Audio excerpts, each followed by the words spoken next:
Testing. Okay. I think we're back now, but there's an echo. Gonna be a problem. Let's try this. Okay. Uh, yeah, I think there's an echo. Can anybody confirm if there's echo?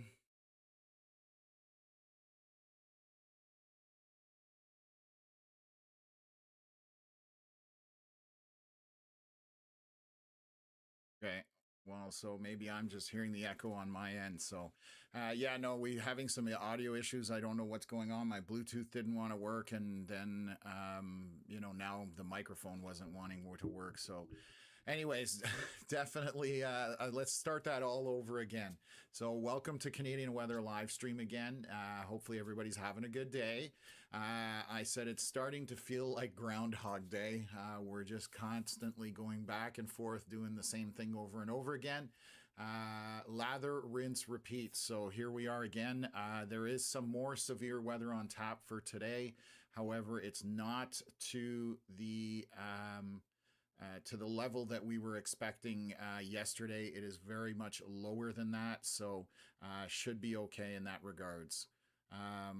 So I'm going to jump right into it. We'll talk about what's coming, where things are going, and we'll go from there. Connor's going to be on the stream as well, so we'll discuss what is going to unfold today. We are covering Manitoba and Northwestern Ontario, so let's dive right into it. I'm going to pull up the radar.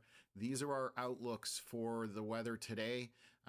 Obviously, moderate is the only level on the field today. Minor, obviously, in other areas, but that is very minor weather. So let's take a look at this here. We're going to jump into into Manitoba first. I'll start there. And then we'll take a look at what Environment Canada has put out. So basically a moderate risk here at this point. We have 90-kilometer-hour winds, so quite a bit lower. This is maxed wind gust possible. Significantly lower than yesterday, but still 90 kilometers an hour is possible. 4 centimeter hail, which is basically 1.25 inches, maybe a little bit bigger than that, and then 30 to 50 millimeters of rain. I think this will be the more impactful part, just with all the rain that was put down yesterday. So that is the part that we want to talk about. There is no tornado risk, according to Environment Canada, on the Manitoba side.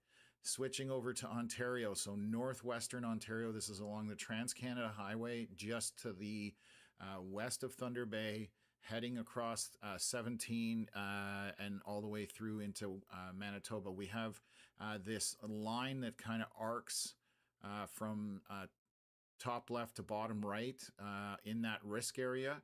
This is an area where they're calling for 110 kilometer-hour max wind gusts, 3 centimeter hail, which is 1 inch, and then 40 millimeters of rain. And then there is a very slight tornado risk according to this outlook.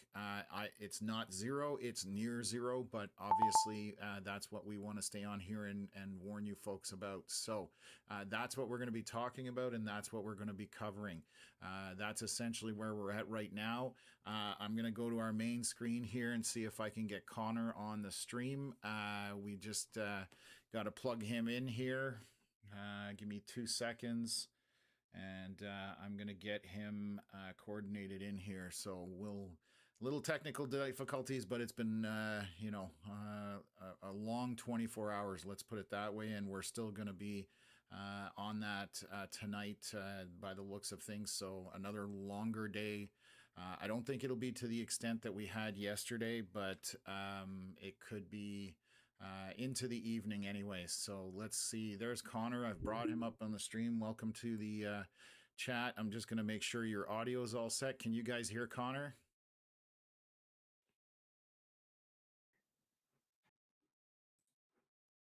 Question is whether I can hear you.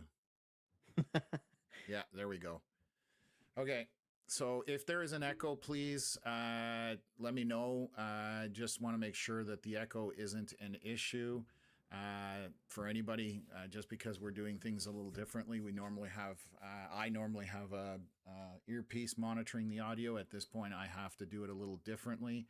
That's where we're at this point. So Connor's in the chat. We're going to get our radar working, or not our radar, our satellite working. So bear with me for 1 second. We'll talk about what's happening in Manitoba. There's already some storms firing at this point, so we'll cover that. And that's what made us kind of jump on at this point. So I'm going to bring up the satellite imagery. And you can see kind of the bottom southeast corner of Manitoba. You can see those storms firing as they came up from North Dakota. Actually, sorry, from Minnesota. I apologize. So that is where those storms are headed, and they're right on that eastern end of Manitoba. So I'm going to switch us over here, pull up our radar, and then we'll kind of dive into what's going on right now. So we got a severe line basically making its way from Minnesota at this point, and that has caused a couple of severe thunderstorm warnings to happen. A couple of them in Manitoba, and then one in Ontario at this point. So this is where where things are at.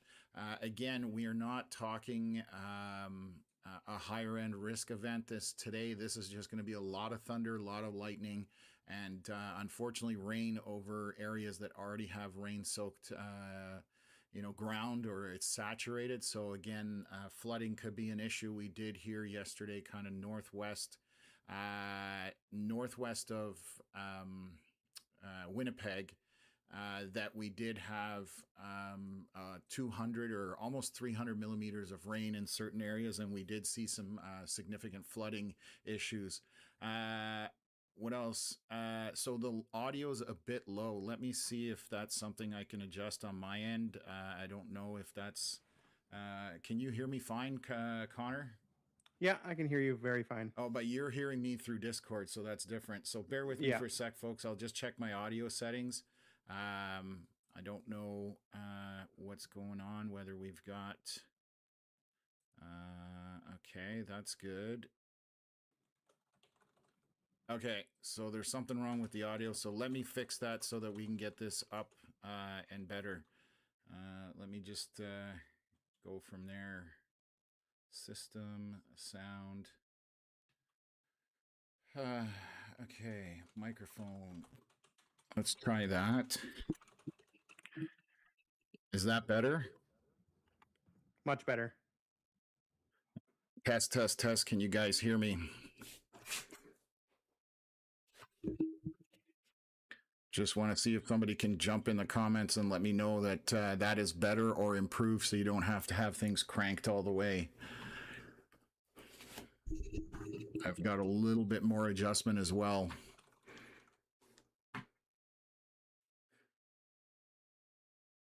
Okay, so let's run with that. We'll see if everything works out. Again, sorry for the struggles today, just a little bit going on here. So much better now. Perfect. Okay, so we've fixed our issues.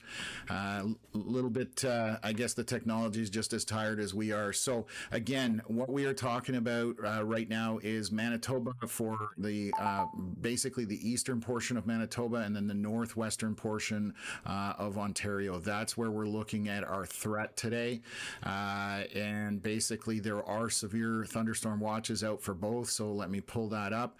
On the Manitoba side, saying a passing cold front will combine with an unstable air mass, resulting in favorable environment for the development of severe thunderstorms over southeastern Manitoba. They are expecting thunderstorms to develop early afternoon, which obviously we write in that time frame, and then diminish this evening. So primary hazards are basically large hail, strong wind gusts, and heavy rainfall.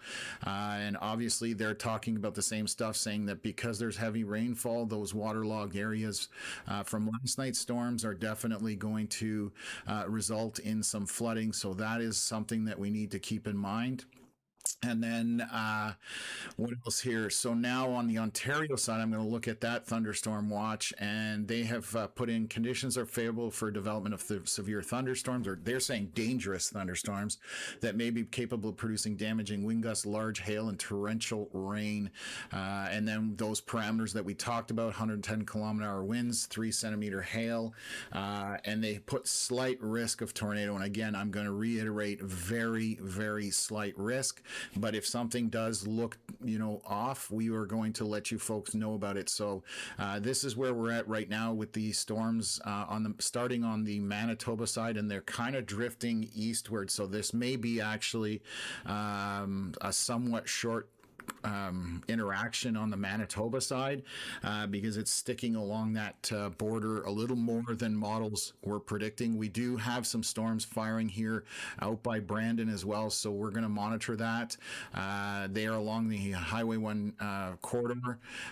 Do have one here near Kirkella that does possibly already have hail on it, so we'll take a look. It is out of the watch area, but that doesn't mean something can't happen. So we're going to pay attention to both of those areas and kind of update you folks on that as to what is going on. So right now, the only storms I'm seeing, there's one here just over Lake of the Woods on the Ontario side, showing a bit of a hail marker in this location right here.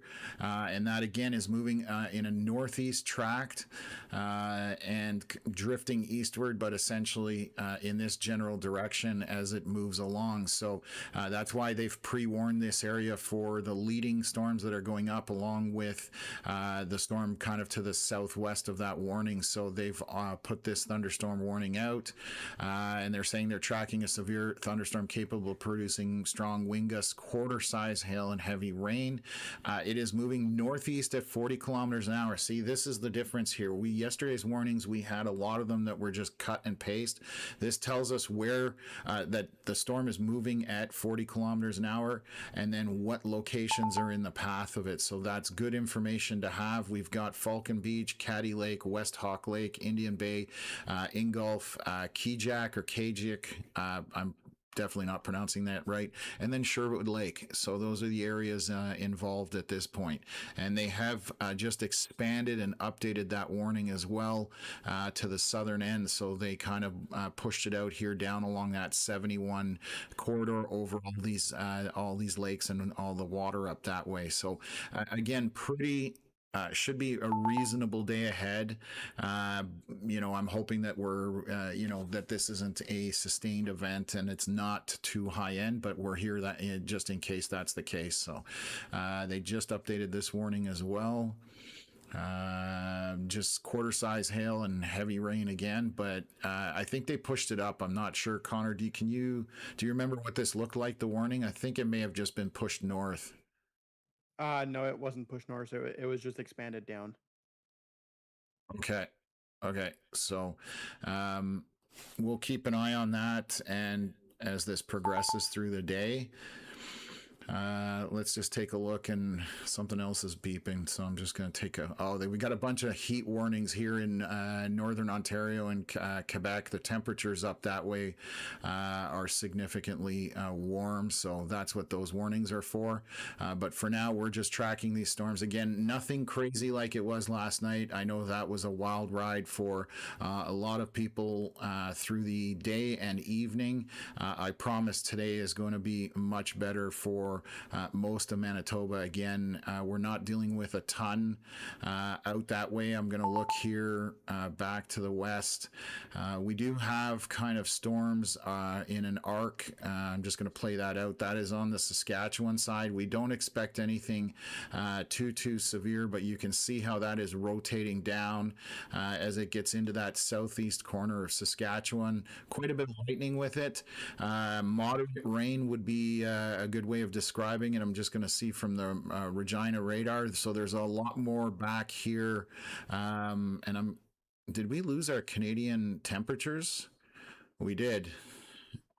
That's interesting. Today's been a bit frustrating. So give me a sec here, and I think this is the app. It's not. I'm going to reset it here because yeah, nothing going there. So. Yeah, so I don't have temperatures to report, so I'm going to have to use something else here. So bear with me for 1 second.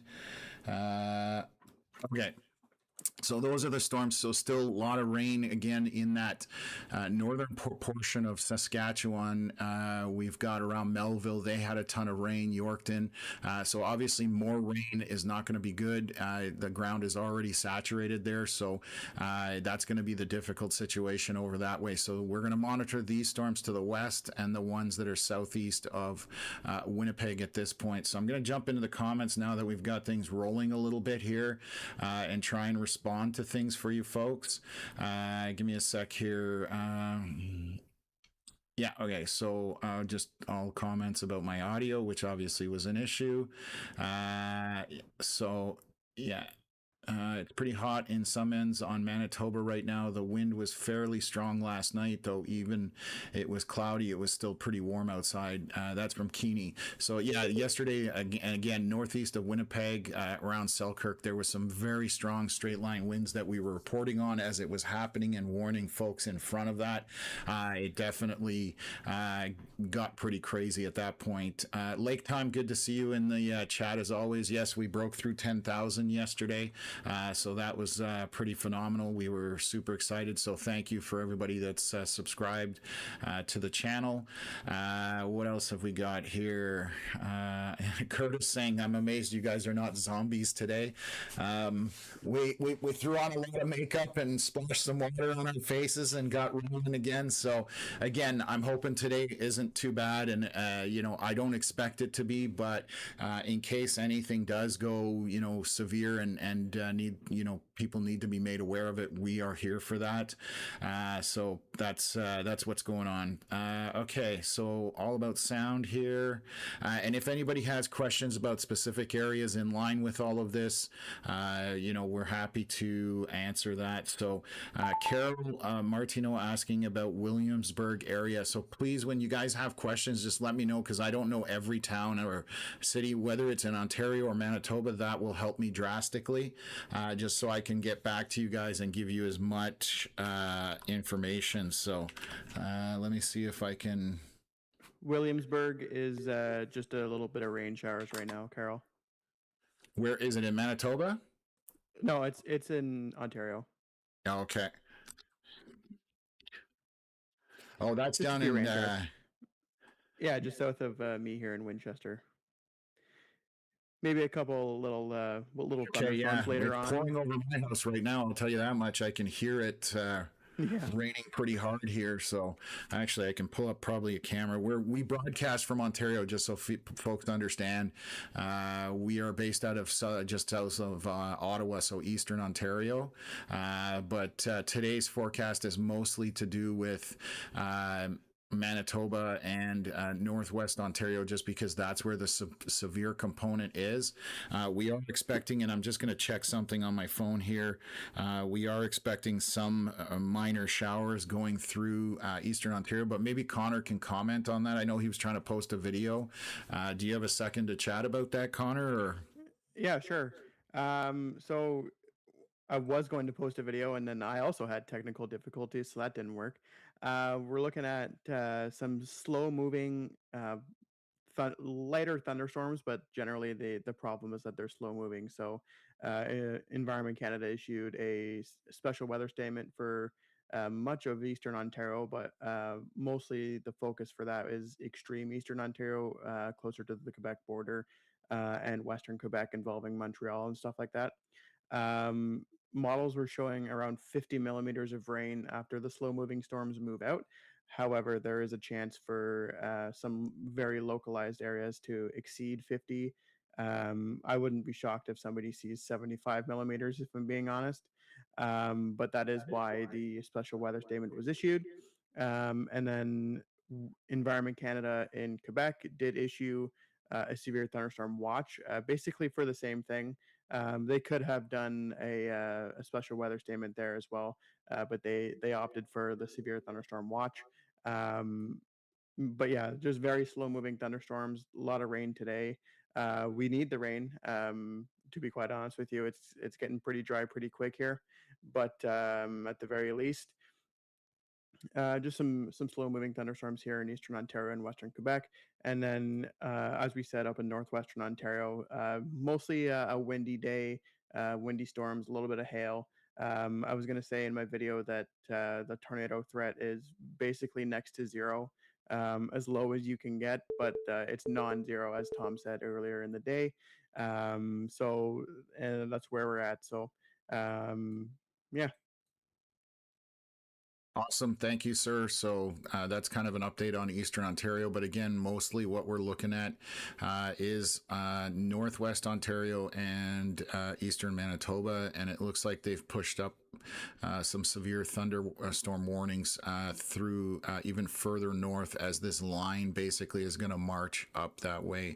So just something that needs to be monitored. And we will do that throughout the day with you folks. So far right now, we haven't had an update. If you're new to the channel, radar updates come in about every 8 minutes. We're about 6 minutes into the cycle. So again, we do have just right by Lake of the Woods, this one storm with pink on it.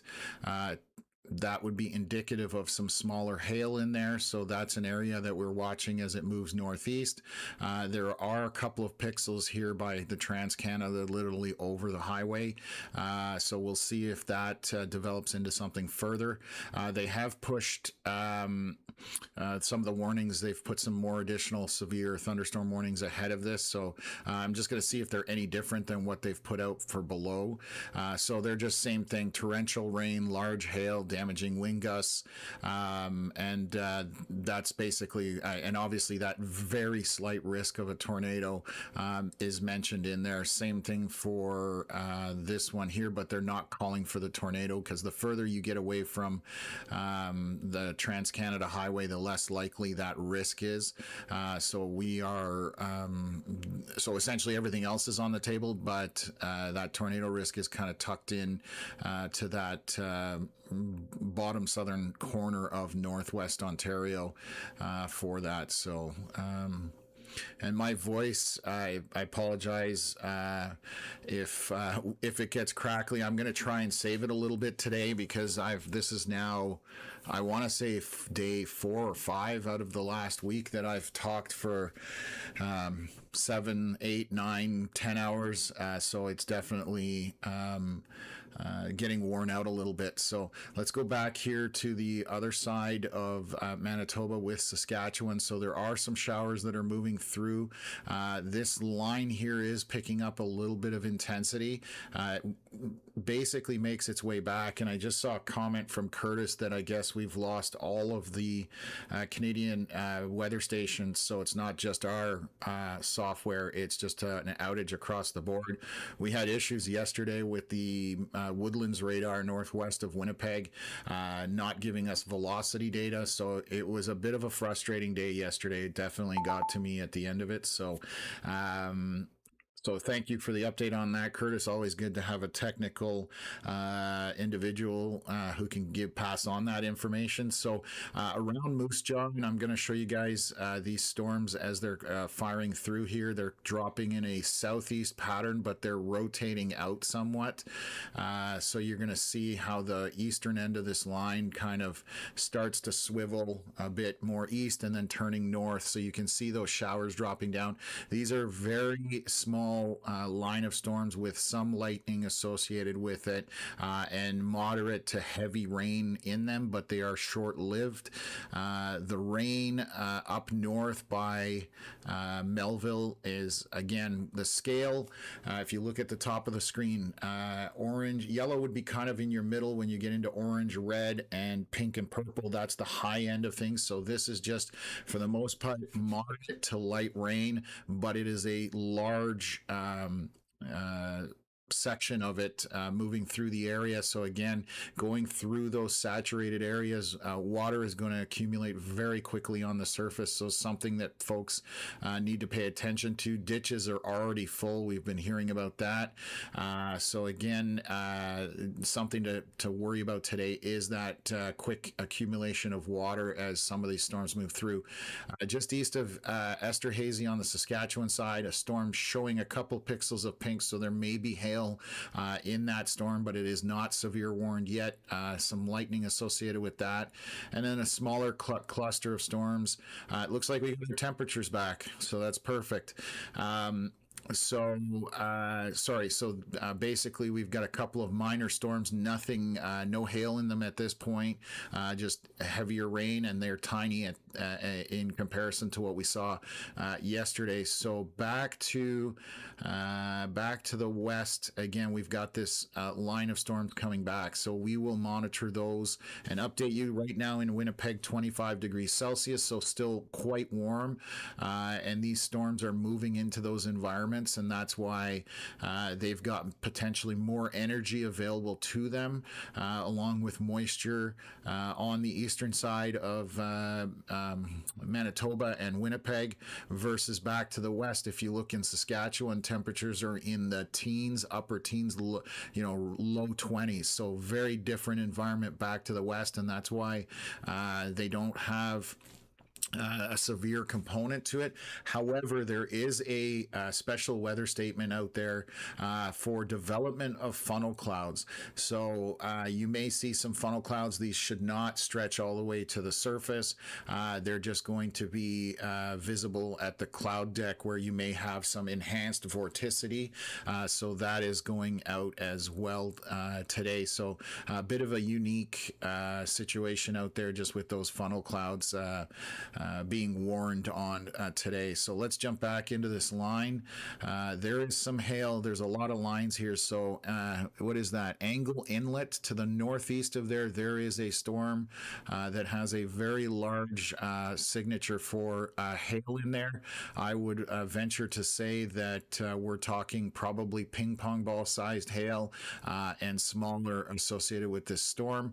It is moving again northeast, so it's going over lots of open water. So if you are up there on the water, cottaging, whatever the case may be, you want to pay attention to this. I would not want to be on a boat in front of this. It is tracking somewhat northeast like that. Terrible arrow, but that's one of the areas that is moving. So that's the bigger component. Lots of precipitation and hail heading up that way. And then we have another cluster here. This would be on West Hawk Lake. I apologize. So another cluster of hail up in this area, and again, moving northeast at this point. So just kind of roughly in this direction, and that's how the day is going to be. This travel that I'm showing you on the motion of the storms, as this line comes through, that's essentially what we're going to see there. So you can also see some hail developing here out over the lake. So I would not be out on the water with these storms making their way through right now. I would take my shelter if I was out on open water. So that's what we're looking at for storms right now. There are more coming from the U.S. side, so I'll take a look at their radar, and you can see that they are firing all the way down to it looks like Detroit Lakes on the Minnesota side, and moving northeast. So we can kind of play the radar here, and you'll see how they've kind of progressed over the last couple of hours there, and that line stretching out a little bit, but mostly moving into the Ontario side. There are some more storms back here to the west of that, and that might make its way into Manitoba. They right now don't look too severe, so we will continue to monitor that to see if folks need to be updated on it. So what else have we got here? Curtis saying the weather stations should be back up, and yes, I did notice them pop it up. Thanks for the update. I know you probably typed that a while ago. I just haven't had a chance to get into the chat, but always good to get that confirmation. So this scan 3:11 p.m. This just came in, I think. So let's see this cell right here.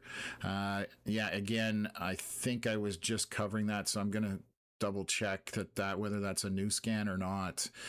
Bear with me for 1 second here. It's the same scan. They're not moving very quickly. That hail is still present there, just to the northeast of Angle Inlet. It looks like, and then we have this one that's moved across the Trans-Canada and is now going northeast from there, just on the Ontario side. So quite a bit of hail tucked into that portion of the storm there. So what else is going on here? Uh, Justin saying, appreciate you guys for this and keeping us up to date. Scared of this kind of weather. And yesterday, you guys brought serious relief when it comes to knowing where the potential danger zones were. That's awesome. That's exactly what we're here for. We want to turn that temperature down when it comes to severe weather.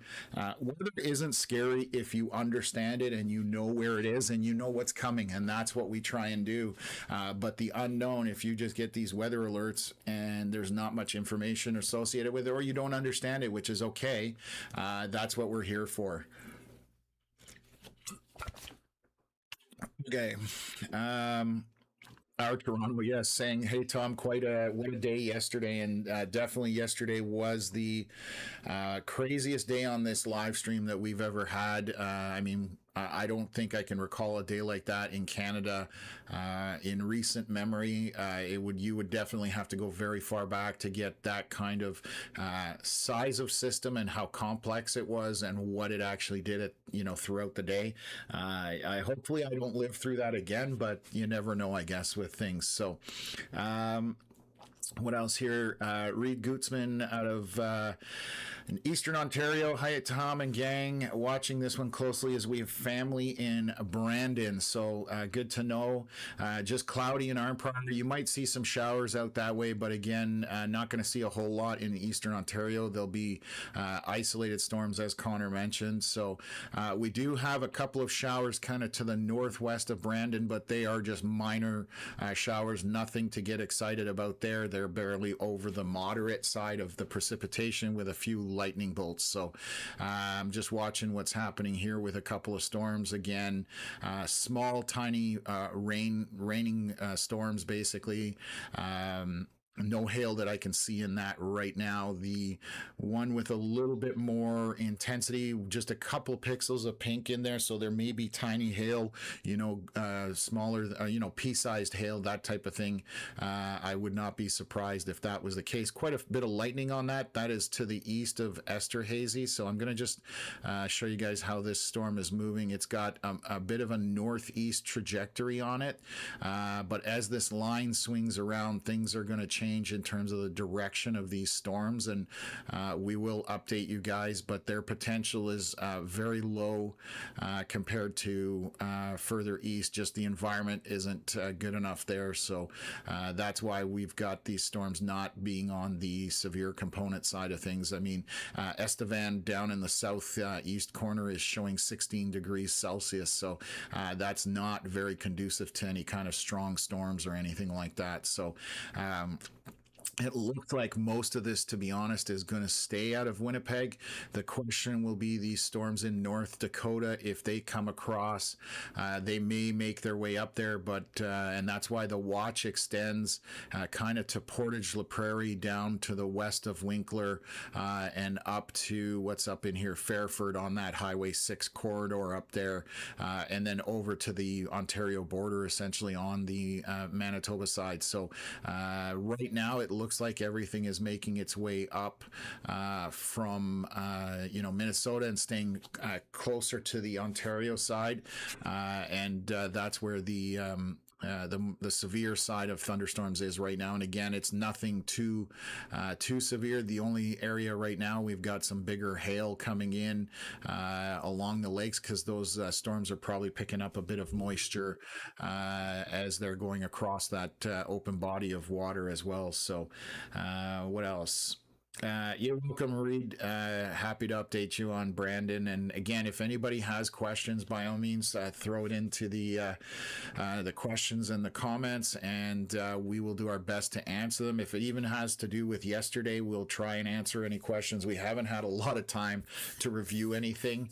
I don't know if I even mentioned it, and I apologize if I'm repeating myself. I went to bed at, it was 3 a.m. our time by the time I got to bed, and I forgot I had a meeting at 8:30 6:30 in the morning. So I didn't get much sleep. I would have loved to sleep in a little bit longer, but I guess we're going to do that tonight. So that's why we're maybe not as chipper as we were yesterday, but or energetic maybe is the word. But if you, like I said, if you do have questions about what's going on, just fire away and we'll do our best to answer them. They've just updated this thunderstorm warning here, and it looks like they've already expired it.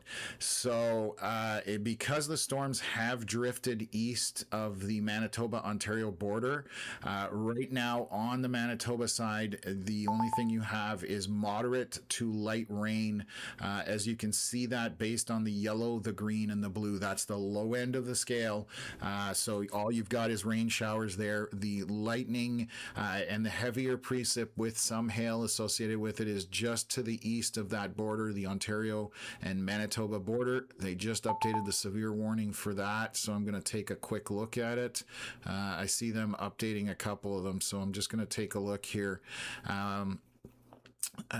So yeah, tracking a severe thunderstorm capable of producing strong wind gusts up to quarter size hail. So this one is throwing quarters out there as far as hail is concerned. And that would be for those pockets where we see this pink here. So again, northeast of the Trans-Canada, there's one. And then going across all of this open water, just northeast of Angle Inlet, that one has a solid hail core on it moving northeast. So we were talking about, quarter-sized hail according to the Environment Canada thunderstorm warnings. So that's what we need to pay attention to. And you see these cells kind of marching back all the way into Minnesota. We will take a look and see what our local radar is there. I'm going to see, yeah, that's the other one. Let me just see if there's another one further. Yeah, that one's too far away because I can switch between a bunch of radars. So you can see this line kind of forming down here and marching northeast. So as they make their way up into into Ontario and Canada, they're going to make their way further east as they do so. And I did see, I think they issued a severe warning way up here, but we don't even have a radar up there. So they must have some kind of maybe satellite imagery they were looking at, but I don't even think we have that for that far north. So they've put a severe thunderstorm warning here. So I'm going to read that for just in case if somebody's watching from that area, just saying they're tracking severe thunderstorm capable of producing damaging winds gusts up to quarter size hail and heavy rain, but that is a very large warning. So we have no radar. I cannot tell you where these storms are. This is just from Environment Canada. So we are passing on the information. I'll take a look if I can see it on satellite, but satellite cuts off Woodland Caribou Provincial Park just north of there. We have no satellite scans above that we have access to. Environment Canada probably has access to more than we do, obviously, including possibly radar, but it is pretty warm up there. It's 29 degrees Celsius at Big Trout Lake, and inside these heat warnings near the Provincial Park, it's 32 degrees Celsius. So pretty warm there around James Bay and Hudson's Bay and all that. So again, we don't have radar up there, so we can't comment on anything that's going on that far north, but just thought I'd throw that information out there. So let's take a look at Woodland's radar. This scan was 5 minutes ago. Just looking at something here. Okay. That camera, does that have a good view on it, Connor? Yes, it does. But it's still pretty far away.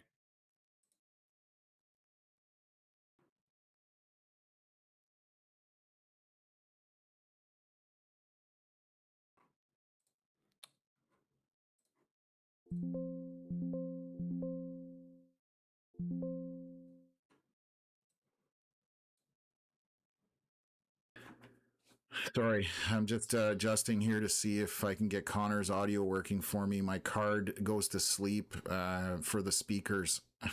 So I still can't hear you. That's the funny part. Oh, there we go. Now it woke up. I can always tell when it wakes up. Yep. I don't even. I don't even remember what your question was. Oh, the Kenora camera. Yeah, I was It's wondering about this camera, so I'm going to go take a look at that to see if yeah, it's that. got a pretty good view. Yeah, yeah, that's pretty solid. And also, I was mentioning that I can see that storm way up in extreme northwestern Ontario. It's a pretty decent sized storm, but it's got a really big anvil on it. So that's what that's warned for. Yeah. Okay. So let me share this footage here. This is just from, I believe this is Harborfront camera, and I believe that's in Kenora.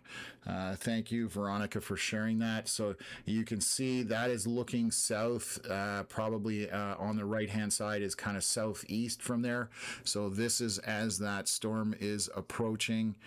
We can see that on radar. These storms are coming up into the Kenora area.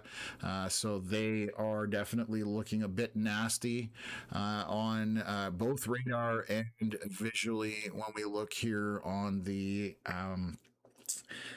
camera itself. And this is a streaming camera, so the image will update every once in a while, more often than, for example, traffic cameras, but we're definitely getting a bit of an update.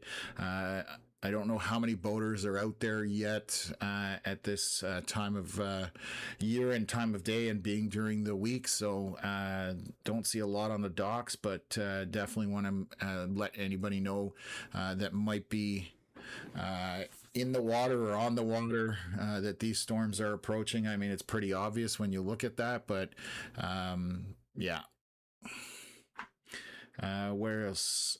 So just jumping in here, where do the storms that roll over Winnipeg typically originate from, and what needs to exist in Winnipeg for storms to intensify? So that's a question for Ryan.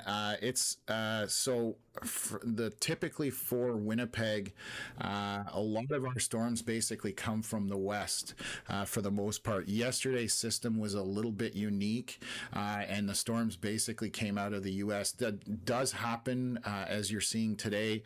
It all depends on the jet stream and what's going on with the jet stream, but traditionally from the west, but you do get storms coming from the south as well.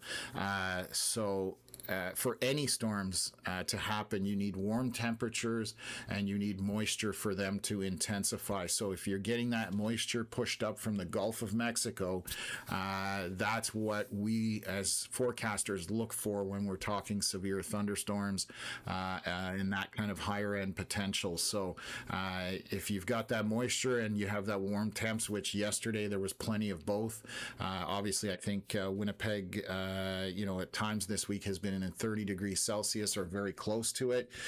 That's warm environment for those storms to fire. And we kind of touched on that just looking back to the west here in Saskatchewan, where you've got teens as far as temperatures are concerned. So those are not conducive to strong storms. So I'm going to just take a look back at this. Some storms rolling through Weyburn. We'll look from the radar just outside of Regina, so you can see where those storms south of Moose Jaw, they're a bunch of popcorn storms, I call them, little pop-up storms. But obviously you've got this line of storms starting to organize itself kind of in this arc and making its way up to here. And this is kind of rotating around itself too as it comes further south and east. So that's what we're going to probably see over the next hour or two as this rotates out. But I'll show you guys that. There's, moderate to heavy rain in some of them. So far, I haven't seen anything as far as hail signatures on the radar. So, that's kind of what's unfolding right now. And again, just regular showers to the north around the Melville area, and I'll bring that up here just so we can kind of see everything at once. So you can see a lot of moisture moving down from the north, wrapping back around from, I would assume the moisture is still left from those storms from yesterday, actually over the last few days. And so it's kind of wrapping around and saturating that northern portion by Melville and Yorkton and kind of north of there. So you can see how that is kind of moving about. And I'm going to see if there's any other radar. So we have even further north some more, but again, storms. But tucked in the center, you're seeing mostly just regular rain, even light rain at times, so nothing too severe. But where we follow that lightning, that's where those storms with a little bit more precipitation associated with them are at this point. So let's just take a look here. Still got that little storm here by Esterhazy. Hasn't moved too far. It has dropped a bit of intensity, but that red and dark red, that would be very heavy precipitation, kind of what we would consider a downpour. And then we have these couple of storms on the Manitoba side. This, what's the closest thing? Northeast of Kirk Ella, there's a couple of storms with maybe a bit of hail in it, maybe pea-sized hail. Just on this one here, you can see those 2 pixels of pink, but that's kind of on the edge or border of that. And same thing about this storm that's kind of west of Brandon right now. Just heavy rainfall at this point. So let me just swing this back here. So you can see that they're starting to track a bit northeast, and they're pulsing. They're basically getting strong, then weakening, getting strong, and then weakening. That's what we call pulse storms sometimes. So that's what's happening west of Winnipeg. And again, I think that I'm just going to take a look at our radar here on the east side of Manitoba. Severe warning has been dropped for all these storms. It says it expires in 1 hour, so it's still there for at least an hour, but it has been dropped because most of it has moved into the Ontario side at this point. So I'm keeping an eye on that camera in Kenora, and we'll bring that back up. We still, now to the southwest, we're going to see that coming across on that camera. I'll share that here. Just give me 1 sec. So you can see that storm has moved closer, and it is definitely very dark down that way. I'm trying to see if there's a way to put this full screen, but I don't think there is. No. You can blow the tab up to like 150%. Sorry, say that again, Connor? You can blow the tab up to 150% on Zoom. Oh, okay, yeah, within the thing. Actually, wait a minute. I think I can pull this out. Oh yeah, watch this trick. Nope, that didn't work. I failed. I don't even zoom my tabs, so give me a sec here. Now I got to figure out how to do that. View, and then zoom, and you say go what? 150%. Okay. We're learning together, folks. So it's a little slow this way, but yeah, Control Plus will get it there, but that's a bit of a better view. You can see that storm kind of approaching from there. So we're keeping an eye on that as it moves through. Looks like they have it's definitely streaming better too now. It was kind of cutting in and out, but now it's got a pretty solid stream. So that's the storm approaching the Kenora area. So we are going to watch it. There is a second hail core developing on that storm. So I do want to point that out for anybody. Again, I would not suggest being on the water right now. A hail core right on this little storm here, and then a large one tucked into this portion of the storm. And these are again moving northeast up towards Kenora. We may actually see this come right into Kenora on that camera, but kind of in a northeast fashion is essentially what's going on. So we will monitor that. And let me just check what else is going on this line. We're going to end up between 2 radars here, unfortunately, because so our view of these storms will be fairly high up. I'm going to see how close. This is better radar now. It's kind of getting better at least. So our one radar, if you look on the screen, is CASDR, which is in Dryden. That's right on the right-hand side, and then Woodlands just northwest of Winnipeg. Those are the two radars that were able to access these storms. And you can see it's essentially in the middle. It is getting closer to the Dryden radar. So I'll probably stick with that one for now. But that's what's happening there. So what's going on here? Just going to jump back into the comments, make sure I don't miss anything. Ryan, I know you asked those questions about Winnipeg. I hopefully answered your questions there. Yeah, and you said thank you. So obviously that did do it. Perfect. What else is going on here? It's hot in the Ontario side. Yes, it's definitely much warmer on the Ontario side than, for example, back in Saskatchewan. So, Gavin saying, hey, hello, always good to see you in the chat. Send some rain south. You can keep the hail, though. Yeah, not many people enjoy that hail. Thank you very much. Transit. So I super appreciate that. So does Connor. So thank you for that donation there. So Appreciate it. So we'll jump back in. It goes towards helping us out, keeping this platform going and dealing with all the craziness that we dealt with yesterday. So again, not expecting anything too high end today. Hopefully these storms do tail off, especially as we get closer to dark. We are at 3:30 p.m., so that definitely is a long ways off, and still quite a bit of time involved in that. But we're going to watch as these storms come from the south and go from there. So the eastern portion of Manitoba so far looks pretty good. I'm just going to switch to the U.S. radar from the North Dakota side. And this is the line that I'm going to be watching to see what it does as it marches kind of east and northeast. So for the most part, it looks like it's heading eastward, but at some point it might swing up a little more north and come into the Manitoba side of things. So we'll see what unfolds over the next couple of hours in regards to that. So good afternoon, Mags. Good to see you as always in the chat. We're back doing Groundhog Day in Manitoba. Luckily for today, it's much lower, much more lower end. We basically went from essentially the highest extreme, and today we're just barely getting into that severe side of things. So that's the good news there. And let me take a look. Whoops. Kill that off, and then we'll go back here and take a look what's going on the Manitoba side and the Saskatchewan border. So this storm here, this looks like it's going to miss Brandon to the north.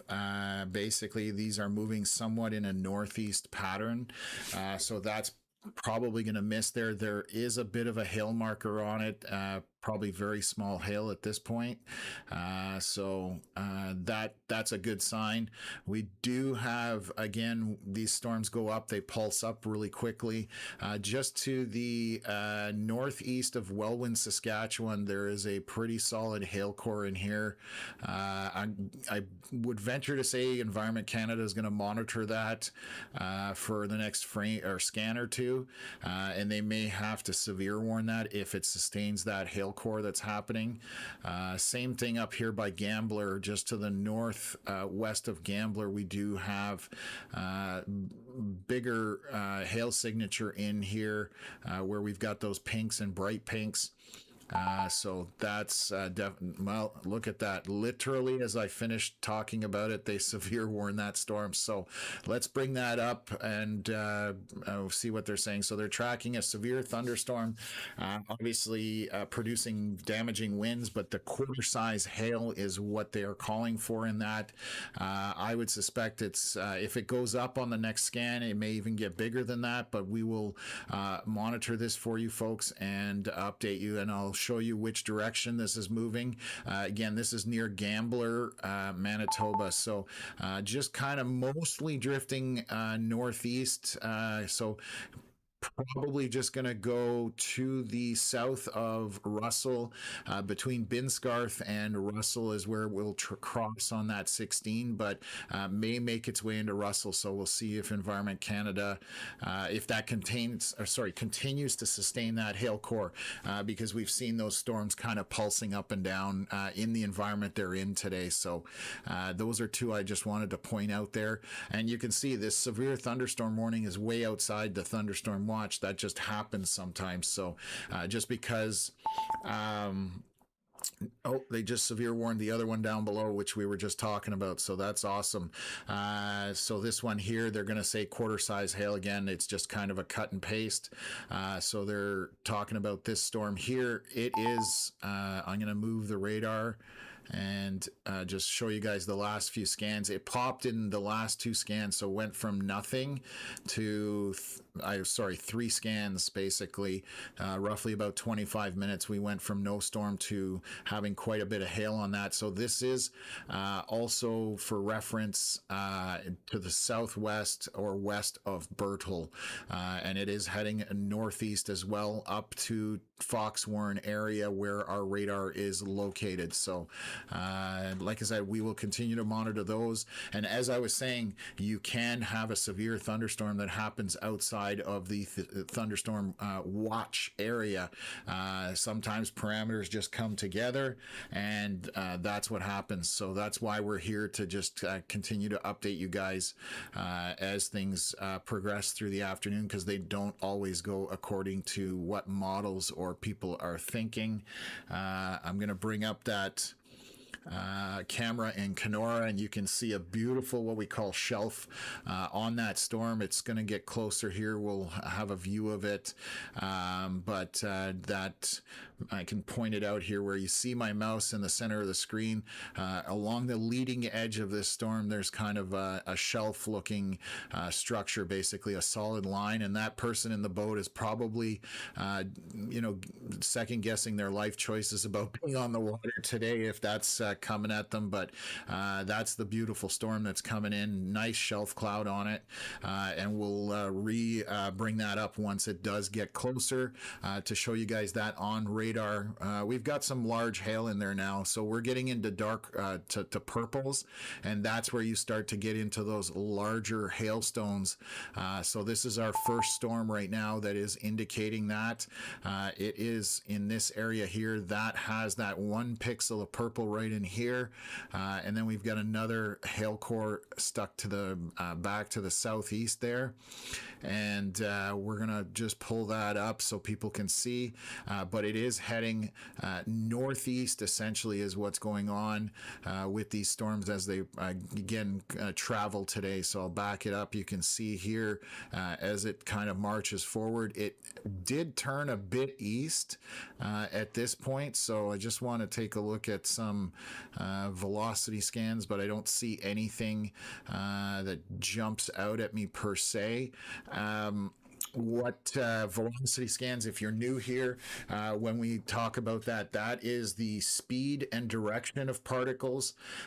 Green is approaching radar, red is moving away from radar. That's why if you look over here by Dryden, you can see the atmosphere is obviously split in two. That's what's going on based on direction of travel. And then the brighter the colors, the higher the wind speed, and so on that happens whether it's green or whether it's red. Sorry.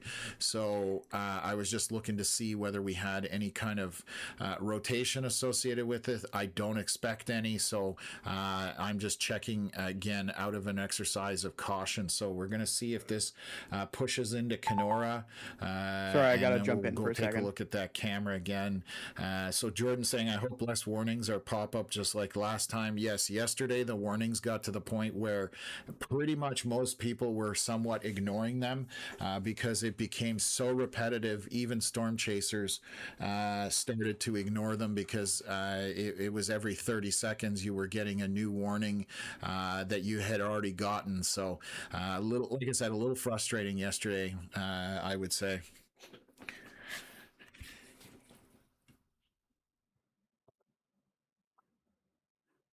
Oh God, this audio issue is gonna be a nightmare today. Sorry, Connor. Thank you for letting me know.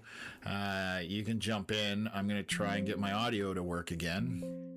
There we go. We have an oddly interesting storm actually, closer to home.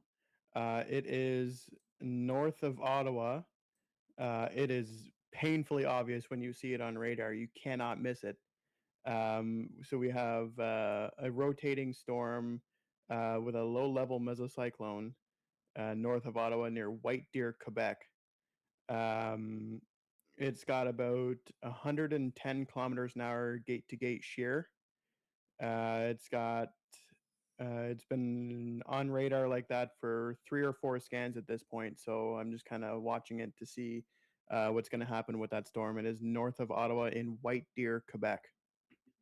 That's the one that's down by Val des Bois, it looks like. Yeah. So we're. Wow.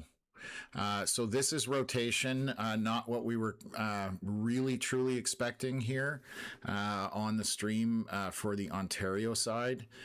So let me just highlight that this is north of Ottawa. It is, I'm going to see what direction. I think it's just moving northeast. And you can see obvious attempts at rotation a couple of times. It has picked up here. So this is what we were talking about rotation. This is a far more obvious signature of rotation. I'm going to highlight it for you folks. This is, again, on the Quebec side, and we have rotation happening in here. And what Connor was referring to in terms of the measurements, I'll show you guys with our inspection tool. There's about 83 kilometers in one direction, and then on the opposite side, we've got some, let me just double check here. Why is that saying no data there? Yeah, there's just one little pixel that's missing, but it was at 23 the scan before.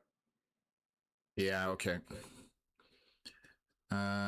So this is, like I said, on the approaching the 309 is essentially what's going on here, and it's trying to. It's an indicator of rotation. It doesn't mean that something's going to happen. But it just because a lot of storms, as we talked about on yesterday's stream or on all streams we usually do, rotation is normal. However, this is an indicator to kind of keep an eye on it, and if it does continue to intensify, we will need to do something about that. So again, this is back. In Quebec, northeast of Ottawa. It's near. It's just north of Val des Bois on the 309. So we're going to continue to monitor that. I'm going to flip back to the other stuff. Connor, if I need to jump back here, let me know in the chat like you did, I guess. Yep. I'm a bit surprised that thing is not severe warned, continue actually. on that. So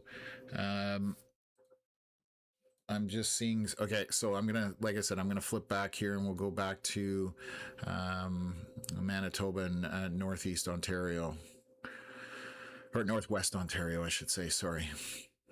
So we'll take a look at the storms coming through the west. Essentially of Winnipeg. Winnipeg is like in this window of no precipitation right now, which is good. Again, we have that storm kind of moving in. The hail cores have subsided on the last few scans. I'm just going to double check if the other radar shows that as well.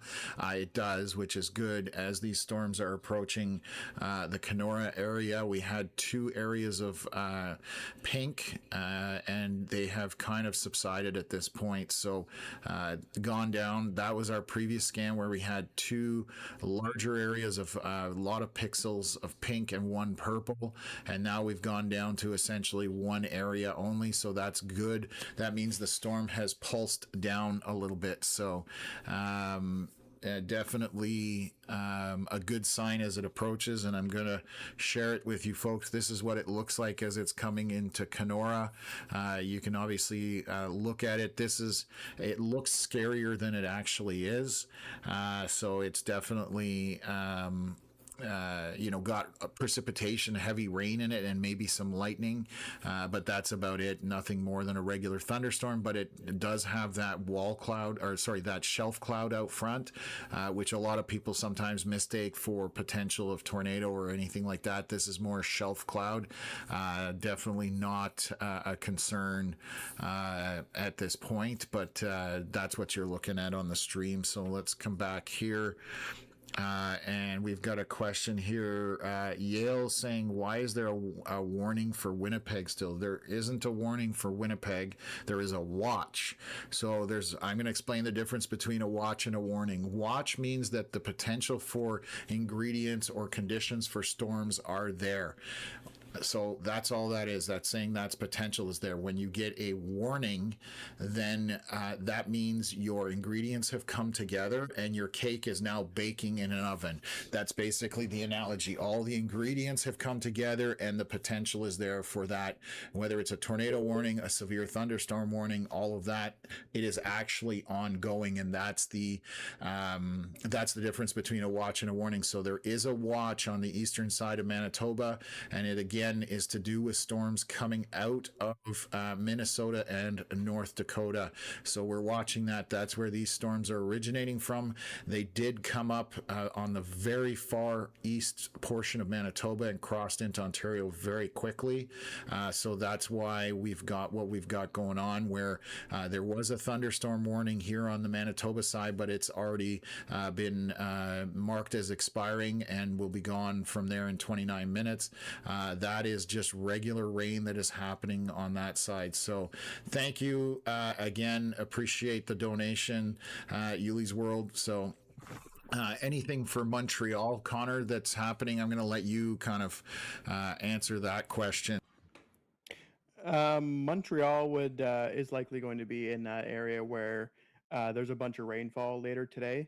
As I was saying before, there's a special weather statement on the Ontario side specifically for the rainfall, stating 50 millimeters. But if you were here before, I did mention the fact that there's a chance that there are some places that could receive more than 50, maybe up to 75 millimeters. Montreal is involved in that. There are going to be some thunderstorms later. Actually, it's 4:50 Eastern, so those thunderstorms are going to be this evening, but they are going to be very slow moving and kind of park over Montreal to a certain extent. And that's where all of Montreal's rain is going to come from. So they're expecting likely somewhere between 50 and 75 millimeters in Montreal. Perfect. Thank you for that, Connor. I'm just going to switch over here. You can see the storm moving into Kenora, and the rain is just moving in ahead of this, but obviously just a good soaking coming with that shelf cloud in behind. You can see on the left side that very heavy precipitation. I would not be surprised if there's some hail in that light gray area that's over the docks and that dome building. That would be where I would think things are. So just going to swing back here and take a look at bring up our main screen here and then look at western Manitoba. So that storm by Brandon might get severe warned again. It is slowly moving northeast, but it does have a decent hail. It's almost like I know what I'm talking about. It literally gets severe warned just as we're talking about it. So yes, that's what they look for. So again, they are severe warning it for wind, quarter size hail, and heavy rain. So it is a very small storm, but you're seeing that parameters are meeting the storm's needs in this area for them to get severe warned for a little bit. I'm going to go back up here to the north, and they're pulsing. Again, we talked about that early on. Storms will pulse up and down, and that's what's happening. You can see this one that was near Binscarth. It had a core on it, then it didn't. So I'm going to back it up a few times here so you can see we had that purple as it was just by the Saskatchewan border. It had a couple times to the west of the border, and then so it is going up, down, essentially is what's going. So we're on a weaker cycle right now for that storm. It's just heavy rain, might be tiny hail in there. This one here, near Birtle is doing exactly the same thing. The hail signature has gone down on it a bit, and these are moving in a northeast east pattern. And then obviously this one here that just got severe warned by Brandon. I don't think it's going to get into Brandon. You can kind of see how it's pushed up essentially. So that storm, I'm just going to bring up the one in Kenora as it's coming in. I want to see if there's any hail. I don't think we're going to get the camera's going to see the hail, but you never know. So we'll keep that up on the screen as well. So That's pretty. it is. Yeah, and you can see those striations in it, which on the right-hand side, you can see those stripes or striations. I'm just trying to figure out if that's hail that's coming down. Obviously, just regular rain at this point, but it could have some of those little ice chunks, stuck in it kind of thing. So,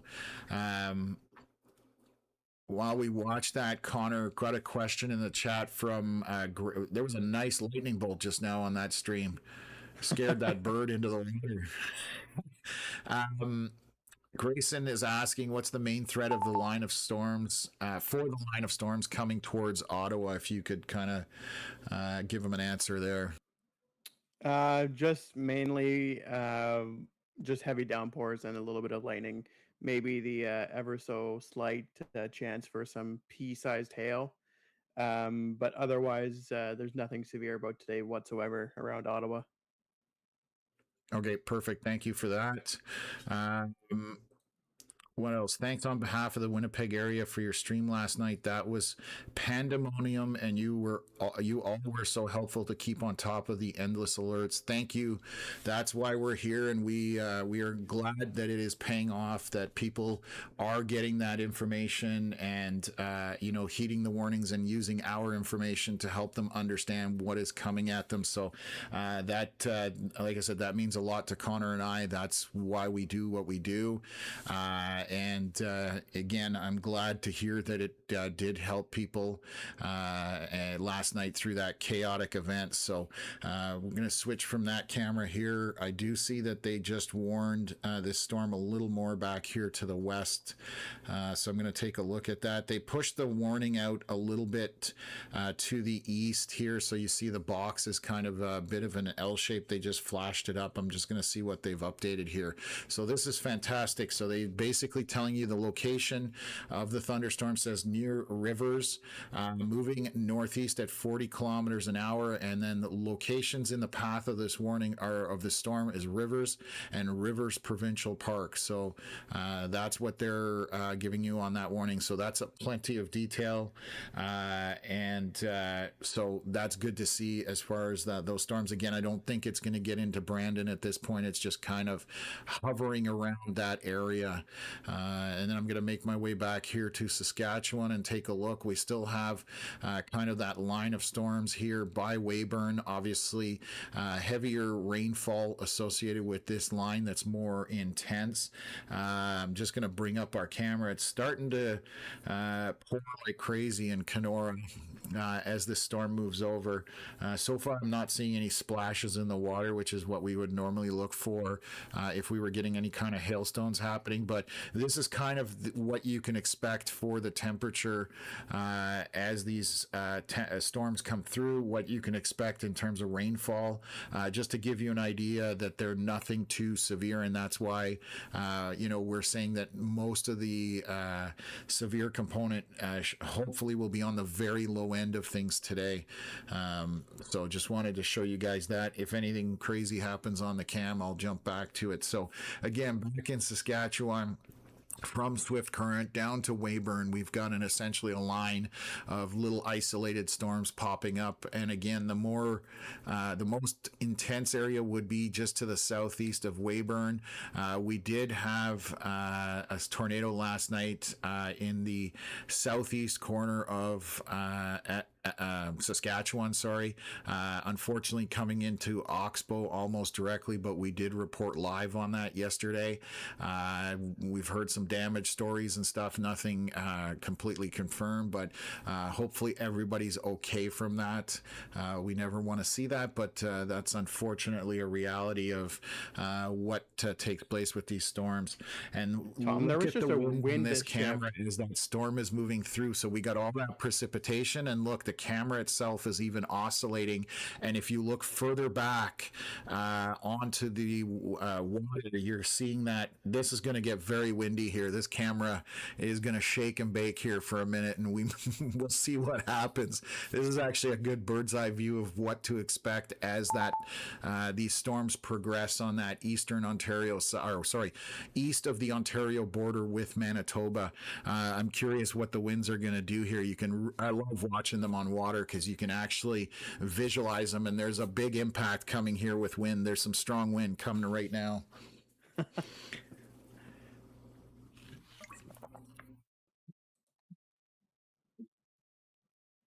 Yeah, camera's starting to shake, rattle, and roll. Oh, look at it across the water. It's picking up the moisture off the water. This camera might go out, but we'll see. So far, it's hanging on. Look at the tree on the left-hand side.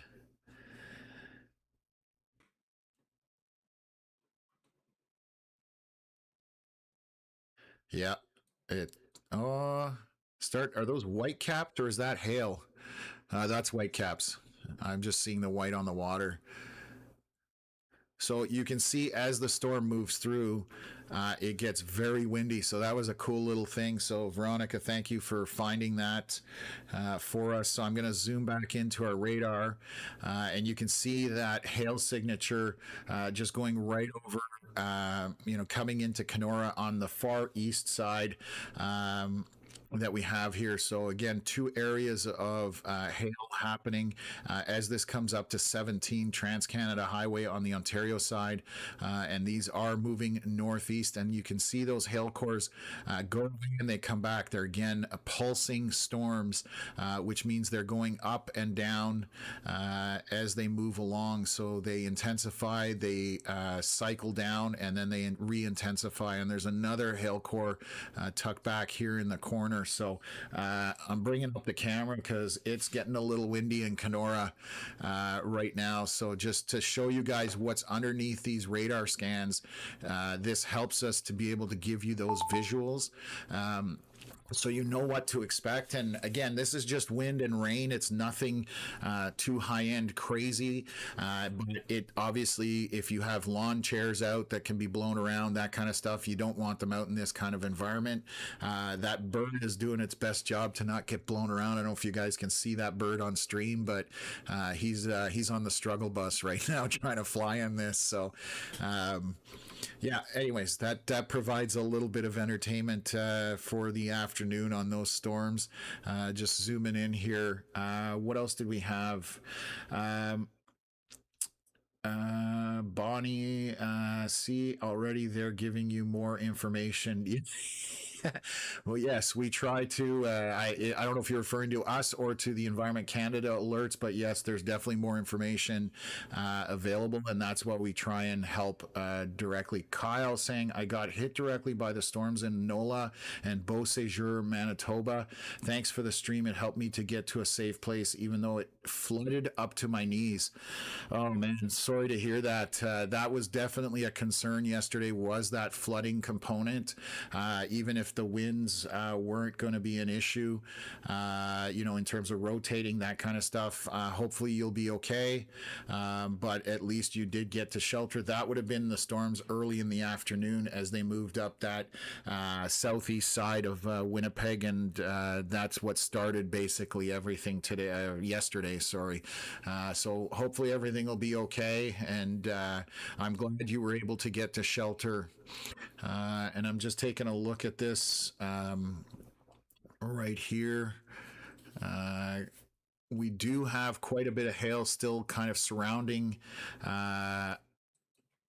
surrounding the Kenora area. So I'll highlight that. This is our next scan. So definitely some hail tucked into these kind of areas here. So again, along 17, I'm getting some beeps here. So I'm going to take a look what's getting updated.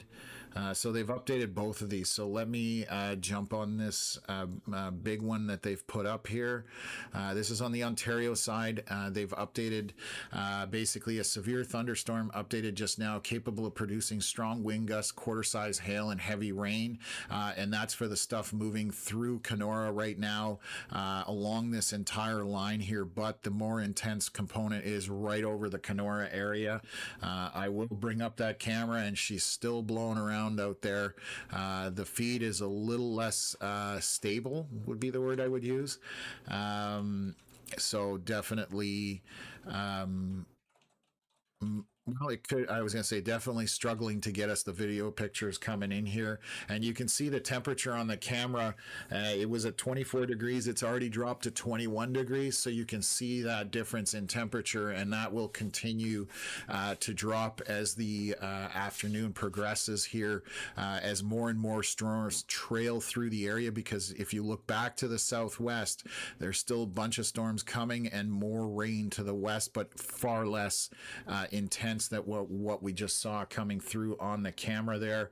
But you can see that the winds are whipping across the lake, and the visibility has dropped where we can barely see to the end of this bay, where those where we were able to see much further out not long ago, and the temperature has already dropped down to 20 degrees. So we've lost 4 degrees Celsius in no time flat in the span of 5-10 minutes. So you can see how weather does affect things. So that was the warning over here being updated. I'm going to come back over to the western portion of Manitoba.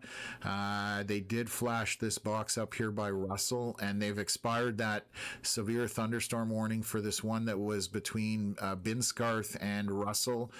They may throw it back up if they continues to show this purple hail signature in it. So they probably a couple scans, and then they may severe warn that again. And that's again, we're talking about pulsing storms here back to the west, even in on that line that we're talking about. So heavy precipitation now moving in.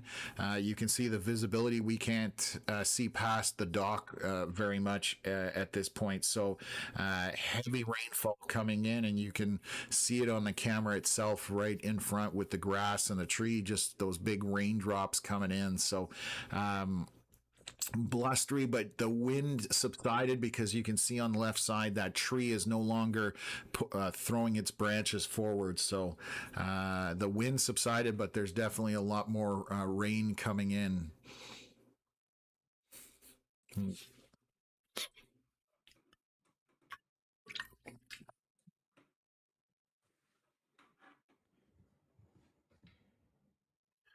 Well, we'll continue to watch this as it unfolds. Again, nothing super exciting, but definitely, I know people are, obviously a bit shell shocked from yesterday. If you were in the Manitoba area or even into Saskatchewan, so we're here to kind of walk you guys through this event. And again, it will be a minor in comparison to yesterday, and on the eastern portion of Manitoba. Just regular rain at this point, and I can take a look from the Woodlands radar.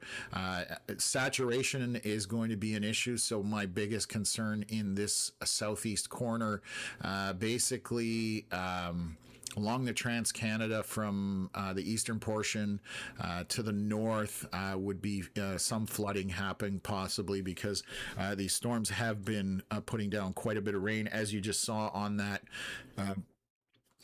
that webcam. It puts down a fair bit of precipitation, which again, being already saturated, we just heard from Kyle in the chat saying that in that area of Beausejour, which is a little further north, they had a ton of rain. and already had flooding yesterday, so I can only imagine this is not helping the situation. So we have our last scan here at 3:59 p.m. Hopefully going to get a new one here very shortly. I just want to monitor this hail area just to see what's going on.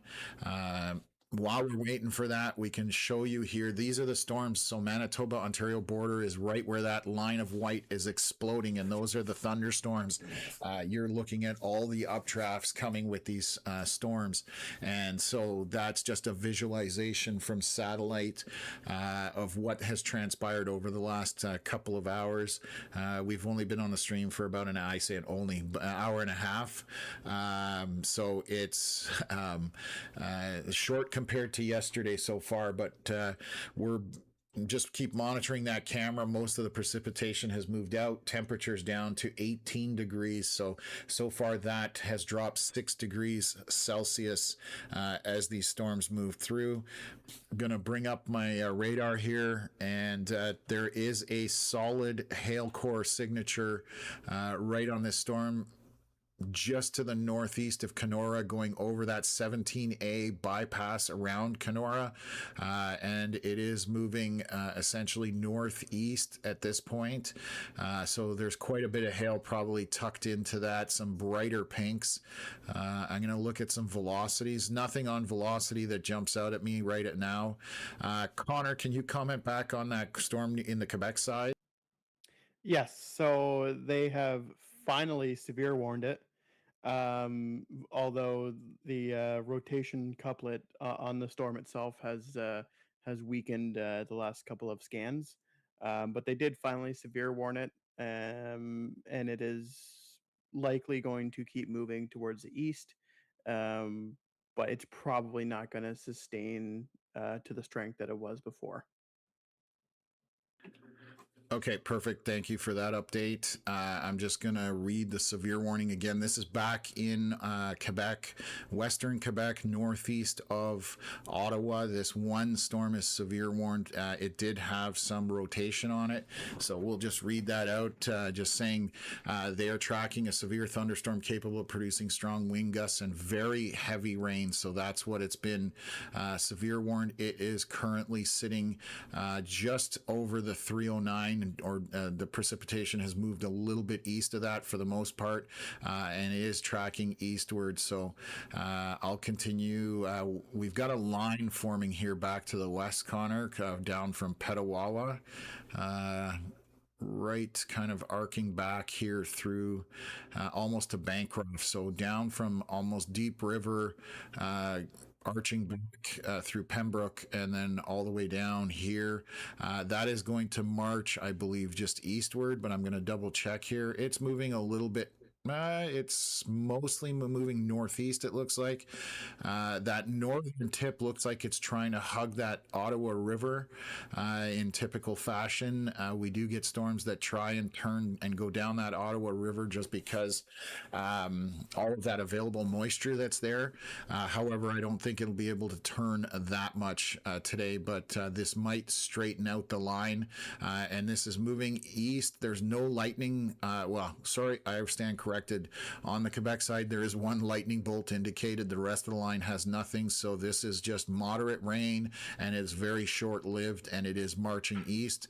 But we'll get Connor to monitor that, and just let me know when I need to update you folks on that. So we'll switch back over to Manitoba. We can do that. We can time travel. That's what or teleport, not time travel, which is fantastic because it makes it easier to be able to talk to you guys about storms all over the place. So let's switch over to the Dryden radar and take a look here. We are 4:05 p.m. on this scan, so this is about 5 minutes ago. It has not updated yet, so we'll keep an eye on that. I'm watching that Kenora cam, and things have calmed down a little bit there. Sioux Narrows. Here's another storm that's producing some hail along that 71 highway on the Ontario side. So we do have some hail. So this will be intense for 5-10 minutes as it passes through. Heavy precipitation. Again, this is moving northeast in that general direction. So another area just want to point out on these storms that's stronger than the rest based on that. So that's what's going on with the line there. And then we'll go back here turn on Woodlands radar and see what Woodlands is seeing. Back here over by Brandon, still to the north of it, Neepawa got a storm going into it that's just heavier precipitation at this point. I don't think there's any hail. Lightning strikes, and it is moving on a northeast pattern as well. So that is west of Portage, obviously. But some minor storms happening here on the western portion of Manitoba. Just seeing if these storms, this one up here is starting to die out somewhat, just between to the southeast of Russell. So that one there had some hail on it a couple of times, but then has kind of petered out. This storm more closer to Foxwarren and Birtle. It has some hail on it, and that's why this thunderstorm warning is right here. Still showing quarter size hail. So yeah, that's what's happening there. And then a bit more of a cluster of storms back to the northwest of Brandon. So wondering if we're going to have some stuff lining out, meaning storms lining up to kind of march in an eastern direction, or northeastern direction, I should say.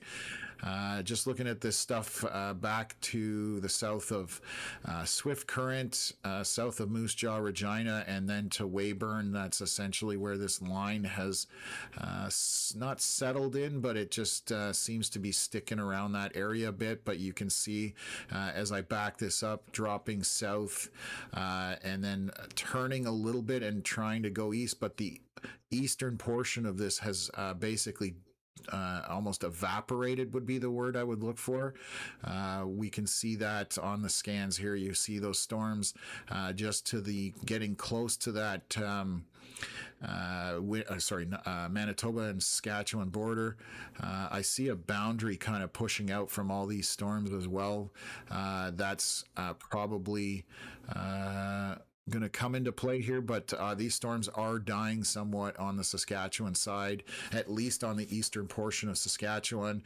Even the rain to the north is dying off up there north of Melville, so and around the Yorkton area. So again, we weren't expecting much on that side regardless. So it's kind of playing out how it was expected. So our area of concern on the Manitoba side is obviously these minor thunderstorms that are a few of them severe warned.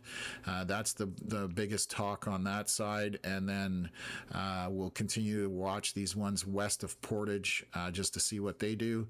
And then we're talking northwest Ontario is the other area. So let's take a look. We have, I believe, let's see if the Dryden radar has updated. So Dryden radar has updated. Let me wipe out what I had on there and reanalyze. So still a bunch of hail sitting over what looks like Black Sturgeon Lakes northeast of Kenora. That area there, definitely some hail tucked in here. Again, moving northeast. So if you are anywhere out here on the water camping or live out that way, definitely pay attention to that.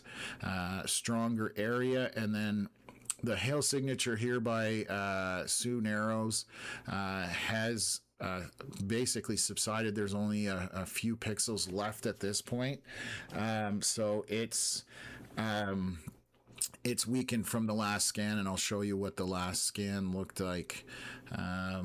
You back that up, there was one big strong scan of hail just as it was coming into Sioux Narrows, but now that it's moved on, it has weakened a bit.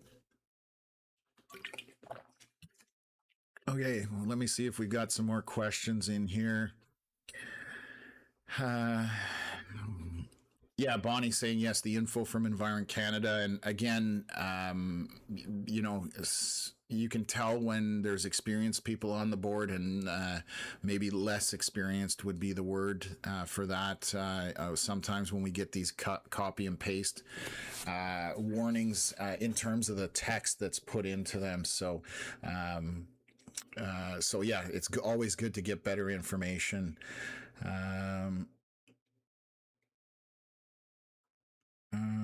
What else have we got here? I'm just looking here. Reed Gootsman saying, "Don't ruin my arm prior barbecue." Unfortunately, Mother Nature is going to be the one to do that to you, not us. Uh, she doesn't. She doesn't always play nice. So Reed talking about arm prior Ontario, obviously in the Eastern Ontario sector. So, like I said, we'll continue to update you on that stuff as well. Got a question here. Riche, Manitoba. So I don't know exactly where that is, but I'll take a look. I don't think there's anywhere that's really in danger today in terms of Manitoba. Most of the precipitation is to your east, as you can see on this radar scan here. We are monitoring storms on the North Dakota side that are marching up with these storms that did originate in the U.S., so I'll show you that. But Riche right now, nothing going there at this point. We are watching what this cluster of storms that is developing near Carrington and Devil's Lake. They look like they're going to come north, but they're going to be on the very southeast corner of Manitoba if they do make it to Manitoba and sustain there. Right now, this is the line that we're watching that's on the eastern side of things. That's the main area of possible threat. And again, so far we've only seen just stronger winds, but hail signature and that kind of component has been the main threat at this point. So and then back west in Manitoba, we do have a few thunderstorms that are a bit stronger, and this one here showing a bit stronger hail core to the southeast of Birtle. That core here, this would be a decent little hail core, and these are small storms compared to yesterday, so a lot less impactful, although if you do happen to get caught by some hail, not pleasant at all. So I'm just going to move back over here just to see what's going on. What else? Grayson asking, when do you think Eastern Ontario will actually see severe thunderstorms? Right now, I'm not holding my breath. Connor, I think you said you wanted to jump in, or was that from earlier? That was earlier. Okay, did I miss it? No, you actually coincidentally just popped in at the same time. Okay, perfect. Is Winnipeg getting hit tonight coming from Pennerpod? No. In terms of getting hit, nothing remotely close to what happened yesterday. That was a hopefully once in a very long time type event. We don't expect to see anything of that caliber. And again, you're seeing most of these storms that are happening right now back around to the west and to the south of southwest of Winnipeg, are very small, very isolated. The biggest threat today was this line that is just marching kind of through Ontario, stretches obviously back into Minnesota. That was the bigger threat at this point. So not anything high end compared to what it was. So that's what's happening there. Nothing to be too concerned about in Manitoba, in the Winnipeg side of things. And hopefully you guys, I know a lot of power outages. I've heard of flooding, obviously communication, data issues, cell networks, so on and so forth. So hopefully you guys can get kind of recovered from all of that happened over the last number of days, but especially yesterday in the Winnipeg area. Logger John, good to see you in here as always, from just southeast, I believe, of Perth, maybe southwest of Perth, but always good to see you. So yeah, reporting in from his area that heavy rain this afternoon with some thunder. So I know Kempville, where I'm at right now, definitely got some rain. So just got the latest scan here, 4:17 p.m. That was about 3-4 minutes ago on this radar. Still some hail tucked in here as it moves northeast, starting to run out of roads, it looks like, possibly. Going into Reddit, that's where it's sort of tracking, and there seems to be a bit of a community up there. So based on those roads, this hail core is moving up that way at this point. So if you have anything that you value outside for for a car, that kind of stuff, I don't think it's going to be very large hail, but sometimes you never know, you get a bit of a surprise. So that's why we're pointing that out to you.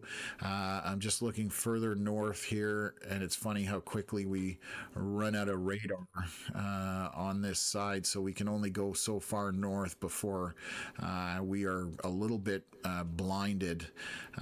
Nestor Falls, to the west of you right now, there is a hail core tucked in here. And again, this just showed up in the last scan or so, and is also moving northeast. So this is going to track up towards 71, and it'll go across that and eventually up quite a ways away, but we'll see whether that does make its way up to the Trans-Canada. There is a storm here kind of getting its act together, which is I can't even read the name there. Lake, I believe, is just in that area. So we'll see on the next scan if that does pick up intensity on hail. So what else have we got here? Perfect. Okay, so I'm going to just quickly switch over to Eastern Ontario, because I know we do have a lot of people here from different areas, and we want to try and cover as much as we can for you folks. This line here doesn't look like anything other than just some rain. Again, no lightning on it whatsoever, but it is marching kind of eastward. I'm going to show you guys the storm that kind of popped around Kempville. Where was that? Right here, because it was raining pretty heavy. This little shower went over my place not long ago, but all of this is kind of marching eastward, and not at a very high rate of speed either. So this storm, the one that they have severe warned on the Quebec side, just northeast of Ottawa, is just to the east of 309 between Val-des-Bois and Notre-Dame-de-Los. So that is the only storm that has any kind of a severe warning. There's a bit of a circulation on that storm, Connor, still. It looks like it's trying to do something again, but it's very weak at this point. So maybe we'll monitor that and see if there's anything worth looking at, which you're probably doing anyway. So it cycled down there after a merger, and it's kind of picking back up on the last scan. Perfect. Okay, so we've got more than one set of eyes, that we're using today all over the place. So it's again, we're not expecting anything high end today, which I'm glad to report that. I don't need a day like yesterday, let alone the people that live in the area. Nobody needs a day like yesterday, especially when we lost radar data and velocities.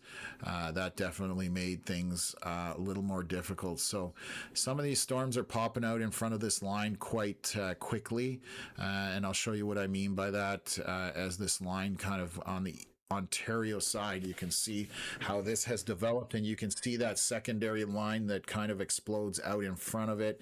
So some storms getting organized out in front and kind of joining the march northeast. So that's all what's going through Kenora. There's going to be obviously continued precipitation through the Kenora area. I'm going to take a look on that camera and just see if there's anything that camera's still going. It's just raining in Kenora at this point. Nothing too crazy. So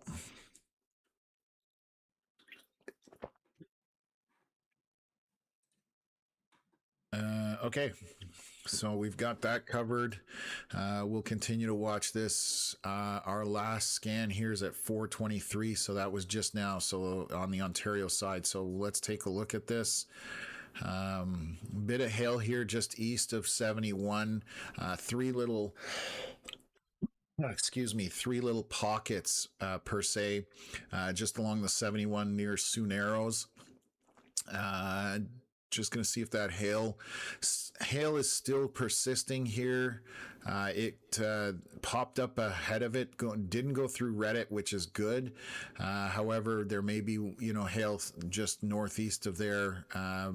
By Hull Lake, it looks like not much out there, I don't think. As we get further north, obviously population starts to dwindle, but that's the only areas that are currently jumping out at me on the leading edge of this line in northern Ontario.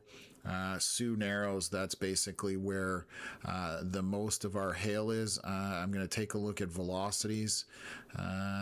Don't see nothing jumps out at me on velocity scan at this point, so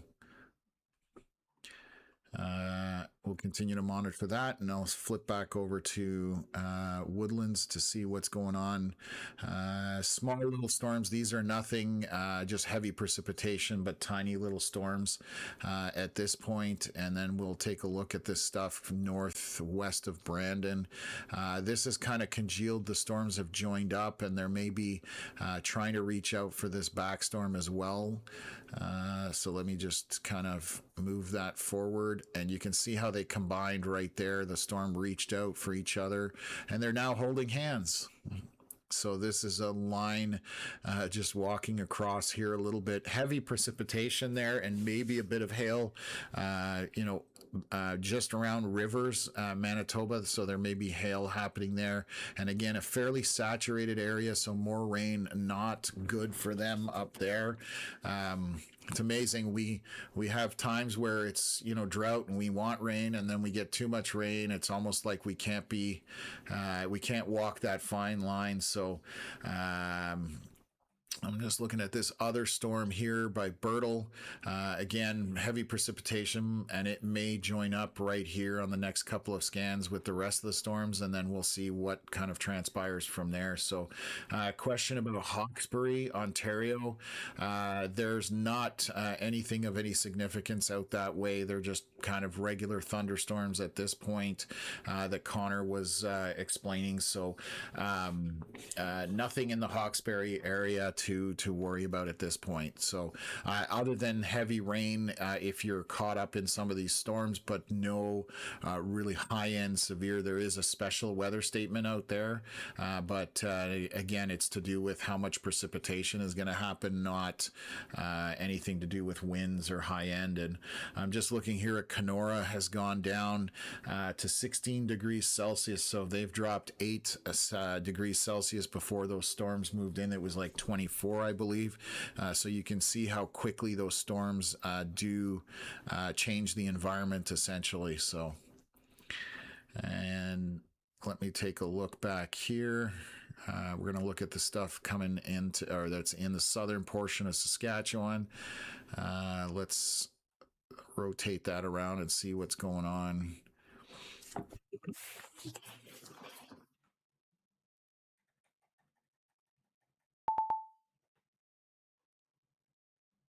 I just heard beeping. Yeah, okay, they've updated that warning. We'll go take a look at it. So yeah, you can see here how this is kind of rotating around.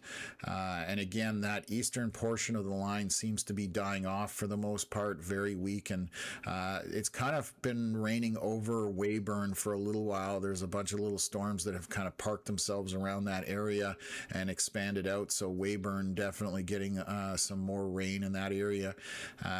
Not as heavy as yesterday or anything like that, but kind of moderate rain at this point. So that's what's happening on the Saskatchewan side. Nothing to really report from there, and I don't expect that we're going to have anything severe in that area. I will swing over to the Ontario side because they did update this thunderstorm warning. So let me just take a look here. Updated 1 minute ago. Meteorologist tracking a severe thunderstorm capable of producing strong wind gusts, quarter size hail, and heavy rain. So let's just zoom in here and see if we've got anything to report to you guys, anything new or any new areas. There may be, last scan that just changed. I was about to say there was a couple of pixels, but you notice most of the purple has kind of gone away from this line along that 71 corridor from the 17. We still do have some hail up here. And again, we're getting into almost a bit of no man's land, but moving to the northeast and kind of it'll be west of Grassy Narrows according to what I'm seeing on radar here. To the north of that, just some more heavy showers and stronger storms there, but again, nothing too much out of the ordinary. Quite a bit of rain here to the southeast of Kenora along that 71. I'm going to check if we have cameras up there because I do know that there was one in Kenora, but there's not. No, there's one storm, or not one storm, one camera down here by Manitou Rapids. Let's see what it looks like. It's perfectly dry out there, which makes sense. I mean, we're looking at our radar here, just to the west of there. There's a little storm here by Baudette. Let's see if that's our closest radar. See if the US one's pretty far as well. So the Dryden radar is the closest one to this, indicating maybe a bit of hail on that Highway 11, just as it crosses the US and Canada border. So that's what we're looking at right now. Again, everything on the Ontario side for the most part here. Couple of minor severe storms back to the west. For Winnipeg itself right now, nothing is happening there. So what else have we got? Reflection asking any storms early evening in the Ottawa area. Connor responding if there's going to be anything in Ottawa, will be a couple hours from now and non-severe. So just going to kind of put that in the chat or in the stream as well. Again, around Eastern Ontario, we're not expecting much. Connor and I were chatting earlier today whether it made any sense for him to even go out to stream for that event. But again, they're going to be minor storms. And with the cost of fuel these days, we're definitely being a little bit smarter about what we do with the money and time rather than just blowing it out the tailpipe, as they say. So definitely being a little bit smarter that way. They've just updated a couple of the warnings here on the western portion of Manitoba, so let me run to that and take a look at what's going on. So the one northwest of Brandon, they've updated that severe warning, saying updated just now, they're tracking a severe thunderstorm capable of producing wind gusts, damaging wind gusts, saying up to quarter size hail and heavy rain. That would be for this cluster here. The storm back here, I bet you this warning has been dropped, and that's exactly what's happened. So the severe thunderstorm warning associated with Foxwarren, Birtle, along that 83 corridor was for this storm that is just to the southwest of Shoal Lake, and it is weakening quite a bit. So that severe warning has been dropped. There's a storm up here by Rossburn that I may have missed the thunderstorm warning come out. It was issued 2 minutes ago. So this is for the storm, again, for quarter size hail around the Rossburn area. And I'll show you kind of what's taken place here. So it kind of came from the radar, and that's from the Wayway Sea Capo First Nation. Again, hopefully I'm pronouncing that right. And it does have a tiny bit of hail showing on the radar signature. So that's what's been warned. And you can see the direction of travel there. That was heading northeast. So traveling up in the direction of roughly Dauphin, but it is a long ways off yet, so nothing to be concerned about. And something else is beeping over here. Okay, So they have extended the severe, or they have severe warned those storms that we were just talking about by Baudette, this little hail core right here by 11 that we mentioned. They have put a severe warning for that, so I'll read that out. This one has a little bit more oomph to it. They're just saying that Environment Canada is tracking a severe thunderstorm with strong wind gusts, loony to ping pong ball sized hail, and heavy rain. So they're definitely looking at heavier hail associated with this again along that 11 corridor right at the border. So we'll see on the next scan that what that looks like. And they have updated something over here, so I'm going to go take a look at it up by Rossburn. So we're kind of bouncing around a little bit. Let's see what they've done here. Okay, so they've provided some information, which is fantastic. This warning got updated that the location of the thunderstorm is over Wayway Capo, and it is moving northeast at 30 kilometers an hour, and the maximum wind damage is based on what they put out in their watches today. So I would suggest, or I wouldn't think that there's a ton of hail in there right now, especially with that last scan. Only about 4 pixels of pink, which is where we start to see, hail forming. So that's the only area that I see of any kind of, pink. So I wouldn't think there's a ton of hail on there. Might be pea-sized or smaller, essentially. So again, around Dauphin, there are some pop-up storms that have happened. So far, none of them severe warned. I don't know if they will go that way. This one here to the west, or kind of southeast of Gilbert Plains, does have a bit of pixels of pink on it for that hail signature, but it's not dominant at this point. So we'll continue to monitor that storm to see anything comes out of that. And let me just adjust up a couple of things on my monitors, and I'll make sure I've got that. Okay. Give me a sec here.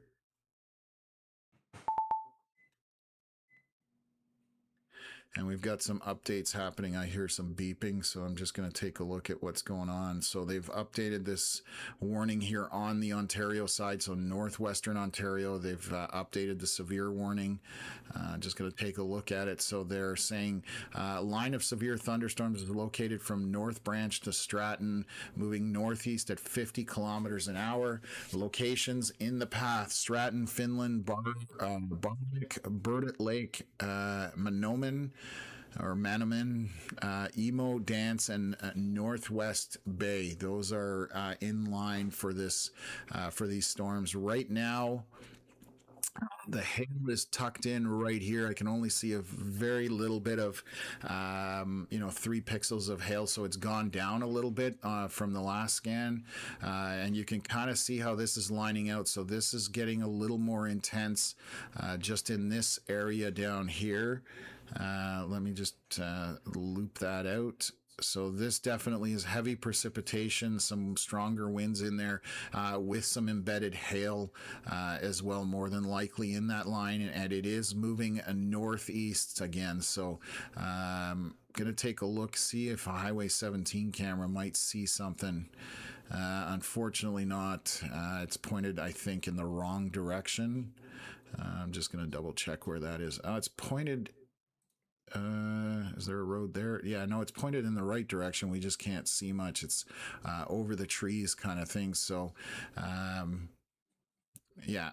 So nothing I can see off that camera. But again, this is where our heavier precipitation is tucked in, but south of 17, east of 71 for the most part, stretched out all the way south here. So that's got a lot of rain in it, some stronger winds.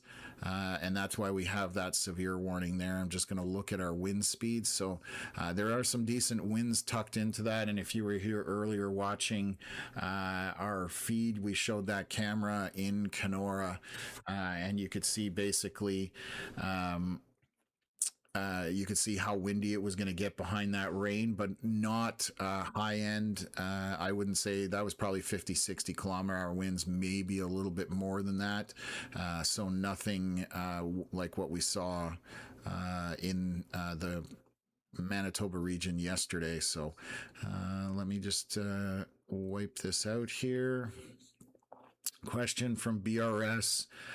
Isn't a Bieber from Stratford? I wouldn't know the answer to that question, but it is possible that he is. There's probably somebody that can answer that better than I can at this point. Definitely outside of my realm of expertise per se. There's a couple of pop-up storms here way to the north, just northeast of that Highway 6 corridor. I know we did have a bunch of storms roll through there over the last week. We've had about 3 days of storms, so a little pop-up storms happening there east of Fairford, but right now nothing severe on that, just tiny storms with a lot of precipitation associated with it. Okay, let's take a look here. So this storm here northwest of Brandon, so more specifically north of Rivers and northwest of Rapid City, Manitoba, is kind of got a stronger core right in this area here between 24 and 250.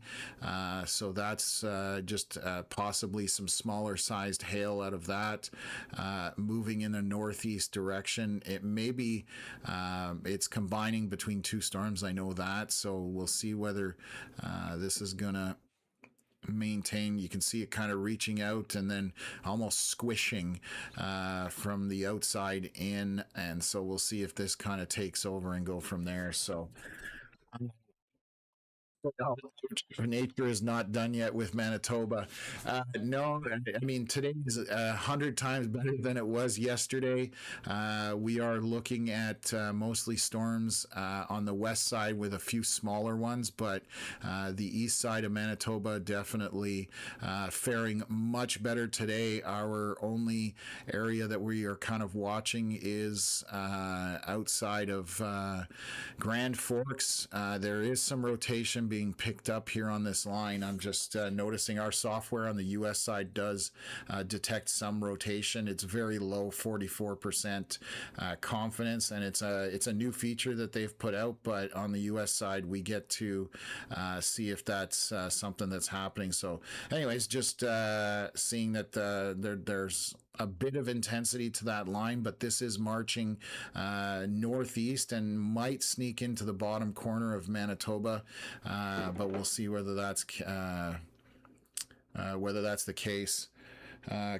Curtis just saying that sorry, I'm just going to check something here, that the road to his camp is underwater.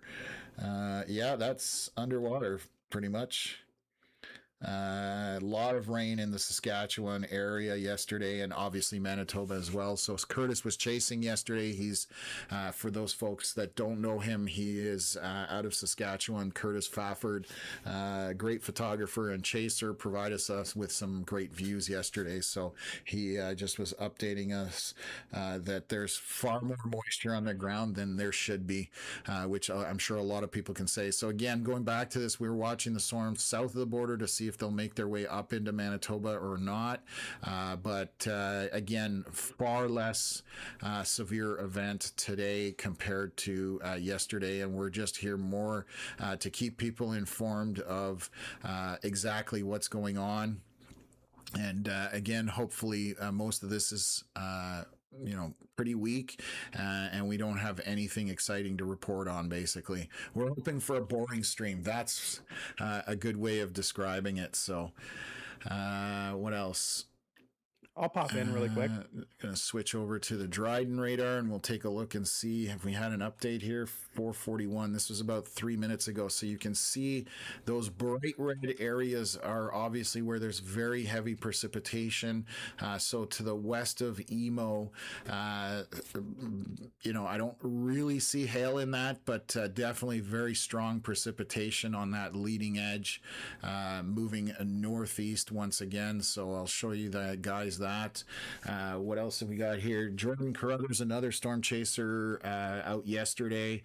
He says, man, that Shoal Lake area again, too bad. I'm in Alberta right now. Yes, he flew out for work, so Jordan can't chase today. So definitely missing some stuff going on. But this, I think you're talking Shoal Lake. Where was that? Up here, I want to say. Is Shoal Lake up here? Yes, it is. So more water happening up that way, coming out of the sky. So again, not good. They were chasing yesterday.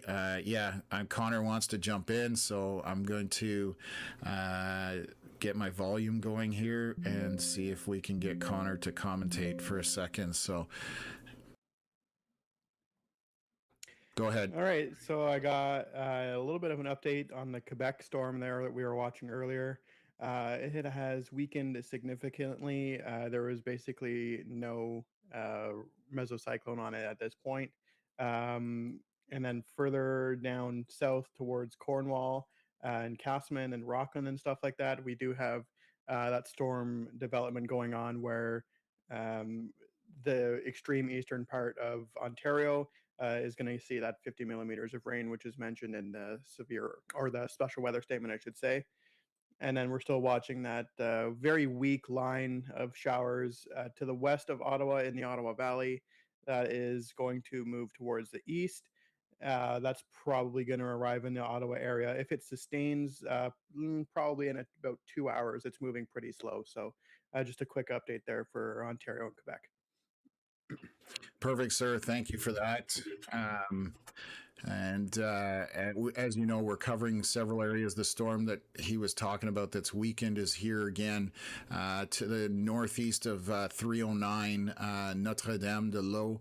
That is basically the storm in question. So yes, it has lost its intensity, and we're not again expecting anything really in Eastern Ontario other than if you do get caught up with these storms that it could be just heavy precipitation, but that would be the only part on the table for that region. So let's take a look back here at Dryden, and just a lot of precipitation tucked in there and moving northeast as it comes up to the Trans-Canada Highway. So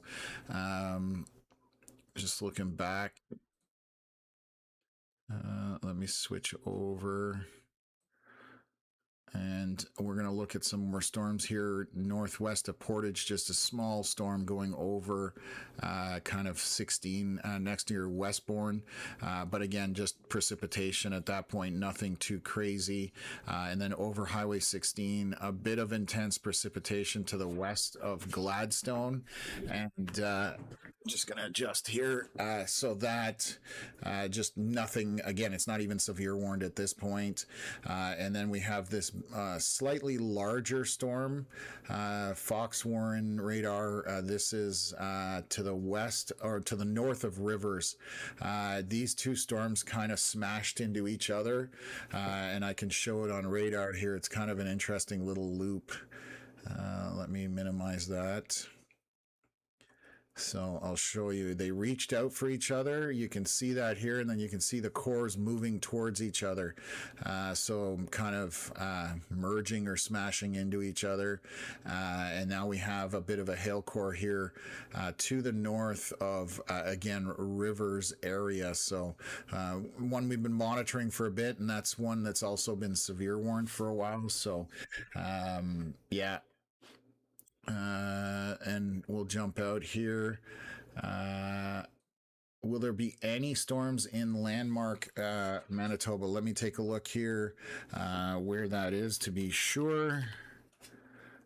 You're under that thunderstorm watch. Okay, landmark Ile-de-Chêne, southeast of Winnipeg. Right now, it does not look like there's going to be a whole lot. Again, we were mentioning earlier on the stream, we're watching these storms coming out of the U.S. So if they march up, they may catch that area. They don't look too bad right now, but again, we'll monitor this. So I'll show you what they're doing on the U.S. side. and you can see them forming over there. So these are marching east, but with a bit of a northerly component to it. So we will watch those to see what happens and update you, but not expecting anything too severe on that front. So V-Baller Lefty, Tom and Connor, hope you guys got plenty rested after last night. Well, a funny story about that one. I went to bed at 3 a.m. and I forgot about a meeting at 8:30 a.m. So I definitely did not get a lot of sleep. I am going to probably pass out pretty hard once this is done today. So I'm definitely looking forward to sleep already, and it's only it's 6 o'clock our time, 5 o'clock Manitoba time. So I'm definitely not going to be up late today. We'll sleep in tomorrow and a little bit, but then we'll be back at work as well. So and I see the comment in the chat there. Connor typed it in there, so I try to scroll through the chat as quick as possible, but it's sometimes quicker. He's quicker than I am anyway. So let's just take a look here. Oh yeah. So okay, back over to the Canadian side, the Ontario side. I was looking in the U.S., but yes, we're looking at the Canadian side here. Couple of hail signatures down here, just north of 11. We've had a few persistent areas there. As storms move through, they kind of get a bit of a hail core and then move on. So this is just north of 11, near 600 and 617 if you're in that area, and it is moving northeast. I don't see anything too much other than this tiny little hail core here along 17. This is in a bit of no man's land, but west of Vermilion Bay or Vermilion. I don't, depends how you guys pronounce it. The French, I naturally go to that way, but there's a bit of a hail core again tracking here. And it's making its way northeast essentially as it moves there. And we have seen these storms kind of pulsing, meaning going up in intensity and then dropping back down. But that is headed off across the Trans-Canada and heading up northeast. We'll see the thunderstorm warning right now extends to this yellow line here. This is a watch over here.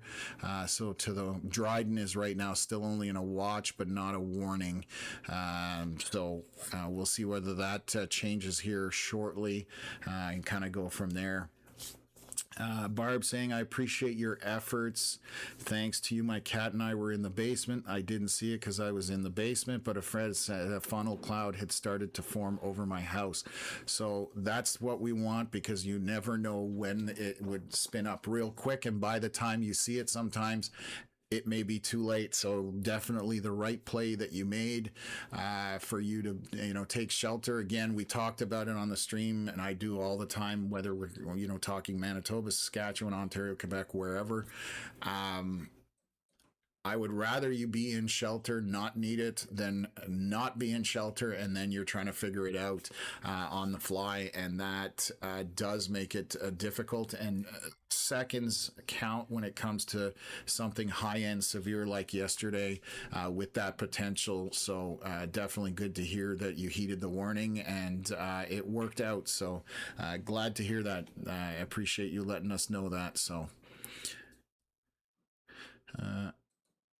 just going to go back here and see if anything's happening. Actually, I didn't look at Regina or Saskatchewan and the Regina area. So these storms are kind of falling apart. So I'll show you guys what I mean by that. You can see how tight they were with little red bright areas, and now they're kind of washing out where you're losing the red, you're going more to yellow and orange.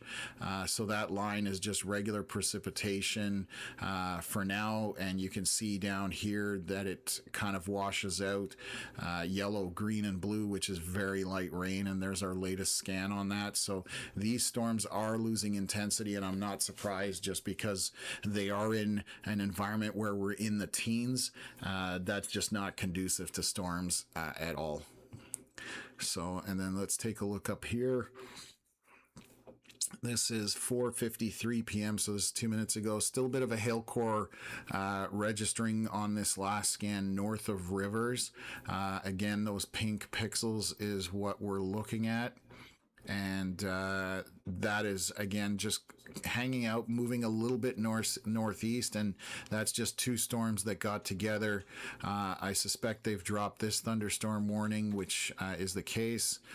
Gonna look at this Rossburn one. So that storm has moved off to the northeast, and it looks like it's not sustaining its strength. So I assume this severe warning about around Rossburn will be dropped here in a pretty short order unless something happens with that storm. And again, southwest of Dauphin, there's just heavy precipitation in there. There might be tiny hail right around southeast of Gilbert Plains, but that is not severe warned yet. So definitely wondering whether that will even happen on those storms. Again, very marginal stuff today, and that's good news because of what took place yesterday. Again, a lot of people shell-shocked over that, especially when things were involving Winnipeg for most of the day with storms and then even into the evening. We haven't heard out of Selkirk whether there was, confirmed tornado last night. We'll see whether that's the case, but there was definitely a lot of damage, more than likely from winds there.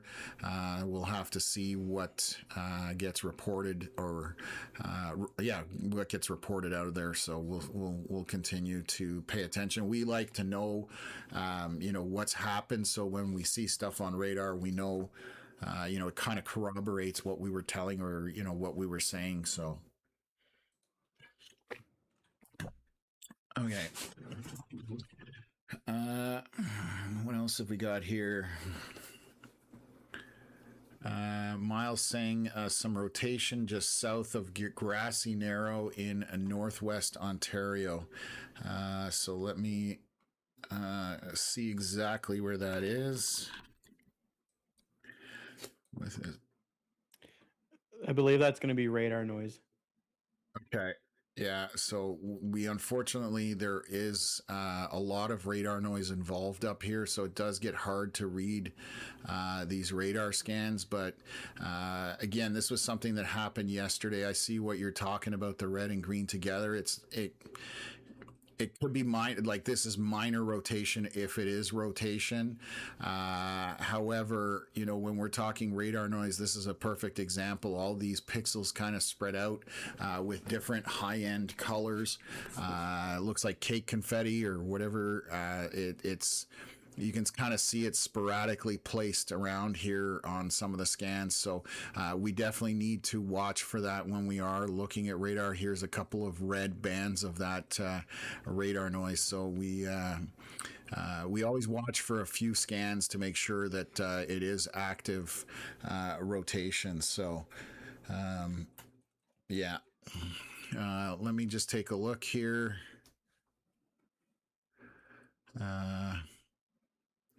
What else is here? Will Manitoba specifically, Winnipeg area, be affected like yesterday? Yeah, we just kind of went through that, and I think Connor's answered that. So,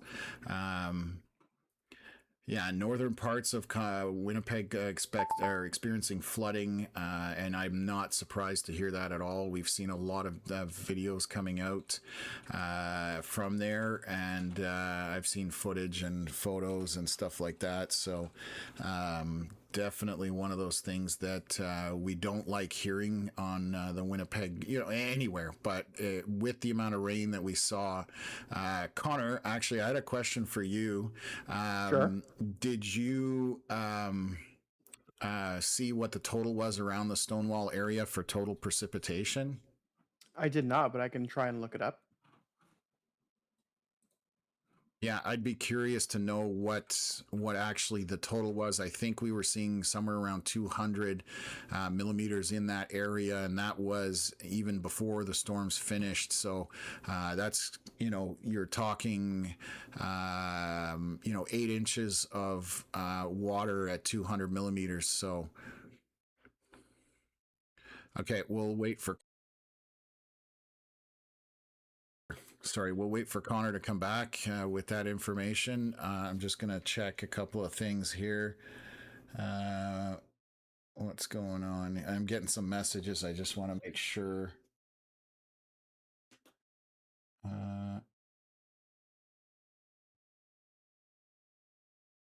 Just monitoring one of my chats. Too funny. Okay. What else have we got here? Mimi O'Rourke saying, "Did you sleep? Wow, relentless. Thank you." Not much. Let's put it that way. We've been chatting about that a little bit, but that's fine. I'll sleep a lot tonight. That's basically what'll boil down. And again, I'm hoping that most of the severe component here starts to drop off. And the biggest threat in terms of severe would be this. Give me a sec here, right here. This is this line. That's the bigger threat than anything. These storms have just popped up, and that's they're getting a little bit of hail and stuff like that. This looks like this warning has been dropped. Yes, so that's what I said that would happen. That one is dropping, and we're gonna wait to see. We should have a new scan here off of Foxwarren, so I'll stick with this. Any second we should have that new scan. I just want to see if the hail sustains in there. So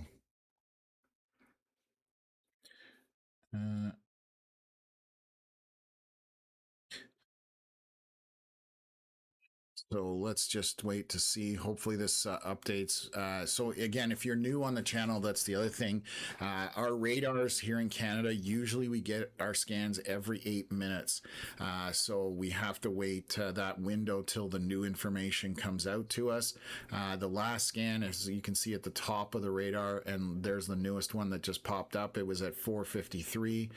So we were right on that window of getting the next radar scan, and it did pop up. So I'm just going to take a look at it. There is a very tiny spot of hail right now, only 3 pixels. So I would suspect that this is on the downtrend for this hail signature. We'll see if that pops up again, because we have had these storms pulsing this afternoon up here in the northwest corner of Manitoba. And this one here by Gladstone may end up, if it's sustains a little bit, this may get severe warned, but we'll take a look at that one there. I don't see anything else there. So any storms in Landmark, Manitoba? No, we don't have any. I don't believe those are near Winnipeg. Everything is still south of the border. So we'll continue to see if anything comes out and whether there'll even be a severe warning for any of these storms. So CBC says Stonewall got 255 millimeters. That's got to be. That's. Want to say 8 inches of rain, probably. I'm just doing the math here. Bear with me for a second.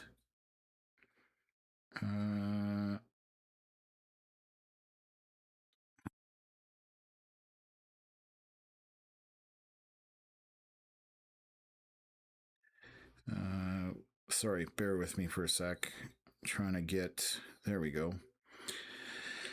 Yeah, that's actually going to be 10 inches of rain. That's crazy. 10 inches of rain in any area over a 6-hour period or even an 8-hour period. That's why we have so much flooding up there. So, yeah, definitely a ton of rain, and hopefully nothing else makes its way up there today. We'll keep our fingers crossed for that. So Hillary asking, how is Brandon, Manitoba doing any storms? The storms are to the north, north of Brandon, and they are staying north of Brandon. There doesn't seem to be anything right now around the Brandon area of any concern. I don't expect much, if anything.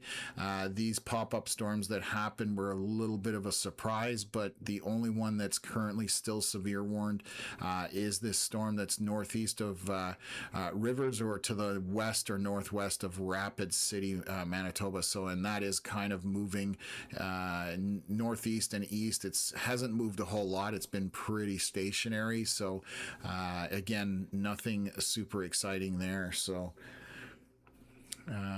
So again, that's that side of things. And let's look at Saskatchewan. Again, I suspect a lot of this is just going to push out. So down here, this is just basic rain. It has completely widened out. So when you see how tight this line is, this is how, you've got some intensity and those storms are just getting going. This green and yellow arc, come on. This arc like this, it looked exactly like these storms, but now as it's weakened, it's kind of spread out, and you've got your rain spread out with that, which means you're not, it's again, yellow to green to blue is on the low end of the scale for precipitation. So that is just regular showers or even misting. Like some of that is not even, I would not even consider rain at this point. So there's a little bean over here by itself. I call them beans because they kind of look like that sometimes. This is a little storm, but we'll monitor that. I don't think anything's going to come out of it. But back to the west, all the way to Swift Current, there's a line of precipitation in there with some areas with a bit more rain, obviously in that red and orange coloring. But again, our main item we are watching is just this line as it marches northeast through the northwest portion of Ontario. Few areas of hail showing here where you see those purples and stuff like that. So it's you can see it all the way up here to 17. So those are the areas to be concerned about. And on that last scan, most of the hail disappeared. So again, we are seeing where these storms pulse, go down, go up, and intensify and re-intensify. So I suspect this warning is being dropped, but let me double check. Maybe they've updated it. Nope. So that's exactly what happened. That one has dropped. So all of the severe warnings in western Manitoba for now have been dropped. Again, there are storms in the area, lots of rain, but nothing of the severe component on that. So I'm just bringing up. Oh, we've got Rick out here doing some recon work for us. So I'm going to share this. He's coming in from basically Highway 1 between St. Anne and Winnipeg. Where is St. Anne? Let me see where that is. Bear with me for a sec, folks.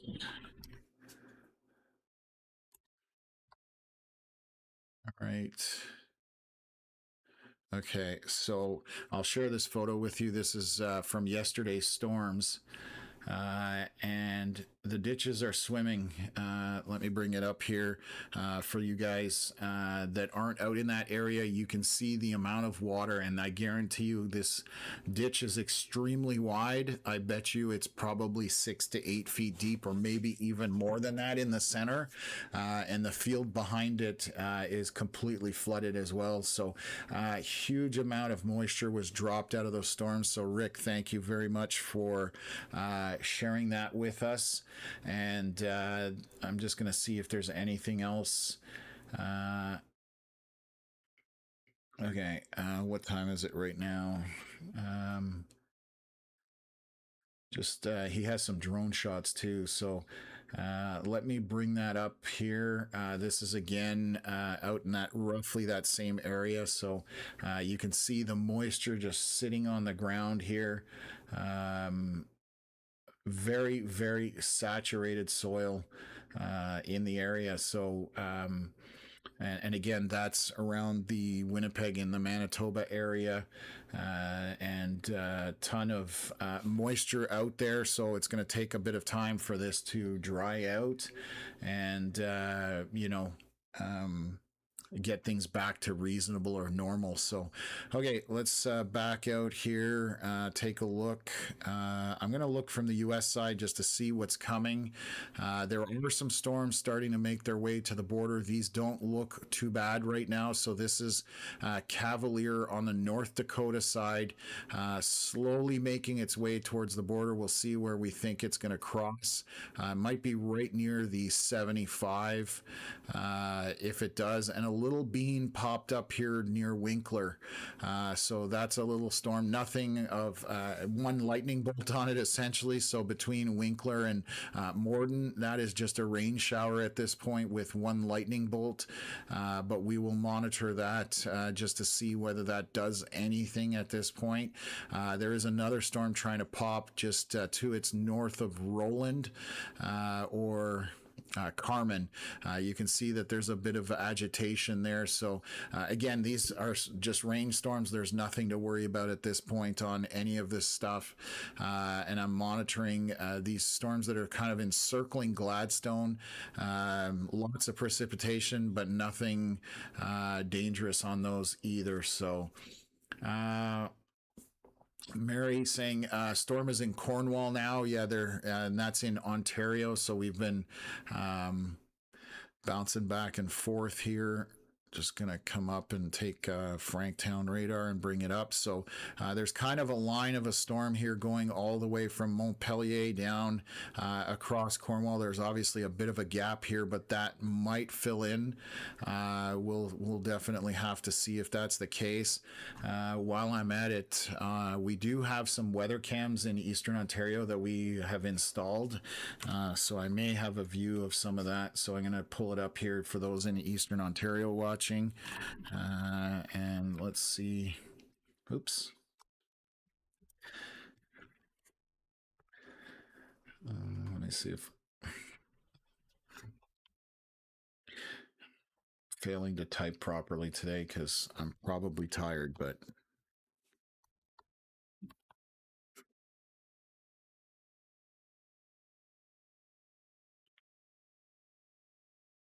of course nothing wants to work today. Yeah. It's amazing. Where are we? Right there. Log in. Bear with me, folks. Sorry.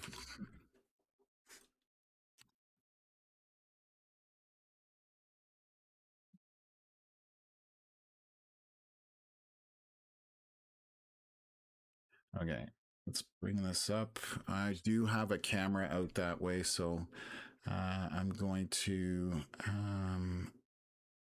bring this up, bring that camera up, and I'll share it with you folks. So this is for Eastern Ontario. Hopefully that camera will come up here.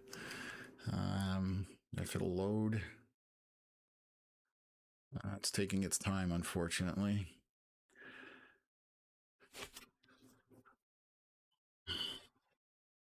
Yeah, that camera doesn't seem to want to come up today.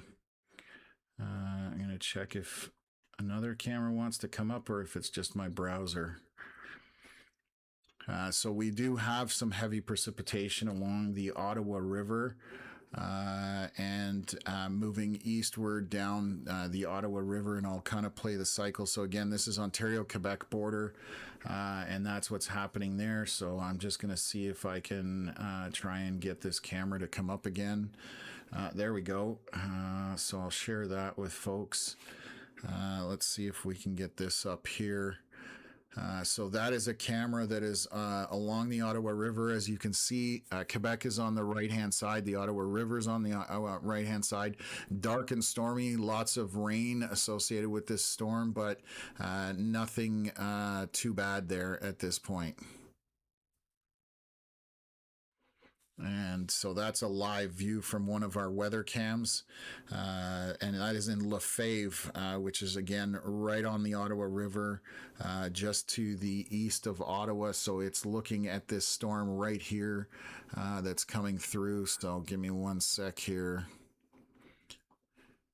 And that camera is located right in the edge of this rain, which we're seeing right now, the visibility. So the heavier rain is moving towards that camera, and the visibility is definitely going to go down here shortly. But that is a network that we are building. Again, we're starting in Eastern Ontario and making our way out from the area, Western Quebec, and we're slowly but surely building that network out at this point. So again, just some heavy showers here on the Ontario side and on the Western Quebec side, so Eastern Ontario, Western Quebec. And again, when you see that orange red, that is heavy precipitation, but that's all it is. So that's why they've put out these special weather statements, because some of these storms will put down quite a bit of moisture as they travel through your area if you happen to be there. And there's another storm here kind of tucked in between Renfrew and Pembroke area. Moderate rain in there, maybe a little bit heavier, but nothing again to be concerned about or get excited about.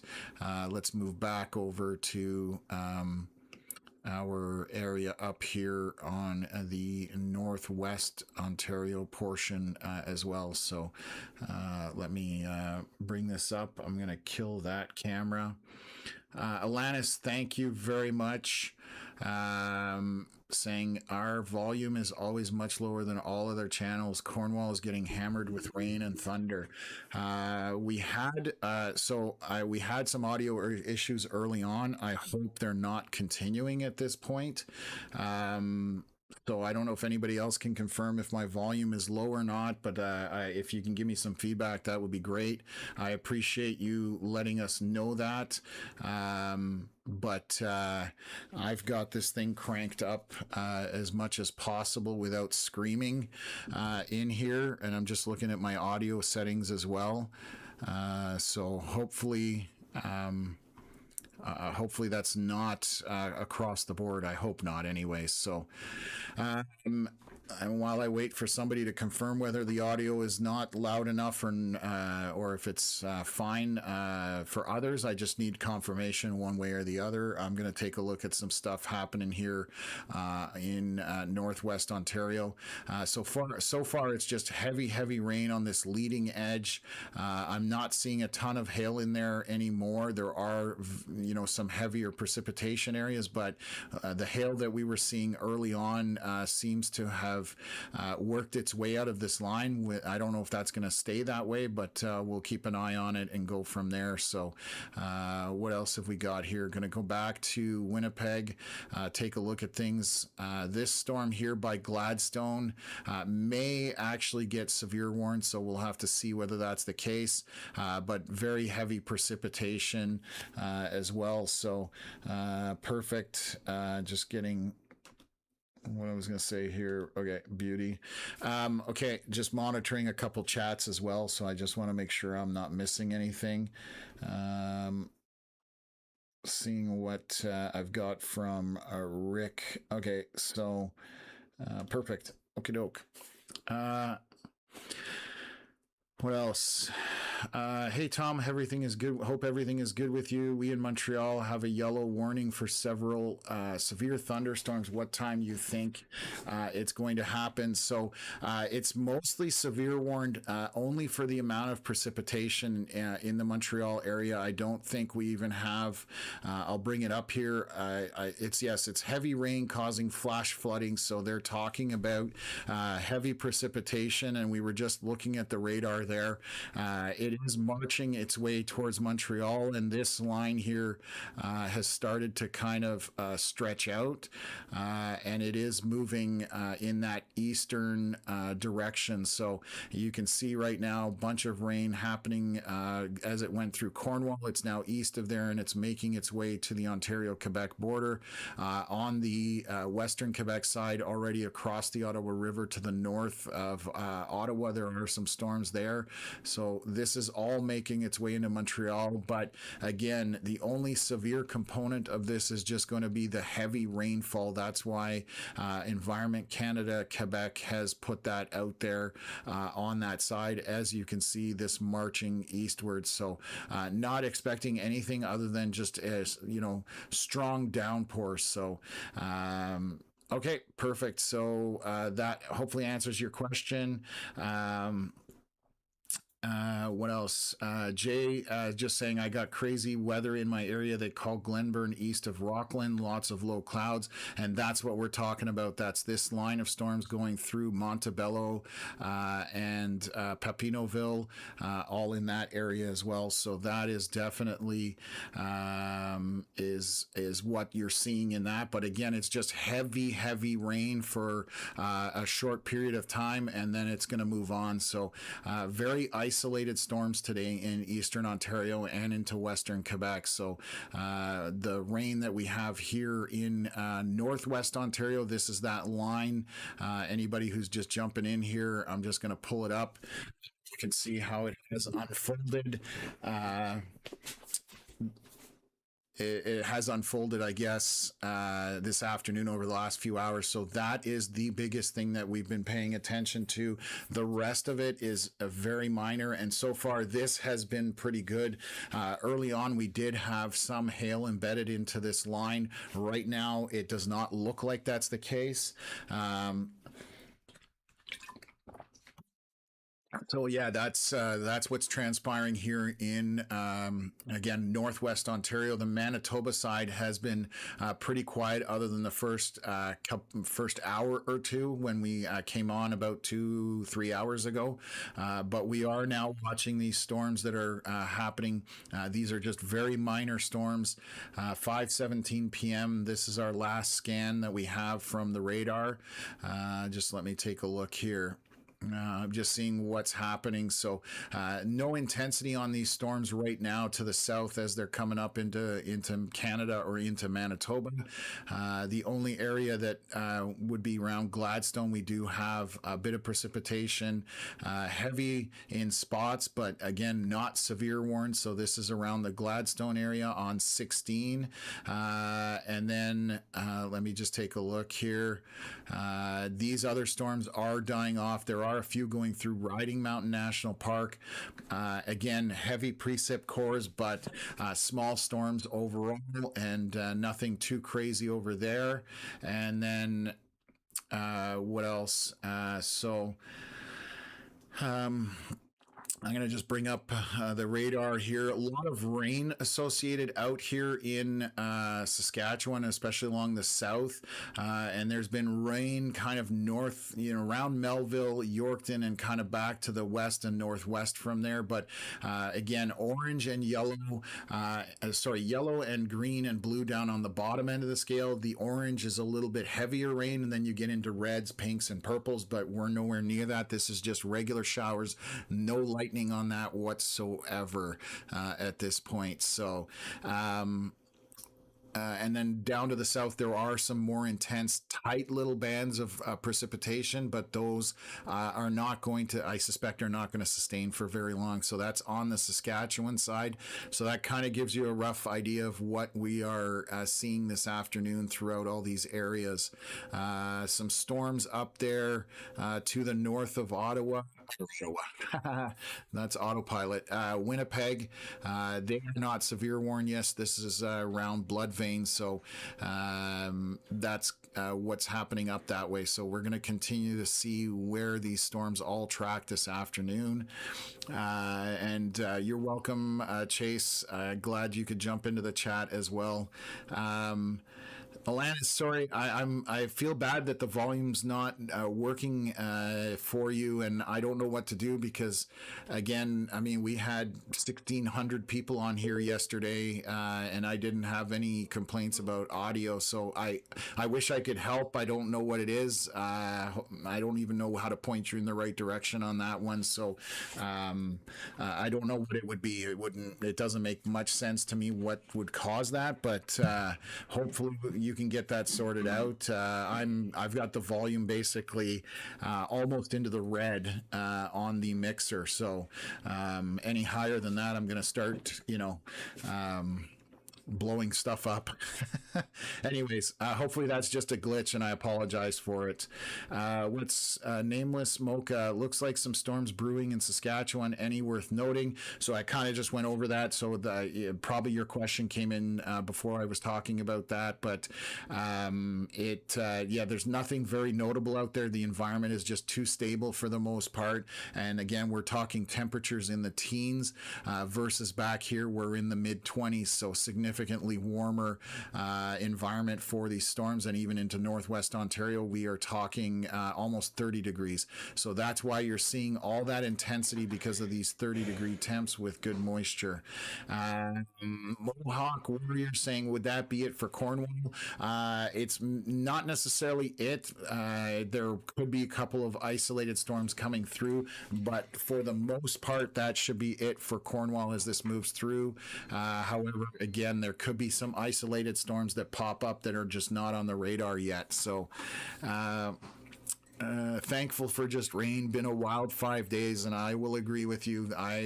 We've spent probably close to 30, maybe 40 hours on the stream over the last week roughly, covering these areas.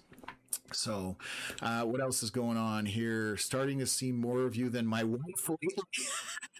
That's not a good thing. We're just gonna leave it at that. What else? Perfect. Okay, parents in Petersfield, Manitoba had to get a generator to get the sump working again.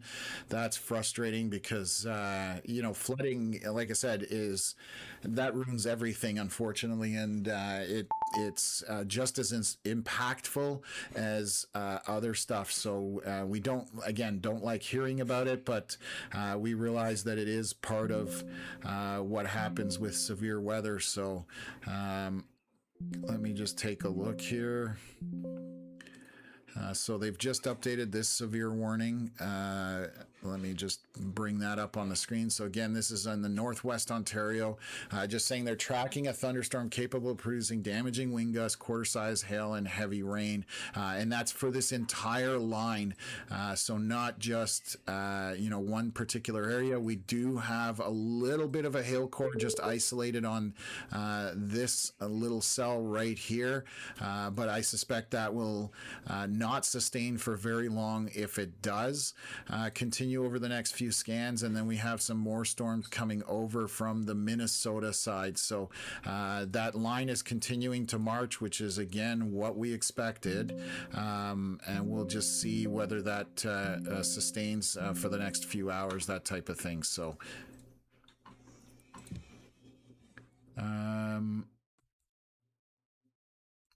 watched your stream all day. So Nameless Mocha saying, I watched your stream all day yesterday. I live in southeast Saskatchewan. That tornado was wild. Yes, that was a serious situation. We had a few of them yesterday where we had confirmed tornadoes. We had a couple southeast of Winnipeg on those early storms. And then we had obviously Oxbow in that area in southeast Saskatchewan. And then Steinbach last night, or not Steinbach, Selkirk had quite the velocity signature over about 3 scans, and then the straight line winds late at 11-12 p.m.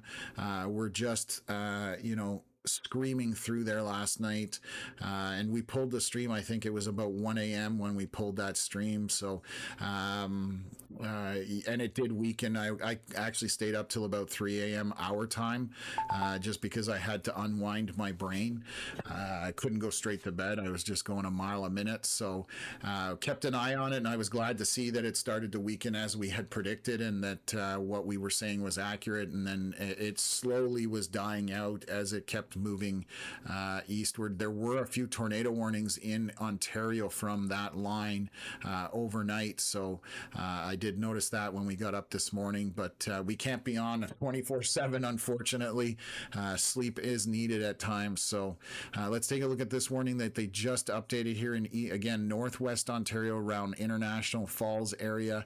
Just saying they're tracking severe thunderstorm capable of producing strong wind gusts, loony to ping pong ball sized hail, hail being mentioned here. And again, it's all these storms that are trailing up through here to the north. And again, I circled that hail core.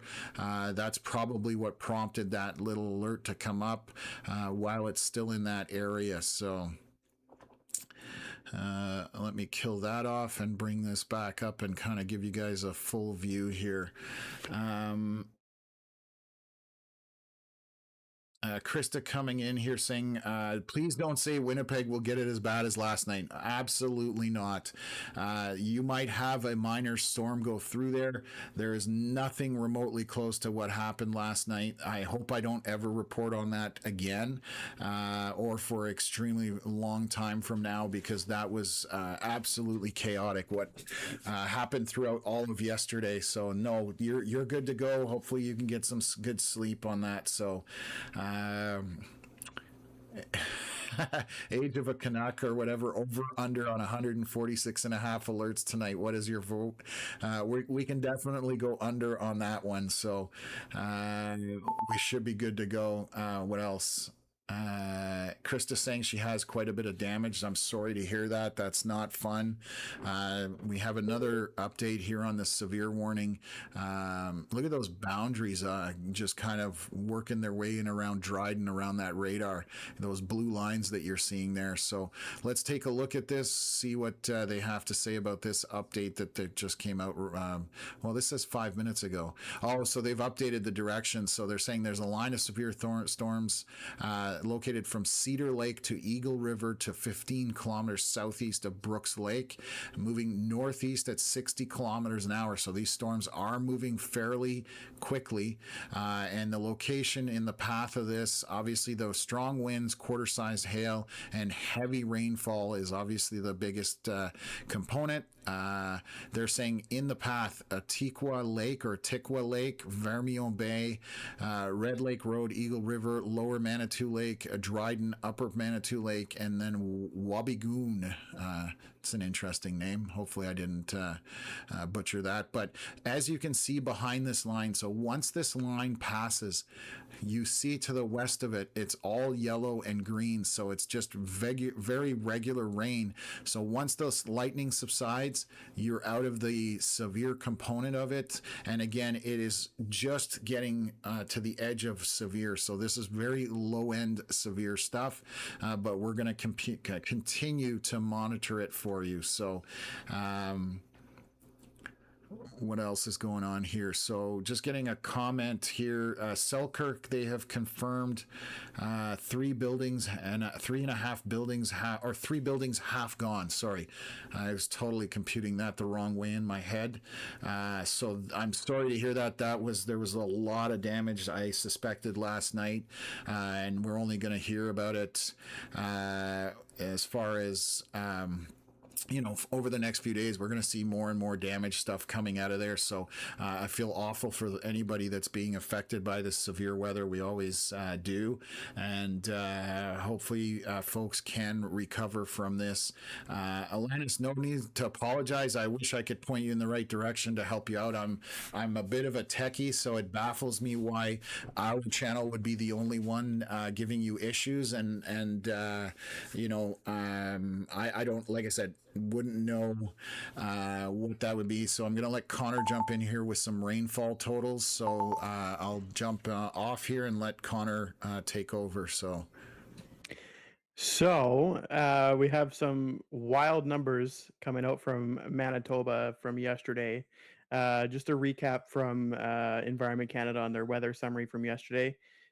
Tom, you were wondering earlier about Stonewall, Manitoba. They ended up with 255 millimeters of rain over a 24-hour period.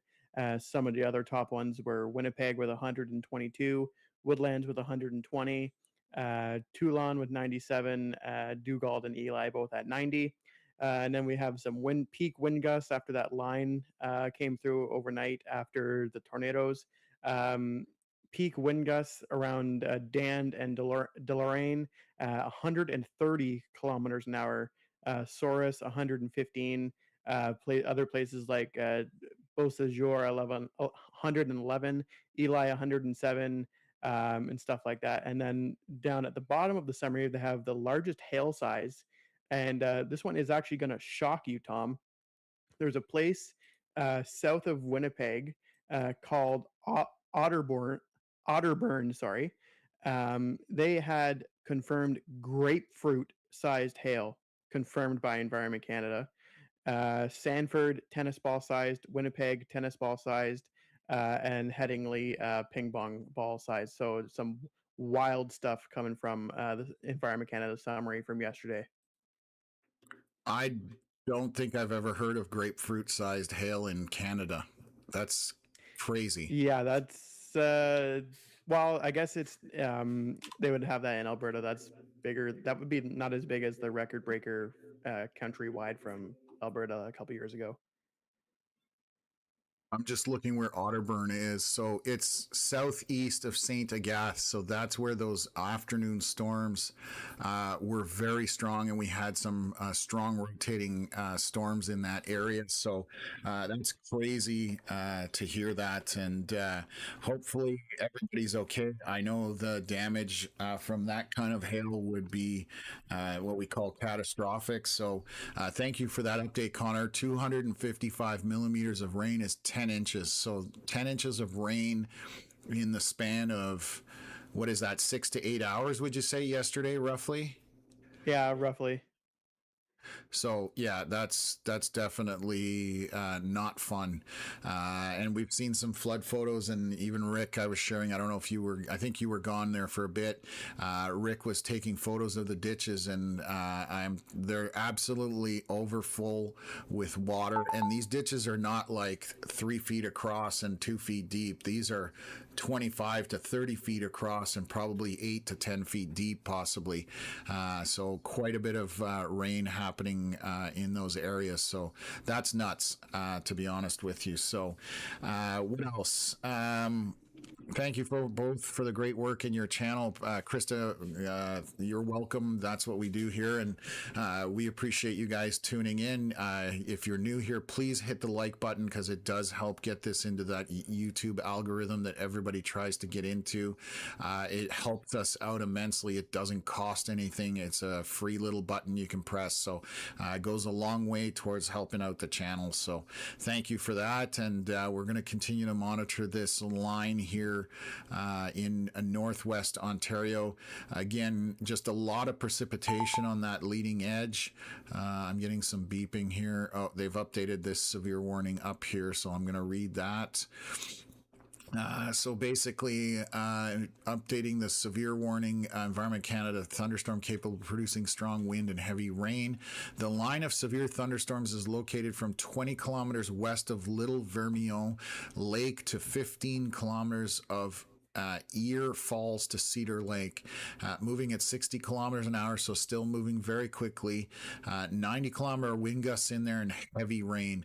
Locations in the path of the line currently are Red Lake, Little Vermilion Lake, and Trout Lake. So a lot of lakes up there, and that's what happens when you get much further north off the Trans-Canada in that northwestern portion of Ontario. So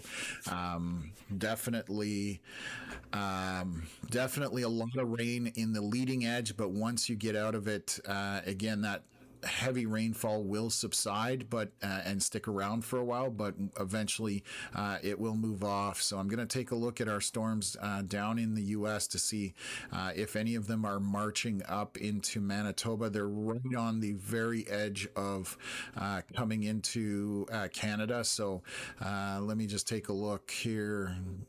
They're not looking too bad right now. So even with a few little storms kind of popping around the area, these by the border don't look anything severe. There's this little tiny little bean here. Look at it from the Canadian radar, just over south of Roland. Just heavy precipitation within that, and 2 lightning bolts. So again, nothing to be concerned about at this point. Let me zoom in here. A couple of small storms just south of Sandy Bay and east of Gladstone. They've been there for a while. Nothing severe, heavy precipitation in that. And then let's take a look at Foxwarren. All I see here is there's a little storm that popped northeast of Kirk Ella on that in the last couple of scans here. So let's just take a look here. It is marching again northeast. The boundary off this storm to the north. I'm just watching this little boundary float south. May have triggered that storm, but there's a tiny little storm there, heavy precipitation, but that's it basically. And then once we do get back into Saskatchewan, just basically a lot of rain, and the most intense now is back here. There is some hail tucked in. Hodgeville, I believe, is the town. Hodgeville to the southeast of there, or northwest of Gravelburg. This storm is indicating quite a bit of hail on it right in here, and this is going to be moving kind of southeast, I want to say. So I'll update that there. Yeah, so you see how there was nothing there, and on the last scan that pulsed up big time. We'll see whether that continues to march towards Gravelburg, but that's a lot of hail there. Anything else? There's a bit of hail here southwest of La Flèche, and then just a lot of rain tucked in on that 13 highway in the southern portion of Saskatchewan. And then just regular rain here off to the east by Weyburn, and a bit more intense along 39. I want to say Weyburn, that 39 highway, isn't that where Dog River from the TV show used to be?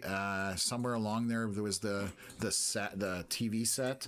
I think I drove past it going through Saskatchewan, and I've got Connor here needing to jump in with an update, but that was just a curiosity thing, because I'm almost sure it's kind of northwest of Estevan, and that was the Canadian TV show. But let me switch over to Connor here. So as we were on stream yesterday, you guys remember we were covering southeastern Saskatchewan when that storm came across the North Dakota border into Canada. It eventually produced the Oxbow Saskatchewan tornado. As per the weather summary from Environment Canada, it is preliminary rated as an EF3. However, I would not be surprised if that were to be upgraded to an EF4 at some point, just based on some damage photos that I've seen. But their EF3 damage rating is based on damage at a farmstead that was near Oxbow. Question: do they have a wind speed for that EF3 rating, or have they just categorized it as EF3 for now, preliminary, and then more details? Preliminary EF3 without a wind speed. Okay, perfect. Thank you. So that was for that tornado in Oxbow area coming across from North Dakota, basically in the bottom corner. So we did spot that as it was coming across, and we had that happen 2 days before. We literally had almost the same concept happen, another tornado coming across from North Dakota as it moved through in that roughly that same area. So seems to be a bit of a magnet area over the last few days with what's going on. So let me switch over to radars here and just keep updating you guys on what's going on. So I see Dauphin. There's a bunch of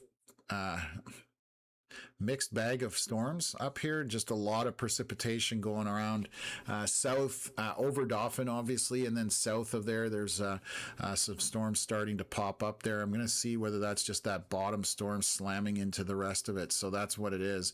You can see that Rossburn storm going north and then just kind of pushing into it. So this will probably congeal into maybe a bigger cell as it moves between Dauphin and ebb and flow. So we'll watch that one here. The storms by Portage still haven't been severe warned, just precipitation out there throwing out some boundaries. Storm by southeast or east of Roland, again, just regular rain on that one, so nothing severe component at that point out of here. So let's take a look at our line here going into northern or northwest Ontario. Just by International Falls. We're about to have that line come into there from the southwest, and that again is going to just continue marching. Let's just take a look at radar from the U.S. I apologize, folks, for yawning. A little bit tired today. It's not you guys putting me to sleep. It's me not sleeping, putting me to sleep. Yeah, so this is just, again, walking north-northeast, and you can see that progress throughout the afternoon here, and we're just seeing how that is just pushing in, coming into Dryden very shortly. So, question coming from Talon's Aviation. How's Winnipeg looking tonight? Stars of the show yesterday. Yeah, it's looking good. I mean, if there's maybe some basic precipitation that makes it into Winnipeg, I'm not expecting anything too severe. Our biggest threat was this line, and the question mark, I guess, in our modeling, whether depending which model you looked at, was where this would set up, and that's the reason for this watch being kind of on the eastern part, because if the storms fired and came up through here, then it would be into Winnipeg. It could have gone to the east of Winnipeg, but these storms literally snuck in right about here. If you look at that original scan, and it unfortunately doesn't go far enough back, but that's where they started and crossed over and immediately ended up in Ontario. And so that's why you're not seeing any severe warnings on the Manitoba side. And that was the only thing we were trying to figure out based on modeling, where would this start and kind of cross over from either North Dakota or Minnesota into Manitoba. And so it was as far east as possible into Manitoba. So very very good for that area for the most part. Still getting some precipitation in those wet areas. However, it could be that there's no storms that make it into Manitoba tonight, but we'll have to see whether that's the case. So there's a little bean here sitting down here that might ruin the party, but again, it's very tiny. No real major intensity on it, and I don't know if that's going to sustain. And then the stuff crossing the border just on the North Dakota side is weak as well. There's just heavy precipitation associated with that. So we're not going to be reporting anything super exciting to you folks today, which I'm sure most of you are happy to hear, to be totally honest with you. So I'm going to zoom back to Eastern Ontario and just take a look what's happening down there. Looks like they I almost said re-tornado. Sorry, guys. Severe warned this storm out ahead on this. I'm just going to look from see what this thunderstorm warning reads here. So Environment Canada tracking a severe thunderstorm capable of producing strong wind gusts and heavy rain, and that's the warning for that storm there. So and that is again this cluster right here, right over basically the Réserve Phonique du Papineau-Labelle, and it's moving northeast a bit, but you can see, well, there you go. That's the line. I called that earlier, that line would sort of fill in, and that's exactly what's happened here. So it stretches off into New York, and all of this is essentially marching into, Montreal area, north of Montreal and south of Montreal, with a lot of lightning associated with the line, also a lot of heavy precipitation, but you see there's nothing basically behind it at this point. So If I show you guys how that approaches, you'll see that kind of stretch out. The line forms here in the last few scans and is now going to make its way into the far eastern part of Ontario, Grenville, Hawkesbury, off to Lachute, and then obviously into Vaudreuil-Dorion, Hudson, Rigaud, and then off to Metro Montreal, into there to Blainville, Saint-Jerome, and all the way through those areas as well, our usual coverage areas. So that is just marching that way. And again, you can see it's not very wide, so not a long time while this is over top of you, and it's moving at a reasonable speed. So that's what you can expect out of that storm system as it moves through. We do have a few little storms, just to reiterate, around the Ottawa River, Shawville area, Campbell's Bay, moving a little bit east. The storms to the south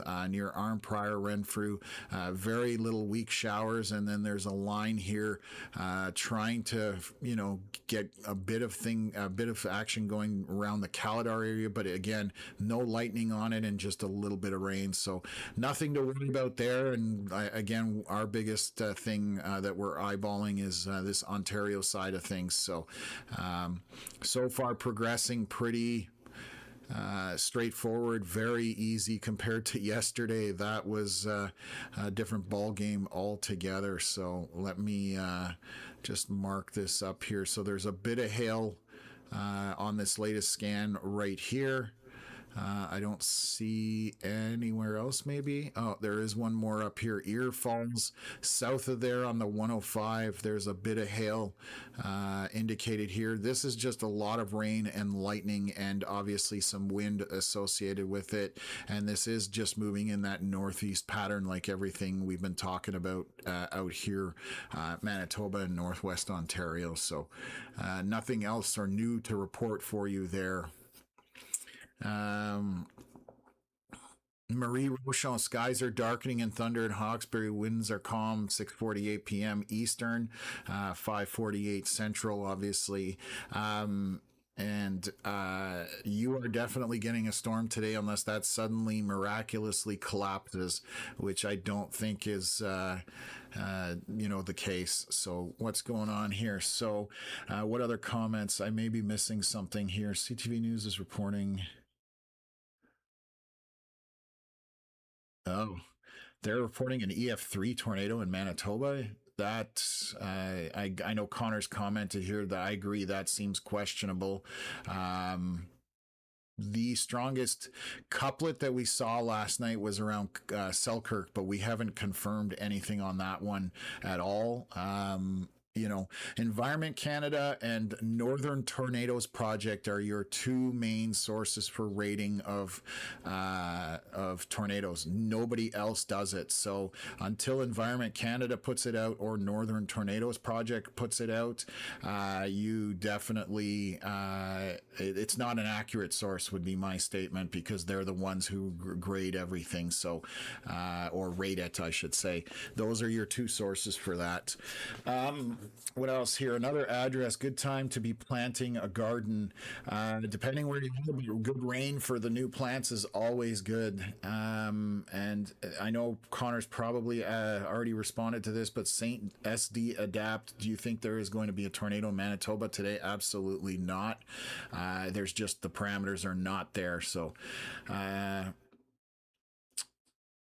that's very nice of you to say that, Zednik. Anyone north of Winnipeg, I'm sorry to hear about the damage done to the homes last night. And absolutely, like I said, flooding, wind damage. There's nothing like having tornadic circulations around you all day, heavy rain, and then to end your day off, you're dealing with straight line winds in the 130 kilometer hour range. So, anyways, that's the way it goes. So Dominic asking, good to see you in the chat, by the way. On a scale of 0 to 10, how did both of y'all sleep after last night's stream? I would rate mine at maybe a 4. Maybe we'd get to a 5. Actually, I'll go 5 on it. Wasn't a good sleep for me, unfortunately. A little bit short, but we will We will recover this evening, and then we've got some time tomorrow. So that's how it goes. Tom, I wrote Tom a 1 and him a 6, but I'm good with a 5 on that one. It was kind of a so-so sleep. So, like I'll probably sleep like the dead tonight. I just want to highlight something here. I'm noticing a hail core here that's probably going to get severe warned here just east of Delta, especially if it maintains for another scan.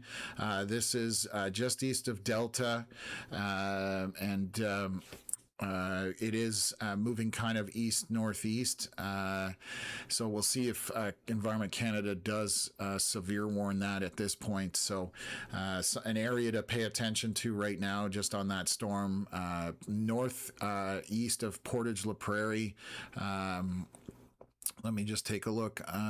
North of it's way north of High Bluff, but Delta up by the lake essentially. So Delta, I think that's where there's a beach. Yes, I've been up to this beach a couple of times when I've been out visiting to Manitoba, so I know where that is. This is definitely a good hail signature on that, so I would say grape size hail, maybe up to quarters, that kind of idea.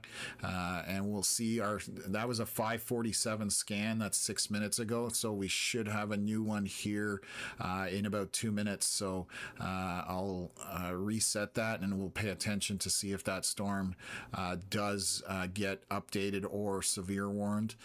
The rest of the severe warnings are dropped. For anybody that's tuning in here to the west of Manitoba, those storms are not doing any good, which is also good for the locals. And then, just tiny little storms here. Brandon, there's a storm to the northwest by Rivers. That looks like it's dying off somewhat. And then just south of Dauphin, all of this cluster of precipitation, quite a bit of lightning, might be tiny hail on that. So that is up in the Dauphin area, but not severe warned at this point. We'll take a look into Saskatchewan.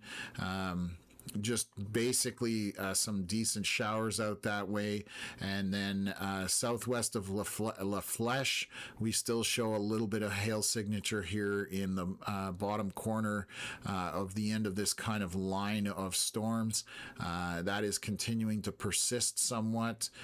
Do I have a different radar there? So both radars, I just used the US radar, and they're both showing this hail signature. So unfortunately, somebody's fields are getting covered in hail by the looks of it, if I had to guess on that. So that's kind of a synopsis of what we're looking at, covering quite a few areas, but nothing exciting, nothing too crazy, which is great. That's what we want at this point. So a little bit of a bean right here, just around the Lewis area, kind of to the east of Winnipeg. That just kind of popped up in the last few scans. So let me take a look here.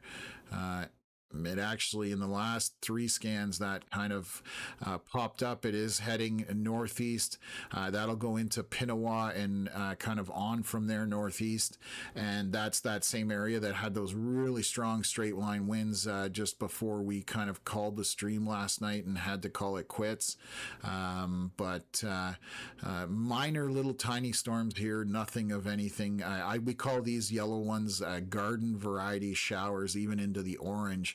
That's just the stuff that waters your plants. So that's basically it there.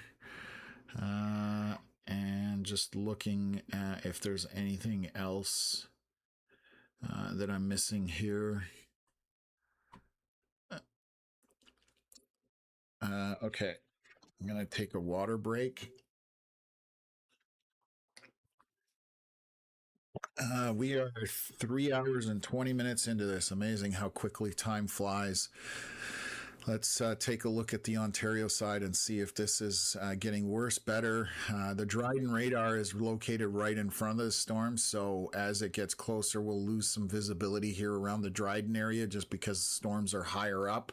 But The latest scan just, I believe, came in here. Actually, it's 4 minutes ago. So, little bit of hail.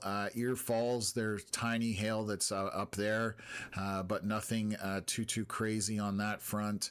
And these storms so far are keeping on the low end of severe. They're barely getting into it, to be totally honest with you. So that's a good sign. A bit of hails on the Minnesota side, Big Falls heading up into International Falls. If that sustains, we'll see if that's still on the U.S. side. So we'll kind of keep an eye on that. And they just updated this severe warning. So I'll read that out. Environment Canada, just meteorologists tracking severe thunderstorm, damaging wind gusts up to quarter size hail and heavy rain as well. So that's what we are dealing with at this point. So, whoops, I hit the wrong button. My apologies. I'm sure that echoed on the stream. And again, we're having a little bit of technical difficulties with the audio side of things. I'm going to have to get myself some new earbuds for the next stream because mine, I think, have decided that they no longer want to work, and they're probably 7 years old at this point. So I guess I've gotten my money's worth out of them. Use them mostly on this stream, to be honest with you, but anyway, so we're just kind of limping through a little bit today, in terms of the tech side of things. So I don't know if anybody has any questions in the chat in terms of any specific areas. I'm going to come back to Eastern Ontario here. Anybody who's interested, this is just heat warnings for all of Northern Quebec and Northern Ontario. You can see 33 degrees Celsius up there by the Hudson's Bay and James Bay. So drastic difference. If you come up here to Churchill, it's 5 degrees, 32 degrees Celsius to the southeast of there in Fort Severn. That's a 27 degrees Celsius swing, which is pretty drastic. So let me just look at Eastern Ontario. What's going on here? Franktown. Okay, perfect. So this line is continuing to sustain going along the St. Lawrence River. Just tracking essentially down here. I'm just going to highlight it, and it is walking eastward essentially towards Montreal. It's almost completely into Quebec. It's just in the very last portion of Eastern Ontario and just walking that way. So right now, let me see here. Just coming into Hawkesbury, Grenville area, and then we'll be on to Lachute, Saint Jerome, again on the Quebec side, Vaudreuil-Dorion, then into Montreal proper as well, through Saint Constant, Brossard, Terrebonne, and along there. So it's a bit of a line, but again, heavy precipitation in it, some wind associated and lightning, but very quick kind of system moving through, and behind it there is basically nothing else at this point that I see marching in that same direction. So what else is going on here? How are we doing in Sudbury? Connor, I don't know, man. Can you anything happening for Sudbury today? We haven't even looked up there. I don't think we even have any warnings. Give me a sec here. Yeah, Sudbury right now is clear, but I'll let Connor comment if there's anything. Sudbury is pretty well fine. Maybe just occasional shower or two. I did also want to mention that if you go back up to Northwestern Ontario, you can kind of see on reflectivity that the outflow boundaries are pushing out, which means the storm is going to start losing its steam over the next couple of hours. It's a slow process when it dies off like that in a line. And as I speak right now, there's an updated warning behind it. But as I said, the outflow boundaries are pushing out, and what that means is that the storm is losing its air, it's gusting its air out, and the gust front ahead of the storm will be way in front of where the precipitation actually is. So when that happens, it's pretty common that the storm will start to die off. But additionally, it's still very windy in there, so expecting. Obviously, there's not very many roads in that area of the province, so It's not like people are going to have trees all over their properties because not many people live up there. But yeah, some good forest blowdown is probably going on up there. I have to unmute mute myself when I start talking. So yeah, definitely, I'm seeing that indicator on radar where you're seeing that outflow coming from the storms, and what that basically means is those updrafts that are going up are now starting to collapse on themselves, and when they come back to the to Earth, basically they kind of push out, and that's what Connor's talking about. Is those storms type start to become outflow dominant rather than ingesting, and so when that's happening, they are weakening, and so maybe we have a situation here where this event might be weakening off at this point. I'm just going to look back here. This thunderstorm warning in Kenora, that big box that we're looking at here, that is the thunderstorm or the severe portion has been dropped. I'm going to see the one to the north is still in existence right now. This one would be around Red Lake, so this big box on the center of the screen, that is still in effect, but I suspect that will be dropped very soon, and you can very obviously see where this line is at this point. So let's take a look here, and we're going to switch back to the Woodlands radar just outside of Winnipeg. I'm going to double check a couple of things here, folks. Bear with me for a second. Just going to make sure I'm not missing any messages. No, we've got everything good. Okay, so we still have, again, some storms here to the north of Portage La Prairie. That hail that we were showing on the last couple of scans on this storm has gone away. You can see that. So it was very purple here in this frame. And again, this is around the Delta area, and then it subsided quite a bit, and now it's almost all gone. So that will not get severe warned, and that's why they watch it for a few scans just to see if it sustains. But that's what we're expecting, is some of these storms are going to be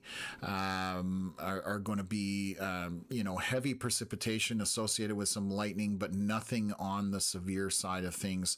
Hopefully for the whole region at this point would be really nice. Again, a little bit of a storm here east of Winnipeg, south of Lac du Bonnet and Pinawa. That is just a small, tiny thunderstorm, essentially. Storms coming across from the U.S. definitely look weak, which is great. Just some rain. And again, we do know that area is saturated from the storms that have been just passing through over the last week. A lot of rain falling in all of these areas. So that's going to be the biggest thing with, kind of, I'm not going to say flash flooding, but a lot of surface water and maybe washouts, that kind of thing. So, excuse me. No, I'm out of water. I got to grab some water. No, excuse me, yawning. I am definitely getting tired at this point. So, we'll continue to monitor this. I'm hoping that the severe threat is coming down for both Northwestern Ontario and obviously the Manitoba side is, I don't think there's anything much in play at this point for the rest of the evening other than the odd little shower. You can see all these kind of little beans. These are garden variety showers. There's one here northeast of Sanford, just on the western end of Winnipeg. But again, these are just regular rainstorms. There's not even basically any lightning associated with them, the odd bolt or two. So that's nothing dangerous at all. V-Baller Lefty saying, Tom, you would have collapsed in your chair anytime soon. I definitely feel like I'm definitely feeling groggy, but again, we'll try and stay as alert as we can here on the broadcast. And I just want to show that last severe warning out northwest of or on the western portion of Manitoba is now gone. So we have no more severe warnings in Manitoba. So again, just some basic thunder showers with rain in the region. I don't suspect anything's going to get severe warned, but we'll continue to watch that for you folks. So What else? Marie Rochelle asking, how are the winds in the storm coming to Hawkesbury? They aren't super intense, but I would say maybe 50-kilometer-hour wind gusts in that line. So nothing too crazy, as that passes through. So very minor, anyways. So Shirley, you're welcome. Appreciate you being on the stream and asking the questions. If we can answer, we will. Yesterday, so this engagement is totally different than we were doing yesterday. Yesterday, I had absolutely no time to answer questions in the chat. I only answered a very small handful of them. But now we have time between scans. There's less storms. Yesterday, I was literally we were bouncing around from one severe storm, one tornado warning after another.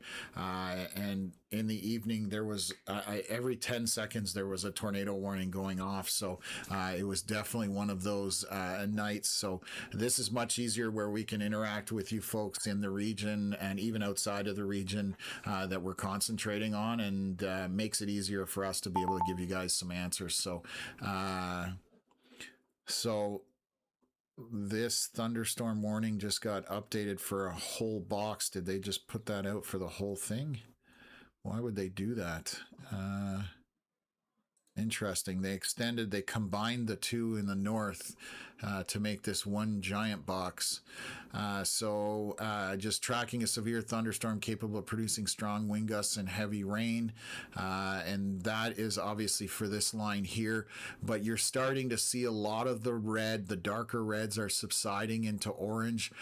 Like Connor was saying, that this starting to show signs of gusting out. So hopefully we're not going to see any more hail in that. There is a little bean of hail down here by Little Fork on the Minnesota side, but we'll see if that holds as it comes into Canada. But right now, the severe component of this line is definitely diminishing, as Connor was pointing out. So what else here? Canada Lakes, part of Ottawa. The temperature is great. Humidity, though, something else. Is this from the Saskatchewan, Manitoba storm? So I'm going to let Connor kind of jump in there and give my voice a rest. I did. I replied to him in the comments there, but for everybody else, the system coming from out west has not really made it this far yet. But this warm and moist air is actually coming up from the Gulf of Mexico before that system arrives, and I believe Friday we have our cold front, if I remember correctly. So we may have the humidity go away somewhat on the weekend. Perfect. Thank you for that update. Yeah, it's always good to put it into the actual stream as well, because not everybody's reading the chat if they're watching it on the TV. So I don't mind doubling up in that case. Question about Leamington. Obviously, South Ontario or Southwest Ontario. What in the... Oh, there's a heat warning over a thunderstorm warning here through Essex County kind of thing, and Leamington. Let me just read that for you. So Leamington, Environment Canada Meteorologists is tracking an area of severe thunderstorms capable of producing strong wind gusts up to quarter-size hail and heavy rain. So let's look at our local radar. So which way are we tracking here? I bet you southeast. No, they're just moving east at this point. So this is what probably triggered it. I'm a little surprised that's severe warrant. It's because it's sitting on the lake breeze boundary, so it's kind of just sitting there. Say that again. It's sitting on the lake breeze boundary. So it's kind of just sitting there. It's basically like a flash flood warning, but they use severe warnings for that in Canada. Good to know. That's right from the master's mouth there. So that's why it's severe warned. It's just parked itself, and it's going to be about heavy rain. So it's going to exceed that 50 millimeter threshold, is what I'm assuming, Connor? Yes, correct. Okay. So we do have some other storms moving east. They're still on the Detroit side or Michigan side. They will move over Lake St. Clair and then kind of get into kind of Wallaceburg and south of there. We have a heat warning. That's what that bright pink is, 27 degrees Celsius there. But these storms are just heavy rainers, basically. There's nothing severe in terms of wind or hail, that kind of thing. It's just a lot of rain just parked and hanging out there. So hopefully that answers your question there, Matthew. Appreciate it. And we'll go from there and look at back here at Eastern Ontario. While I'm here, I'll zoom back out. Ooh, I left my little line there. So let's take a look at Franktown and see what it's doing. Just getting into Grenville and Hawkesbury area. Lots of rain moving through that area now. That's the latest scan. So you can see this is probably 20 minutes to 20 to 30 minutes and the rain is over with. And again, we have just that line stretching from northwest to southeast, almost completely out of Eastern Ontario. And now it's just going to be in Quebec heading towards Montreal. And again, not going to be a long sustained event for rain, 20, 30 minutes around that time frame. The storms along the Ottawa River are pushing into Quebec, and these are very minor precipitation, a lot of yellow and green in that, so not even any lightning on it. So not expecting much there. And then around Calabogie, we have some heavy precipitation, but no lightning. And then a line back here around southeast of Caladar, moving very slowly and just showers essentially. So that's Eastern Ontario, Western Quebec, and Southwest Ontario. And let's head back up here to Northwest Ontario and see how we're doing. And as it's gusting out, you're seeing these storms pop out in front of it. That's probably what's triggering these storms. So yeah, that's basically it. So okay, so Redbox saying, I'm a blind guy watching your stream from Dryden, so can't see the graphics. What's the outlook looking like for us? So right now, the storm system is coming into Dryden. There is heavy precipitation on the leading edge of it. The winds have probably already picked up and gone past because the outflow boundary out of these storms has moved through. You're going to have precipitation that's heavy for probably an hour, I would say, maybe a little bit more, and then it will slowly dissipate. Once that lightning starts going down, there is a lot of lightning on the leading edge, but once the lightning starts going down, that's when your precipitation will just go kind of to the moderate level and then slowly work its way down to no precipitation and all. So just some stronger storms coming in and pushing through the area over the next couple of hours. But again, the leading edge is the strongest part, and then from there it should weaken at this point. So hopefully that helps you out, and thank you for watching our stream. So Catherine saying, hope you caught up on sleep. Thanks for what you do. Our pleasure. We will catch up on sleep tonight. I did not do a good job last night. That was what we would consider a fail at this point. So I'll sleep very well tonight, and it'll be an early bedtime for this guy. So that's, again, what we're seeing here with this line stretching north to south in that northwestern portion of Ontario, basically north of Dryden all the way down to International Falls is where we have that line, and where the more intense precipitation is. Let's have a look back around Manitoba. Some storms starting to kind of congeal here, kind of to the south of Sanford to Morris. Bit of a storm there. I wonder if our traffic cam will show that. I know. Oh, why are there the I thought we had a traffic cam in Morris. Did we not have one? Oh, it was just hidden. Sorry, folks. I was trying to figure it out. I'm pretty sure I've been staring at this camera. Nothing to see on this camera, unfortunately. 6:12 p.m. It is just not pointed in the right direction, or not seeing the storm at this time, I should say. So down by the border here, heavy precipitation coming to the southeast of Altona on the Manitoba side, heading into Emerson on that 75 highway crossing into North Dakota. So heavy precipitation, but nothing severe on that side of things. And then just looking at this cluster hanging out just down by Delta. Quite a bit of precipitation around that area, but nothing severe at this point either. And let's take a look at Foxwarren, showing the same thing, regular rain in Saskatchewan. I'm going to see how this line is doing. So this line seems to maintain a little bit of intensity, heavy rain around La Flèche and Assinibois, heading south basically to the U.S. border. So that's going to be Montana. So that's all that's happening there. Again, nothing to be concerned about. Obviously, saturated area, so water being the biggest thing. So, yeah.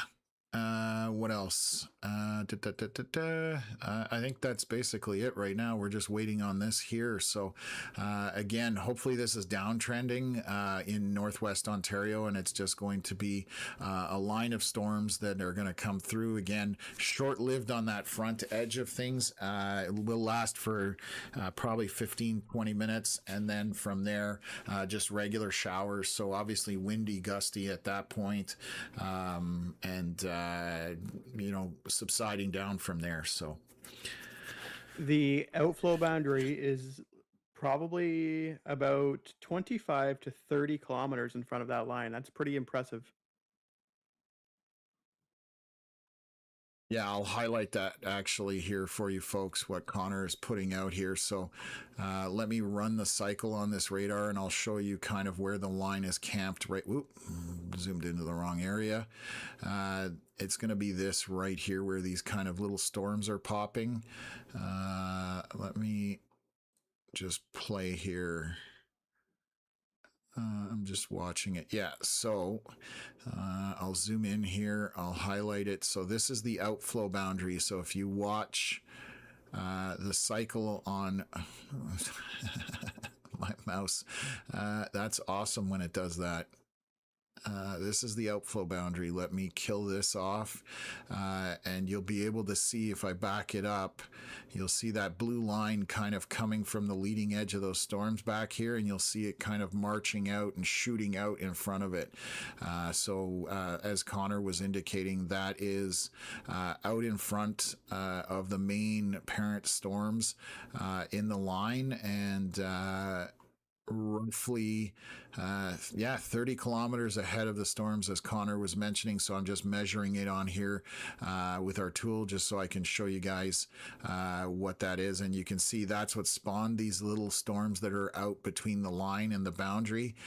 That's what kind of kicked those off. So a little bit of meteorology happening here, and we have down here to the south on 502, we have a heavy intense precipitation kind of northeast of International Falls. Same idea there. So again, so far it's seeming pretty good overall, and we've kept on the lower end of things, and it's very much a low end type of event unfolding at this point. So Redbox saying thanks. Some pretty nasty weather blew through 20 minutes ago, but it was quick. I think I just read that. I might be repeating it. But that would be based on that outflow boundary that we were just discussing that pushed out from the storm. That's probably went through, and there's a little bit more rain as well. So Ashley asking for predictions for Winnipeg. Again, nothing too complicated. There might be the odd small storm going through. I know Connor responded to you in the comments, but as far as Winnipeg is concerned, there's very little going on there. There is some storms trying to, fire here, but they are not severe. They're not anything high end. They're very small and linear would be a good way to put it. And we're just going to watch. I'm going to take a look if this camera sees anything here just down by the border, if it'll load, but maybe the power is out to it or the internet is out to it because it doesn't seem to want to load. Oh, no live camera feed at this time. Try again. Womp, womp, womp. Let's take a look here at the Morris camera and see if it... Okay, so you can see the line of that storm, very top left corner of that image. I'll pull it up here and zoom it out a little bit. Maybe put it on the full radar screen so you can see the highway. This is looking kind of back northeast across the highway, and to the left is those storms that are approaching from the west, essentially. So that's this camera down here on 75, and it's looking at this storm here, or these storms plural. And again, these are just heavy rain with some lightning and obviously a bit of wind associated with it, but nothing again, not even severe warned, nothing bad at this point. So what else? Let me switch over to here. Okay, so yeah, we've answered all of that. So actually, Connor was just talking about sharing weather photos and that kind of stuff. I'll throw up our main contact information here. So I'll throw this little slide up here. This is obviously our email, Facebook page where you can find us. YouTube, obviously you're here, so you don't need that. But then we also have a merch store that does have some cool shirts and tank tops and mugs and stickers and whatnot. So if you want to support the channel, that's a good way of doing it. You get something out of it and we get a little bit of money back. We also run another page called Canadian Weather Live Reports, and this is used for being able to report to a group if you're seeing weather, whether we are on the stream or not, no pun intended. You can post photos as long as it's weather related. And to join the group, you only have to answer 2 basic questions. And if you don't answer those questions, you're not getting in. It keeps the bots out and the trolls, and it basically auto rejects you. So we don't even end up actually seeing it. So that's a great page as well to be able to interact with not just us, but also other people in the weather community or people in the weather area that might be affected, and we will share those photos on the stream as well if they come through.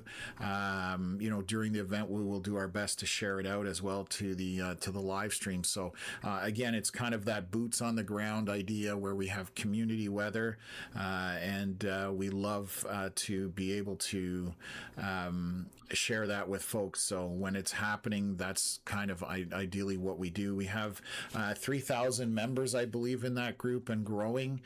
So it's a great place, and people putting photos and all sorts of weather related stuff up there, even when we're not on stream. So a little bit of hail maybe in this storm along 75 just at the border there near Emerson. Too bad we don't have a camera feed, but that's got a bit of heavy, well, they just severe warned that, so just literally as I'm staring at it.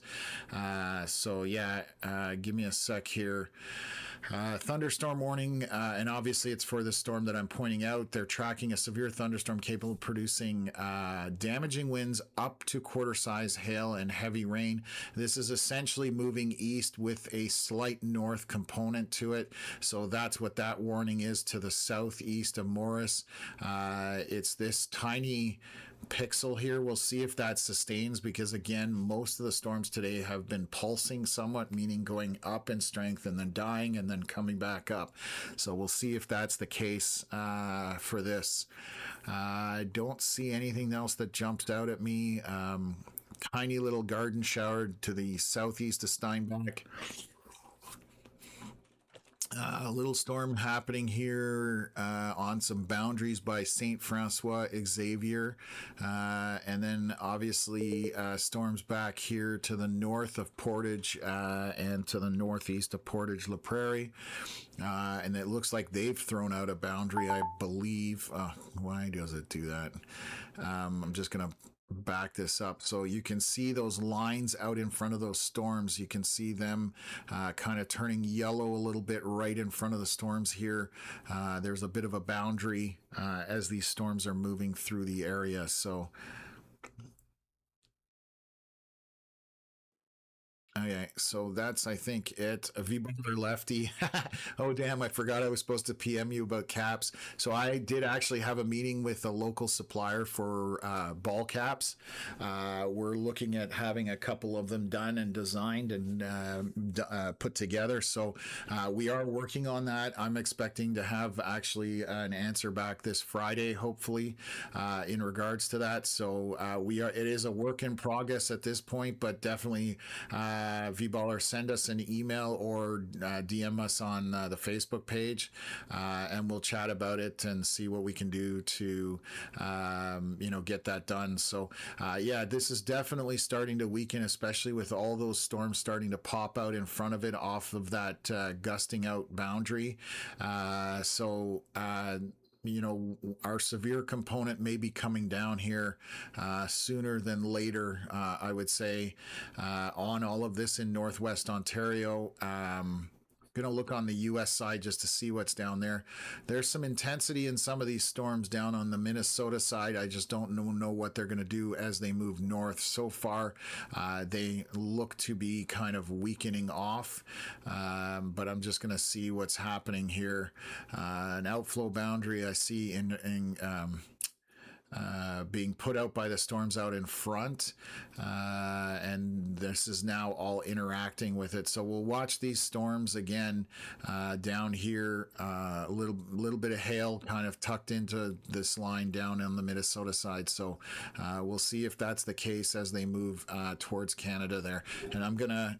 Connor just stepped away. I was gonna say I'm gonna just grab a fresh bottle of water, but give me a second here. Connor says he'll be right back. So he hasn't run off on me. That's the good news. So let's jump back and take a look at Eastern Ontario and Western Quebec. And so that stuff has kind of moved through. Breaking up a little bit somewhat, but still a very obvious line just marching kind of across here. Again, nothing too severe in terms of the storms. It's just strong precipitation with a little bit of wind and some lightning on that. So if I play that here, you can see this cycle, and boom, there you go. So definitely not too intense, but that is what is marching towards the Montreal area, currently just about into Vaudreuil-Dorion, and moving its way into that area. So it's going to be a free car wash, let's put it that way, with some lightning and a bit of wind associated with it. So nothing to get too concerned about. Again, in Eastern Ontario, and a few little pop-up showers there. Let's take a look down at Leamington. I know we had some questions for that. So out over the water, this is still where most of the precipitation is tucked in, but moderate to minor showers, between Kingsville and Leamington, but nothing too intense. This storm looks to be marching northeast on the Michigan side. I'm just going to look at it. Oh, it's stretched out. It actually, as the storm went over Lake St. Clair, the southeast portion is dying off, but the northwest portion is extending out. So it's kind of heading up the U.S. side still. So maybe it'll cross over near St. Clair, but we'll have to see whether that's the case. Obviously, a line of storms behind that, but that's still a long ways out of play at this point. So let's just take a look back here at Dryden and that radar, and from north to south, yeah, see how this is around this area. A lot of the red is going away. We're getting down to quite a bit of orange and then yellow embedded in that. The more intensity for precipitation is just to the northeast of International Falls, just ahead north of that Highway 11, and behind all of this line there's just moderate rain to light rain essentially. So let's move back over here, take a look at what's going on near Winnipeg. This storm here definitely maintaining some hail on it. That's a pretty decent hail signature on this reflectivity scan. So east of 75 now, heading kind of towards Dominion City. So if you have anything of value that you don't want damaged and you are in the Dominion City area, I would suggest you do it very quickly, because this could be putting down some decent hail. Again, they are warning this from Environment Canada, saying quarter size hail essentially, and it's moving northeast at 40 kilometers an hour. And those are the areas: Letellier, Ginu, Dominion City, Arnault, Carlowry and Dufrost. Jeez, I'm tired. Dufrost are in line with this, according to that thunderstorm warning. So that's the only storm again of any consequence, and it's just that tiny area of hail. And then from Sanford down to 75, just a mostly heavy precipitation in that, and not doing anything super exciting at this point. So again, not much to be concerned about on these storms. As you can see, they are moving. This storm will possibly move through Winnipeg or the southern portion of it, but again, it's just rain for the most part, so not a whole lot to be concerned about. So nothing like yesterday. They just updated this warning, so let's take a look at it. Still quarter size hail. They expanded the box. That's why we've got what we have. They kind of pushed out the box to a bigger area, the polygon, and that's why it got what they call rewarned. So that's what's happening there. Hawkesbury was just basically heavy rain only, no winds at 7:30. Thanks, Marie, for that update. A little surprised there's no winds, but that's good, I guess. So nothing wrong with that. What else? Shelty curls. It was crazy in Cornwall when it went through. Torrential downpour, almost 2 inches in a short amount of time. All kinds of lightning. So yeah, that was earlier in Eastern Ontario. That's way back here. That's that line that we've been talking about. Thank you for the update on that. It is almost just into Quebec at this point.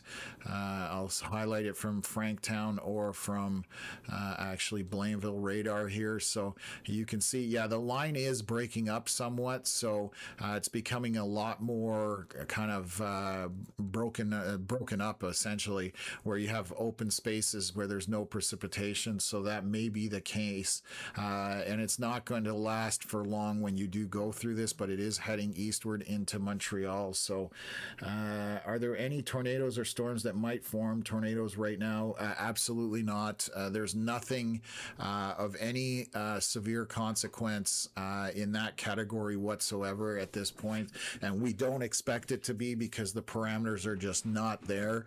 Manitoba especially didn't have anything happening. I think I just heard a beep. No, that was just my head. So no, there's no nasty weather in terms of tornadoes at all possible. So what looked nasty 20 minutes ago, clouds going both ways in Dryden, and yes, this is that line that's going through, but again, it's almost made its way completely through Dryden, and then once that does go through, the backside of this is just going to be showers for a couple of hours maybe, and then it's going to be over with. So again, the bleeding edge of that storm was the worst, and from there you're doing better, so it improves. Also, what radar do they use, and is it available on PC? So our app that we are using, I'll bring it up full screen. We are not sponsored by them in any way. We just love what the app does. Is WeatherWise. So there's different subscription levels depending how detailed you want to get with weather. Obviously, with what we do, we have the top tier so that we can drill down into what is happening with weather and give you guys the information. But they have different tiers that you can look at. WeatherWise is the app. They exist for PC, for Android, and for Apple products. So that's what we use there. And I'm just going to look here on this latest radar scan, starting to see a line forming right here, basically from down here up through here, and it's oh God, I keep hitting the wrong button.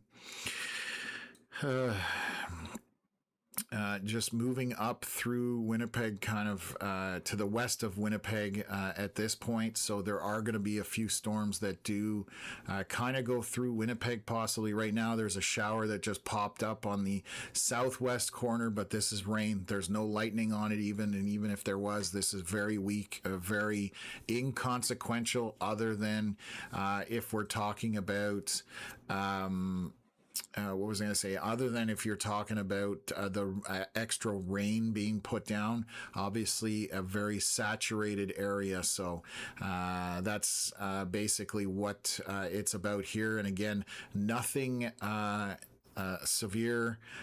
So far, we're not seeing anything that would get our attention in terms of any kind of dangerous stuff.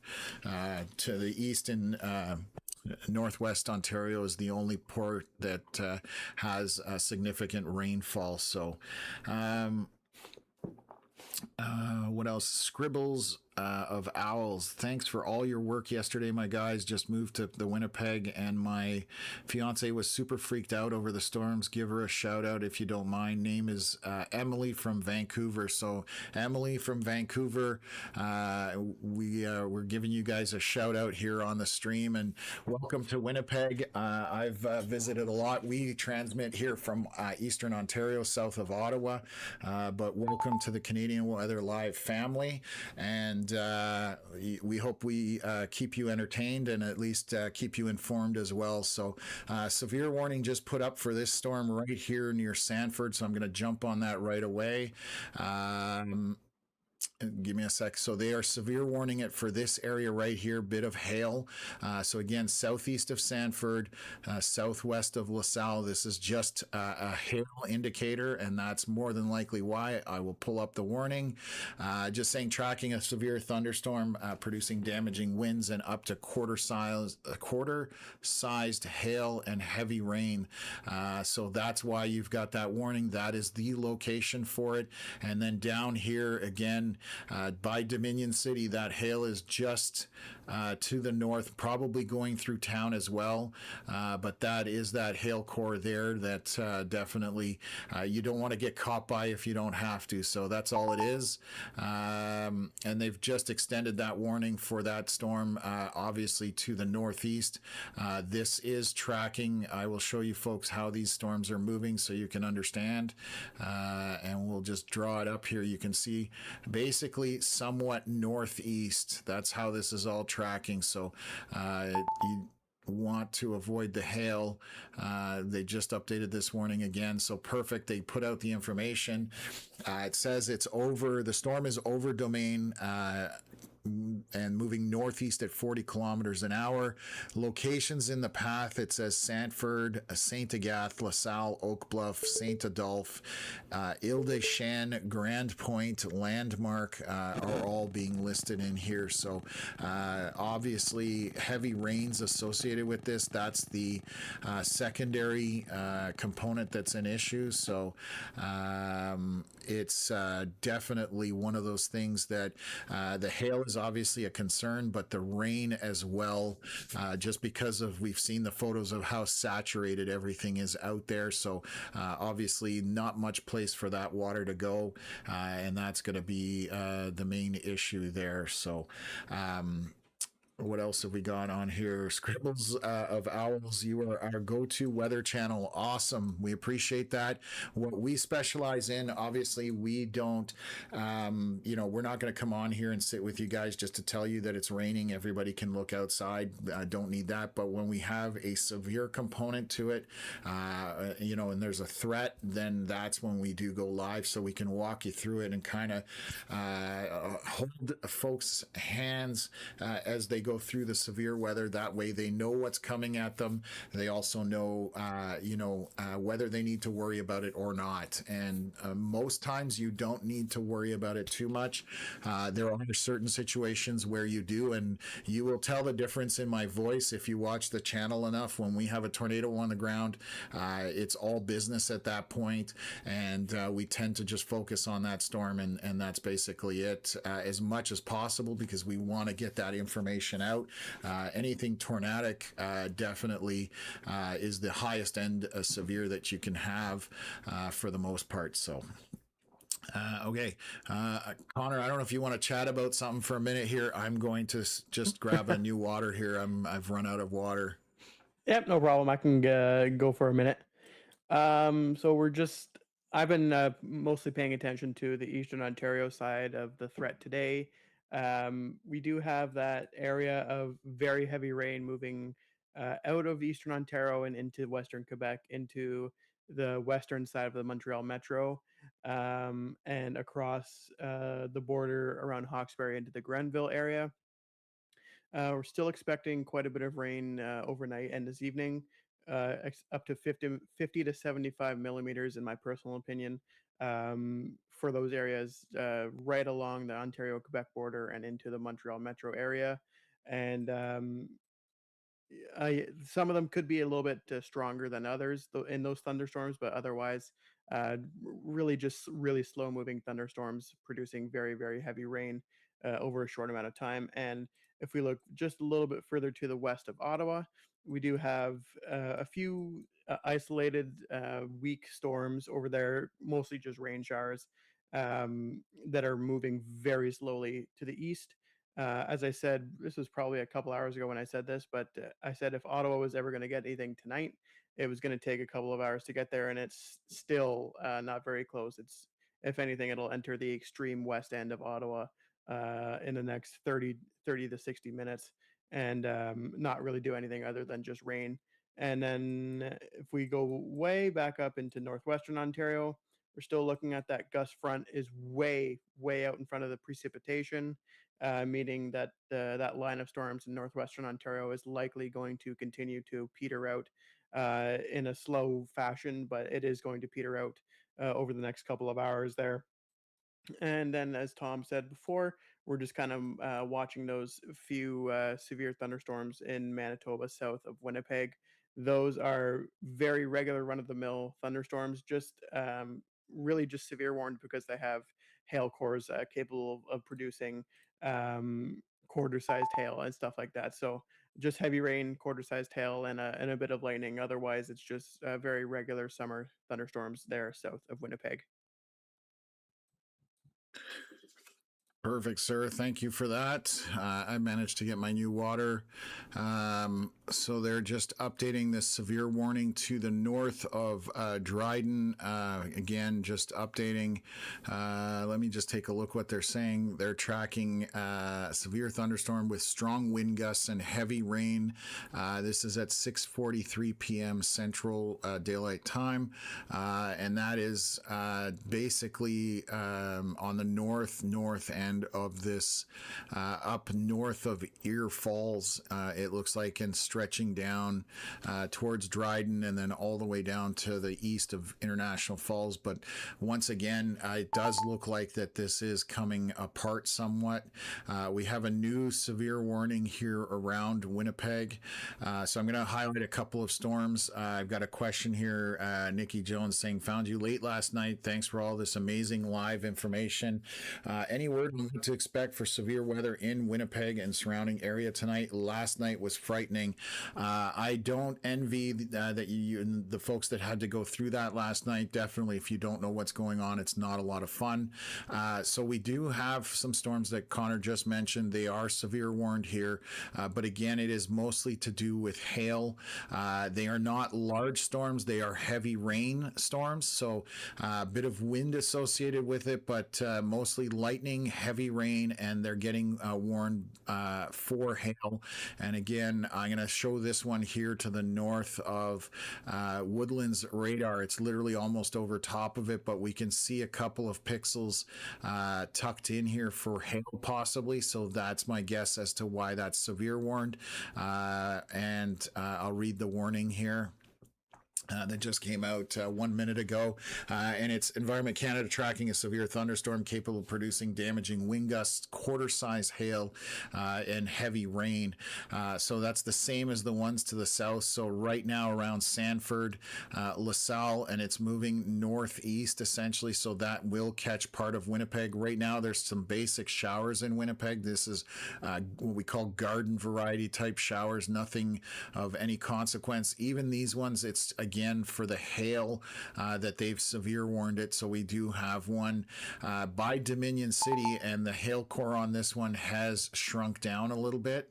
I'm just looking to see what they've sorry, I got some beeps on my software, so I want to make sure I jump to it when that does happen. So they've updated the severe warning in Northwest Ontario, just saying strong, tracking a line of some thunderstorms producing wind gusts up to quarter-size hail and heavy rain.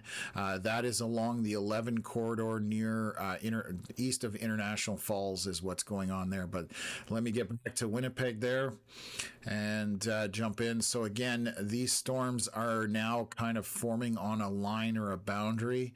I'm just going to take a look here. As you can see, I'm playing the radar, just walking the cycle, and they're marching essentially northeast. So heavy rain, not very wide, these storms, so the heavy precipitation will be over quickly. Again, this one here will probably catch the southeast corner or the south of Winnipeg, depending how far north that stretches. And then this storm here, just by, again, the Woodlands radar, so that is moving up through kind of that more remote area, but marching northeast from here. So heavy precipitation behind it as well. So we'll keep an eye on that as it goes through. And then I'm going to look back to the west, just some basic rain showers here, just northeast and east of Rossburn. Still basic rain in Melville and Yorkton, and I'm going to look at the southern portion of Saskatchewan, and most of the red is, all the red is basically gone out of this. We are now just regular showers. The lightning has subsided, and this is moving towards Montana and North Dakota on this side, and it'll probably, as it crosses the border, it's probably going to die off. So again, if we look at our radar representation on the screen, you can very obviously see what we are tracking. This is a very long line of storms all the way from the north. Where would this pick? What is that? Pickin Gickum or Jickum, or I don't even know how to pronounce that. Or Piken Gickum. Anyways, I'm gonna probably get butchered for saying that, but from there, kind of arcing south to the east of Dryden, all the way down back to International Falls, kind of in a big arc. That is the line, and that is showing signs of weakening because we're seeing a gust front out front of the storm, which is indicative of storms weakening off. So right now we're going to monitor these storms around the Winnipeg area with these severe warnings and walk you guys through those ones as well. What else? Evolutionizer, thank you. Hi again. Absolutely. Veronica, don't forget to, oh yeah, sorry. What else? I think we've got everything in here. Oh, Niverville is getting quite dark. That's from Ludicrous Fox. And that is, it's funny how quickly you start to learn names of towns and where they're located. So, right to the northeast of St. Agath, yesterday was not a fun ride. There is rain headed your way, so the saturated ground probably not going to be able to absorb this as well. There might be a tiny amount of hail, but nothing overly too big. In that, we heard some crazy large hail was outside in those areas yesterday. So nothing of that caliber today at this point. So Nikki saying, thank you for the response. Definitely peace of mind. Unfortunately, many people in Winnipeg have flooded homes, so heavy rains tonight won't be good. And yes, that's unfortunate. We've been hearing that all over the place, especially northwest near Stonewall. I believe, was it Lockport that maybe had flooding as well out there? I know there's a lot of areas involved in that. So we've seen some sad photos, unfortunately, of flooding, and hopefully people can recover fairly quickly. So, but at this point, that's what's the biggest threat would be maybe some hail and the rain just in those saturated areas. So, any chance we'll get a thunderstorm tonight in Thunder Bay? So let me show you what we are tracking. It is marching that way, but it is weakening as it is. Currently, this line of storms, they are coming out of Minnesota. So let me do a measurement here from Thunder Bay. I'll tell you where you guys currently are distance-wise. You're about 300 kilometers from this line as it's marching up. So it's definitely going to be much later today, and by the time it does get to Thunder Bay, it will be probably significantly weaker, which is obviously good, so that it doesn't right now it's not even that strong at this point, so not too concerned about it by the time it gets to Thunder Bay unless something happens overnight. So we're getting an update here on one of these thunderstorm warnings, so I'm just going to pull it up. So they're just saying tracking, this was 29 minutes ago, so that's not the right box. Is this one here? Updated 1 minute ago. Conditions are favorable for development of thunderstorms that may be capable of producing wind gusts, large hail, and torrential rain. When time frame is into this evening, and they're saying additional round of thunderstorms is possible this evening. So again, it depends, and here's why I'll point it out. There's another line tucked in back here coming through North Dakota and obviously through Manitoba. So if this does continue to march eastward, there's definitely some more thunderstorms possible. The thing is that once it gets dark, the kind of the severe threshold starts to totally fall apart for the most part. And I, again, suspect a lot of this isn't going to be that strong in the first place. So definitely good news for the overnight crowd. So, Joanne saying here in Ile-Perrot, west of Montreal, rain just started. And yeah, that's the line in eastern Ontario that's been basically marching to your coming in your direction. It is kind of very apart would be a good way to put it. It was much more solid in terms of the colors all the way across, but there's a lot of yellow, green, and some spots with absolutely no rain in it, whereas back further east, or further west, I should say, it was a little more organized. So I'm talking about here where you had this solid precipitation through it. Now the precipitation is broken up a bit, but the storm has widened out. So not a ton of lightning on it in a fair chunk of it down there. So Ile-Perrot would be where are you? Right there. That's Ile-Perrot right there in the middle. So again, just regular rain, nothing exciting on that end at this point. So we'll continue to track this stuff out in the Winnipeg area, see if there's another update here. What else? 6:55 p.m. This is the latest scan at 6:53. So, what else? The hail core on this southern storm, just by Arnault, has gone down, which is a good sign. These storms, again, have had a habit today throughout Manitoba and even Ontario, pulsing up and down. So we'll see if this re-intensifies. This storm around St. Agathe, definitely the hail indicators have more gone down as well. I'm going to look at this camera. You can see what's going on here. It's just rain at this point. This is one of the traffic cameras that's right on 75 as this storm approaches, and it's just a soaking of rain. So again, that would be my bigger concern, just with how much the ground is saturated. But other than that, nothing too concerning. It is reaching out into the southwest corner, just basic precipitation on the southwest corner of Winnipeg. It'll cut through a bit of the south corner and then make its way across the Trans-Canada there. This storm here has a little bit more intensity just near the radar. It's a little harder to read because the radar is sitting literally right in this little bowl here, and radars, storms are elevated, so when it's right over the radar, it's a little bit blind, and I can kind of show you what that looks like by tilting our software here, and you can kind of stand under the radar beam. So you can see here, I'm standing at Eli, essentially right here, and if we look up above us, that's what it's picking up in there, which isn't a whole lot.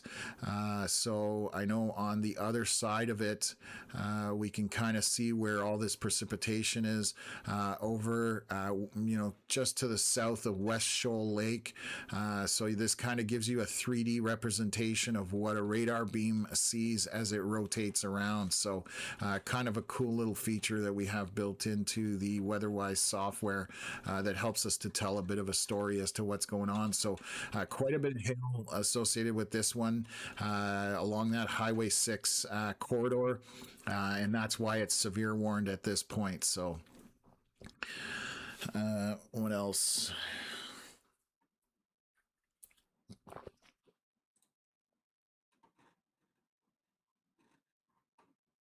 Okay, just checking some comments, folks, in a couple of the chats.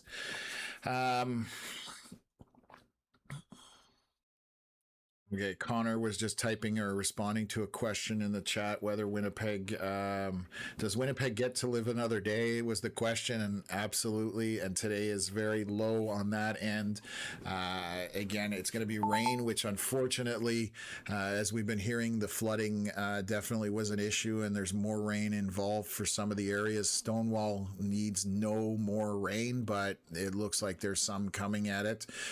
So those folks in Stonewall, Lockport, kind of to the north side of Winnipeg, unfortunately a little bit more rain coming your way, and hopefully it's not a lot, but you can see these small storms kind of lining up that way. Saint Jean Baptiste right now, thundering, lightning, spitting rain. I'm just south of Morris, Manitoba, coming from Cat. So thank you for that. And Morris will be on this 75. So yeah, you can see these storms just passed kind of to the southeast of Morris. Arnault back here. Saint Jean Baptiste is right on 75. Yes, there's not much rain there. And I think you're pretty much done with this particular storm. I'm just going to look here. It moved through. You caught kind of the light end of it all. There's a bit more rain, but very, very light rain with this green and blue. Yellows are about the middle of the scale. When we get into orange, red, and pink and purple, that's where things get a little more intense with the precipitation itself. So just checking a couple of comments there. So that's what's happening right now. So the southern storm looks to be weakening down by, southeast of Morris. This one edging into Winnipeg has one area that's a little bit heavy in precip, but again, nothing too crazy. Just got an update. Excuse me, folks. Sorry about that. It's almost time to hit the hay for you. Up here. I said it's almost time to hit the hay for you.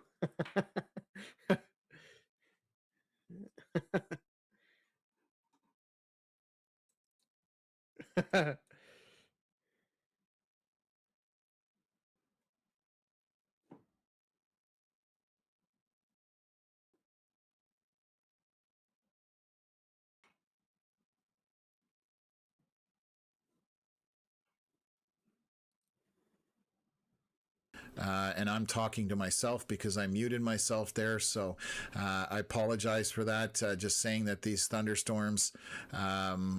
Warning in the way northwest Ontario is just been updated, and it's for heavy rain and possibly strong winds. I'm going to see if our radar, so that's what it's warned for up that way, and this line is definitely starting to come apart pretty noticeably. Big gap behind it where there's no real precipitation, and then you get back into moderate precipitation. So starting to look good for the Canadian side on the Ontario, other than obviously it's going to be rainy with some lightning on the leading edge of that. And then we're just going to watch this part here just to see if there's anything that comes out of it. So 8-minute radar scans. This is our latest one. Storm back here just to the east of Morris is completely weakened. Same with the storm east of Sanford, or right over LaSalle. There is one tiny pocket here of heavier precipitation, but that basically is the only area. So just rain there. This storm is continuing to maintain some intensity here, so we are going to have to keep our eye on this one as it progresses here. So I'm just going to see it is moving northeast, so it's actually not going to get into Stonewall in terms of that heavy precip, but it is heading up into it looks like Teuton as well, so heading in that general direction towards Winnipeg Beach eventually later. So it's not moving super fast right now, but that's the one that has the most intensity right now. So we'll watch that and we'll see what's going on with these storms. And again, they have been pulsing, so we've seen them going up and down, up and down. They don't sustain, and then they kind of weaken off and die off. So hopefully that's the same thing right here. What else? Okay, perfect. I think that's it for there. Again, Ontario is the obvious one here with this line, but like I said, visually starting to look like we're dropping in precipitation and intensity, and that's a very good thing there. So I'll point I'm out going to one say thing Rick in here Manitoba. just sending video. He is in Winnipeg. Yeah, so he sent us a photo. This is, again, garden variety showers at this point for Winnipeg area. Nothing to be concerned about on any of these scans right now. So I'll watch that and we'll go for something here. I'm going to let Connor jump in. So if you look at those storms south of Winnipeg and those storms that are north of Portage, you will see that the Winnipeg storms have pushed out an outflow boundary to its west, while the storms to the north of Portage have pushed one out and is moving south. Those outflow boundaries are going to collide probably within the next hour, hour and a half. And that is likely going to kick off some more storms. We don't necessarily know how strong those storms are going to be after the boundary collision happens, but there's been boundaries kind of flying around all day in Manitoba, and that storm that is severe warning northeast of Portage actually stems from an outflow boundary from earlier in the day as well. So just something to watch. Perfect. Thank you, sir. So I kind of highlighted on the radar screen here the boundaries and which way they're headed and where they're going to roughly meet up. And that'll be over the next bit. But yeah, I guess sustaining in this environment seems to be the biggest problem right now for the storms. I mean, they get going and then they kind of dump their precipitation cores and then kind of come apart or weaken drastically at this point. So I'm going to look back here. Nothing nothing of any, ebb and flow has some hail, just a couple of pixels of it. Let's see if it's on this radar as well. So right around the ebb and flow area, a bit of tiny hail in that storm, but that's it. Nothing to be severe warned, I don't think, on that one. So just checking here, we had another thunderstorm warning update here. Just tracking that same line of storms, damaging wind gusts and heavy rain. That is for this line here. So again, this is slowly marching eastward with a northerly motion on it, but you can see how that's unfolding right now. So and you can see that second line behind it. I don't know how well that line is going to sustain, because it's going through an environment that has already been raked over by previous storms, and that tends to not leave too much energy behind for those storms. And you can see in Winnipeg, 25 Celsius, that behind that line to the east in northern Ontario, 16 degrees Celsius. So that's not really conducive to storms basically sustaining. So and then what else? So we just got another alert down here. Let me bring it up here. This probably has no, they're still continuing this thunderstorm warning. This was updated 2 minutes ago. Damaging wind gusts, quarter size hail. That's interesting. They've updated this one to the north now. Hail component has gone down a little bit on that, which is good. They're saying still tracking a severe thunderstorm with damaging wind gusts up to quarter size hail and heavy rain. We were just talking about that, so we'll see how that continues over the next little bit. So what else? Can you check St. Norbert, South Winnipeg? So that'll be these storms here. This is just regular rain moving kind of in a northeast pattern. It weakened on the last scan for this part of the storm. There is a little bit of hail down by St. Pierre Joly. So let me just take a look. St. Norbert, South Winnipeg. I'm assuming that's like a subdivision or an area. I don't see, I'm trying to pick out where it is, but again, we have just minor rain moving into that area right now. Garden variety showers, no real intensity to it, and it's just going to move through. As you can see here, that's this line right here. Not anything strong or anything in that comparison tomorrow, or as yesterday, I mean. So nothing to worry about here. These are just showers. The only area that has some intensity with this pink pixelation is to do with hail, and small hail at that. So just the only area to pay attention to on this southern storm. And then again, we're going to look at this one here. That's the other one. So that's where we're at for that. Okay, let me update a couple of things here. I'm going to look back at Ontario there and see what's going on as well with the line. They did severe warn that one that crossed into Quebec from Hawkesbury there, but it's really just for rain. They mentioned strong wind gusts in there, but there's no wind in there at all.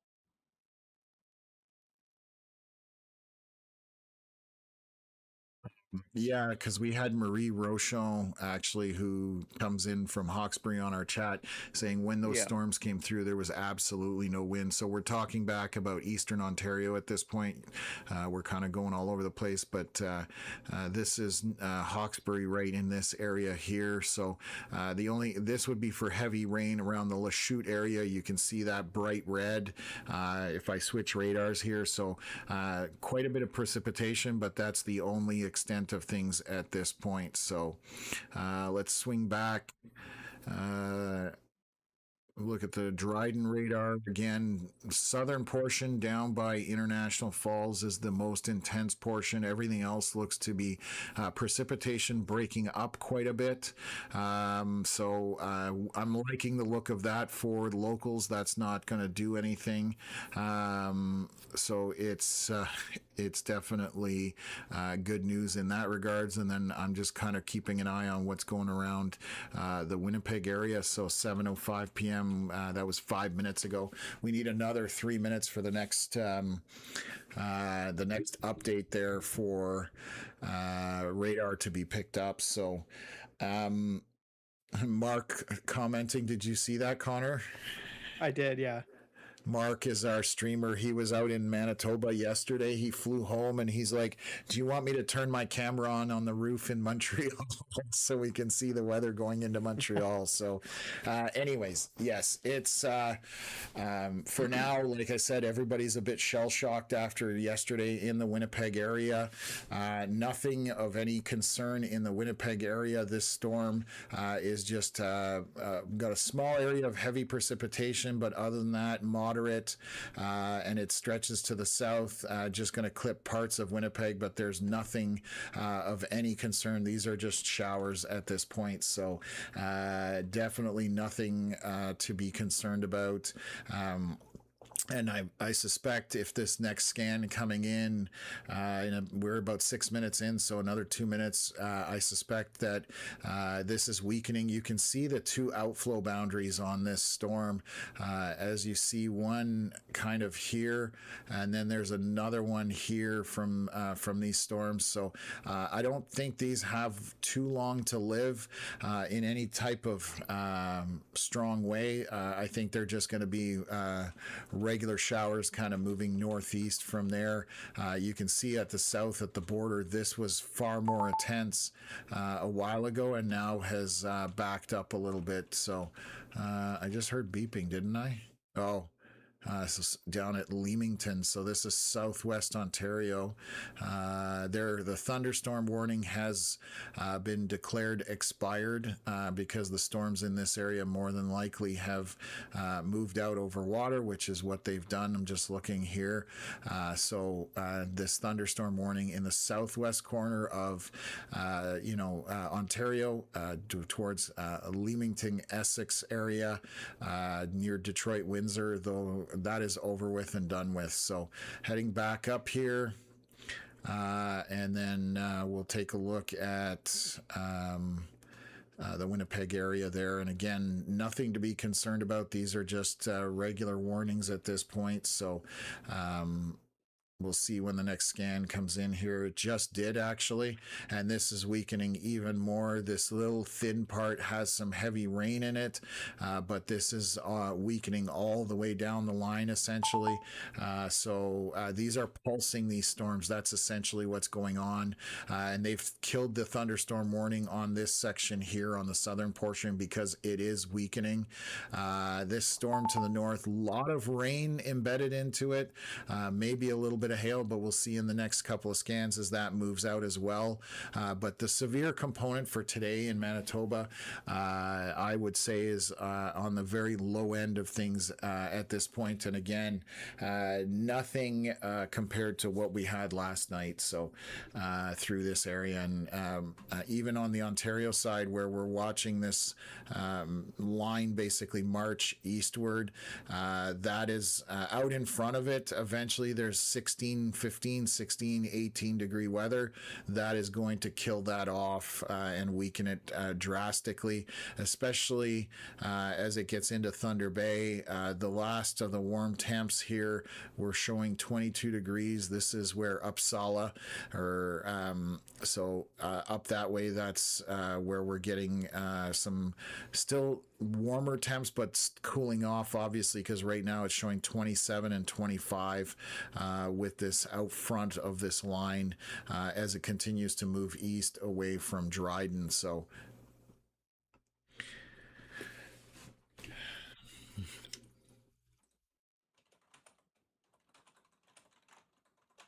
anyone else? Good evening, the All American. We've seen you on a lot of streams lately. Love seeing you in the chat. Hope all is well today. Nothing super exciting as compared to yesterday's organized circus, I will call it. So hopefully you're doing well. So we're just reporting on a few storms here around the Winnipeg area that were severe warned, but one of them has been dropped. I suspect the next one's going to be dropped here that goes from Sanford to St. Adolphe, Ile-des-Chênes area. That one I think is going to get dropped as well.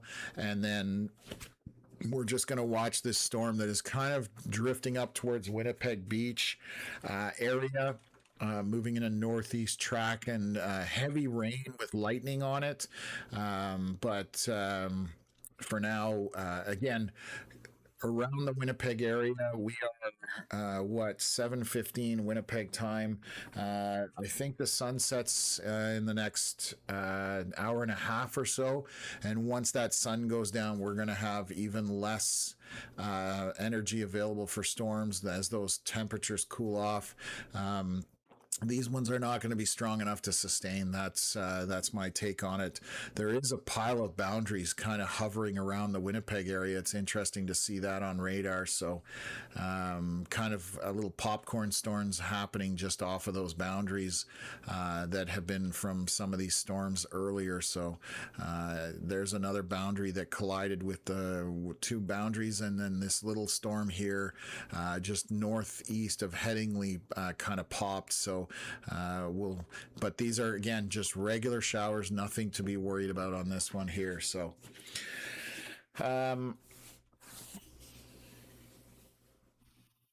Manitoba man, hello from Niverville, Manitoba. Storm just passing through now. Looks like it's already letting up. Yes, this is short-lived, not as anywhere as intense as what you guys had the other day, so nothing to be too concerned about down there. This is the line, and it's again, I suspect on the next scan it's going to weaken here. We got 6 minutes in, so you're basically on the tail end of this storm, and we want to see what's going to happen to the north here. So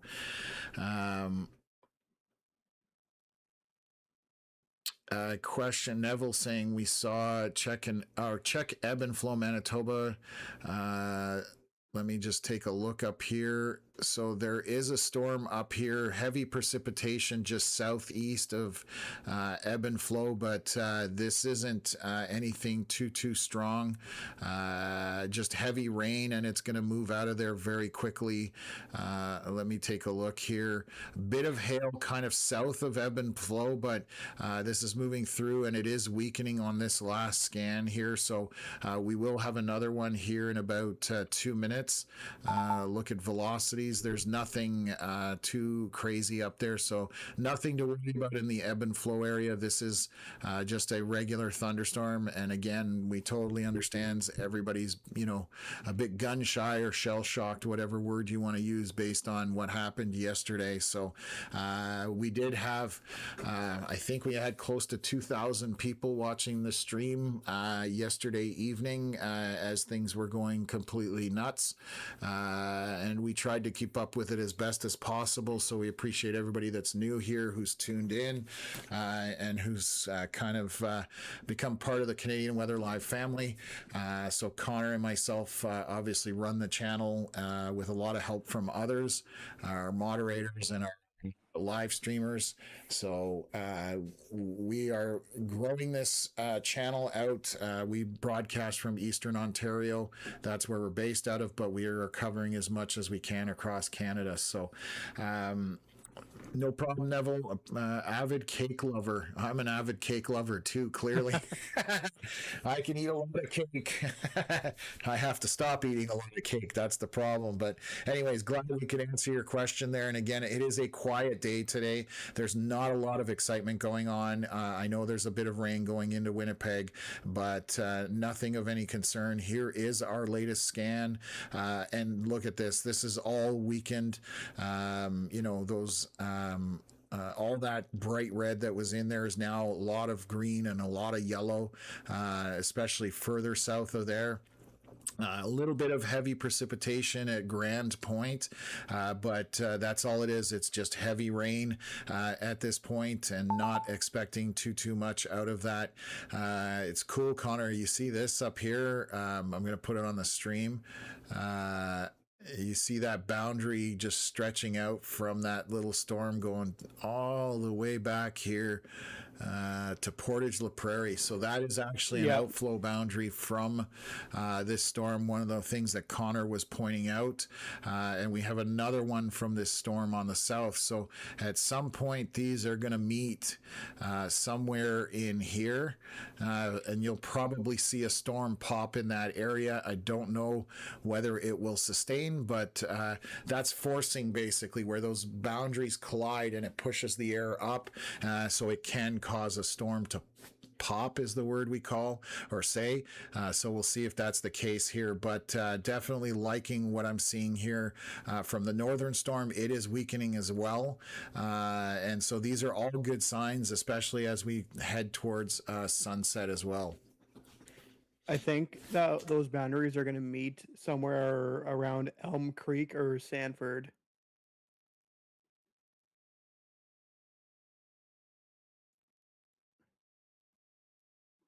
South of Oakville, south of Highway 1.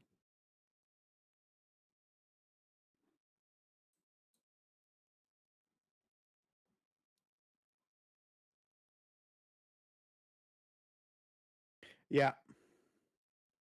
Or closer to Sanford.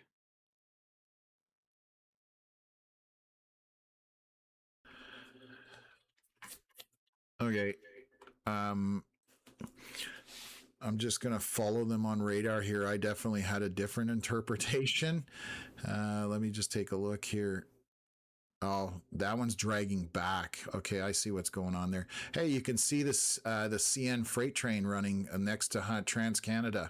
We actually put a little video out on our YouTube channel. I'll highlight it for people because it's happening right now, and I happen to know where the CN rail line runs. This is a CN freight train, and if you follow that little speck here, I'll back it up. It's coming into Winnipeg, and now it's in Dakota, then it's in Ely, then it's along the TransCanada, then it turns the corner around Oakville. There's actually two of them there. So radar will sometimes pick up stuff other than weather, and if I could stop clicking that, that would be awesome. And then it heads off coming from Portage La Prairie, obviously, but yeah, you can see trains running along that TransCanada highway sometimes. So what is this over here? Little bean popping west of Portage. It's quite the signature there. We'll have to watch that one. It's right on that boundary that got put out by those storms there earlier. So we'll see if that sustains. Yeah. Rain starting in North Kildonan. That, I believe, is a part of Winnipeg. Let me just take a look if I remember. I saw so many names yesterday because there's Old Kildonan. So would the north one be somewhere? Oh, there we go. I found it. I still remember from last night. So yeah, there's a little bit of precipitation in there, very light. And again, most of the precip is down to your south and southeast. So nothing to be concerned about again tonight compared to other nights, but this storm to the north obviously putting down a lot of precipitation, which is not needed there up north of Stonewall. Very saturated area, so that's the bigger problem there. And we're going to watch a couple of scans here, just looking at this line. Wow, that is definitely breaking up here in northwestern Ontario. So that is slowly but surely coming apart, and it's going to weaken as it's going. So the severe component on this line that's east of Dryden, we don't really need to worry about it as much anymore. The only area that looks with any kind of somewhat intensity would be along Highway 11 east of International Falls, but again, it's just heavy precipitation on that associated with some wind, so nothing to be too concerned about. They have updated the severe warning, so I'm just going to see what they're showing here. So they're just still maintaining quarter size hail and heavy rain. They are talking about that flash flooding component just because of how saturated the soil is up in that area. So that scan, again, weakening mostly this storm here, this line, I should say, definitely weakening. And then trying to figure out what this thing at Portage was. It just weirdest little signature there for a scanner too. So sometimes they pick up weird anomalies. I wonder if that's a train coming into Portage. We're starting to track trains on radar. Anyways, nothing It's a to rail worry about fanning there. stream. So this stuff around Winnipeg is downtrending at this point, and again, not expecting anything to come out of that. I'm going to look at this radar heading through the Northwest Ontario portion, and we'll watch how that cycles there. So I'm going to take a quick break here and just grab a sandwich. I'll be right back, and we'll continue on.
Yeah, Veronica's asking a very important question. What kind of sandwich?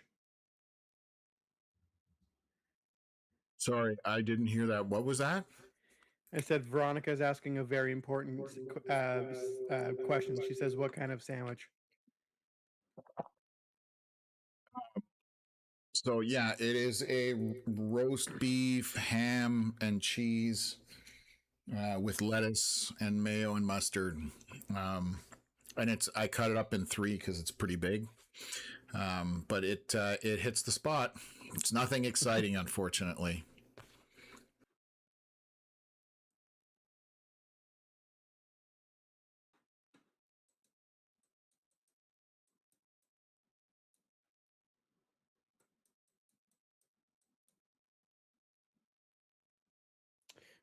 You're right, Tracy, about International Falls.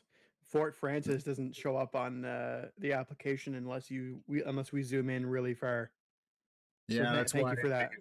I zoomed in. So yeah, Fort Francis somehow gets wiped out because of International Falls. So my apologies for saying that was in or Ontario, but yeah, they're right next to each other there along that Highway 11 corridor. So yeah. It's good to know that because we see thousands of names, so I'm definitely learning a lot of new ones. But it's a learning curve for sure. So thank you for pointing that out. Okay, I'm just gonna grab a couple quick more bites and then we'll look. I don't know if the next scan has been in. No, we still got about 2-3 minutes for the next scan here. So I'll be right back.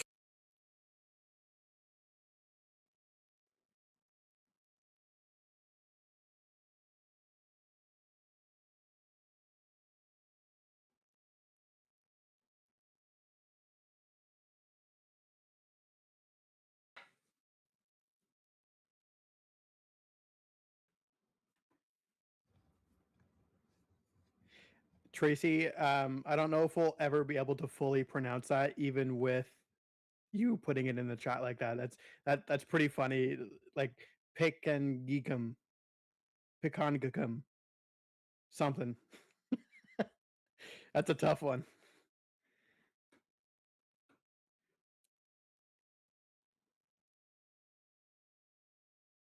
And Rick is reporting a motor vehicle accident on 165 between St. Anne and Shore Hill.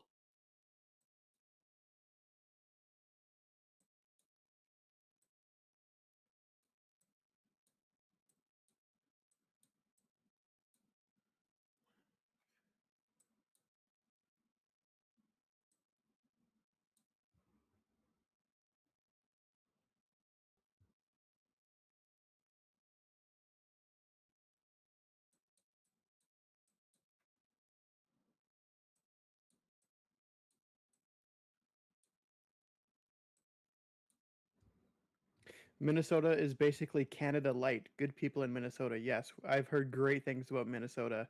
I wholeheartedly agree. It's basically Canada light at this point. Rick says it can take me out of the county, but can't take the scanner. That's funny. That's funny, Rick. So, okay, I'm back in here as well, Connor.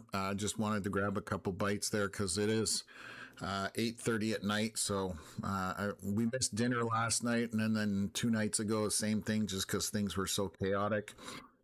We can't jump off stream, or we don't want to. So actually, Rick just sent in some photos, so let me pull that up. This is what we were just referring to. Rick's very handy. He's good at this stuff. So let me share that. So that's one of the images there. Another one here, obviously into the ditch. Hopefully everybody's okay. Connor, I think he reported, what did he say? It doesn't have anything as far as injuries or anything like that. So just want to make sure that. And that's the other side of it. So thank you for sending that in, Rick, as always. So let's just take a look here. Storms are definitely dying on the Manitoba side. Just rain at this point. Nothing of any consequence going through the Winnipeg area. Getting an update here saying lightning and thunder over North Kildonan right now, more rain. And yes, you're just tucked into this moderate rain. Again, even this red stuff, that's just heavy rain or a downpour, but nothing of any significance. This storm heading northeast is the only one that's left kind of drifting northeast towards Winnipeg Beach, but it did lose some of its velocities as well. So everything is on the downtrend right now. I don't see anything even up in ebb and flow. It's weak, but the potential, just so everybody understands, the potential for tonight is very low, so you don't have anything to worry about like you did last night. I want to make that clear. I'm just going to look at these storms out of the U.S., and they're falling apart as well. So everything seems to be downtrending at this point. Even this line, this is still a lot of precipitation in this line, but the severe component of it is downtrending as well as it marches towards Thunder Bay. And again, that will be more than likely after dark because it's at least a few hours out of Thunder Bay, and it's going to continue to weaken. And it's only 21 degrees Celsius out here, and in Thunder Bay it's 15. So those storms are going to just lose that energy and won't be able to do anything too crazy.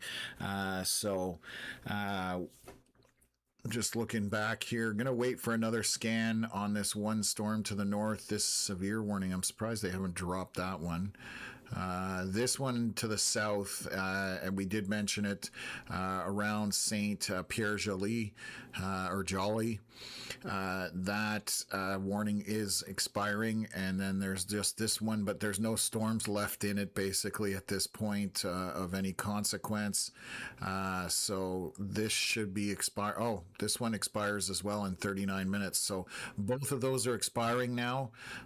So those are done, and the only severe warning left in play would be this one, still active, updated 11 minutes ago because of this storm here. But I saw that it was, it's got a lot of rain in it, but that's about it at this point. So it is going to cause issues for those that have had flooding problems and that kind of stuff.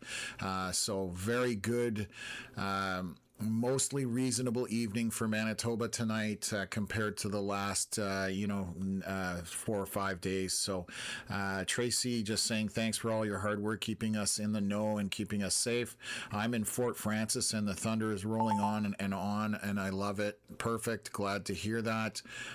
Did they extend this warning here? Yeah, it looks like they've extended this warning. I would think it's an abundance of caution just because of how much precipitation is involved with this storm. They don't tell you in the warning. I'm just looking at it right now. It's a cut and paste, producing damaging wind gusts, quarter size hail, and heavy rain. But I don't think this storm is going to do anything too crazy. It is heading towards Winnipeg Beach and Gimli. In that general direction as it goes kind of across that, what is that, the South Basin, you guys call that. So heading through there and then up the northeast. So Tracy, glad you're enjoying things, that you do enjoy weather, and keeping you guys informed is what we enjoy doing. So I'm glad to hear that people are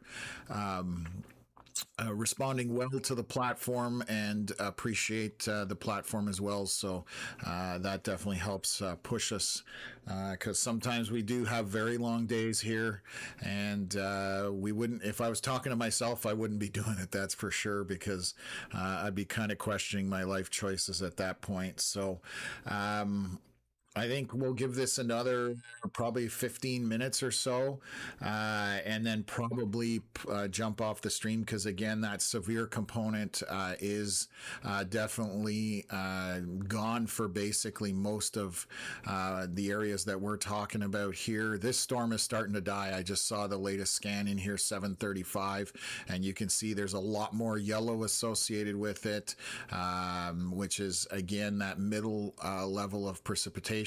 Definitely heavy rain and lightning in it, but nothing to be too concerned about. This stuff marching east of Winnipeg is kind of looking all broken up and discombobulated.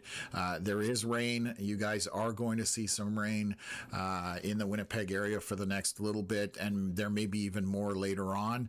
There's another train right there near Dakota. So I've learned that that's what that is, and I want to say this is another one here, but I'm not 100% sure. I know there's obviously the big rail yard, CP and CN in Portage, but that's pretty, well, it's not far from the radar. It's actually not, it's about the same distance. But anyways, I digress. So these storms are dying off. And again, the environment out in front of this, once these storms get a little further east, because we had those storms earlier on, there's less available energy for them there, and it is much cooler. And we are probably, again, a little over an hour from sunset in the Winnipeg area. I'm just going to bring up our satellite. We can see if the it's starting to get darker on the satellite imagery. You can see where it's super bright. So darkness is coming, my friend, as they say. I think that's a line in a song somewhere. Like I said, if you have any questions, throw them up in there, and we will try and answer them. But I think in the next 15 minutes or so, 10 to 15 minutes, we'll probably pull the plug on the stream here. Again, no, nothing to be concerned about, folks. We're kind of in a good place tonight for both Northwest Ontario and Manitoba. Nothing consequential happening this evening at this point. Just a bunch of rain and some lightning to the north of Winnipeg. So we'll wait here for another. We'll do this scan that's coming in and another one after that, and then we'll probably, like I said, pull the plug. And what else is going on here? Biz Nasty, there's nothing going to happen in Landmark tonight. Definitely no tornado potential tonight anywhere. So you're good to go there. Tracy saying, I hope we get some rain. And yeah, there's definitely some rain in areas. Mark saying, yeah, Winnipeg sure didn't need more rain. Definitely rain is something that none of this area needs with all the showers that went through. So this is a very saturated soil, all throughout this area, and we know that. And it unfortunately, there is some rain coming, but it's not of the quantities that you guys saw yesterday. So, what else? Yeah, I heard you guys in the PEG got enough for everybody. Yes, they definitely got a ton of rain, especially we were talking about Stonewall. That one there had 255 millimeters, which is 10 inches of rain yesterday over the span of maybe 8 hours. So all sorts of flooding happening in those areas. And now north of there's more rain. So even north of our, Stonewall up here, they had a ton of rain. So the last thing they need is more rain, but that's unfortunately what's going on. Rick just reporting in that the temperature in downtown Winnipeg is basically 19 degrees Celsius. Our weather stations report in once an hour, so they don't update as quickly. And so none of that is good for storms in terms of them sustaining with those colder temps. So like I said, for the most part, you guys should be okay. Nothing ever is 100%. Let's be clear on that. But the probabilities are extremely low of anything happening at this point. So yeah, Tracy talking about we need the rain to limit the forest fires up here in Northwest Ontario. And yeah, it needs a good soaking, which right now that is definitely doing here as this line is moving through. There's good precipitation for at least and a good solid hour. So that should help with the moisture levels in that Northwestern Ontario area and hopefully brings that fire threat down. We don't need any more big forest fires with smoke being propagated throughout the country. So definitely been one of those years where we do want to avoid forest fires, like we had a few summers where we had smoke here in Ottawa all over the place. So it was really bad in that regards. So just again waiting for our next scan here. It should be any minute coming out of the Winnipeg area, out of Woodlands radar just northwest of Winnipeg.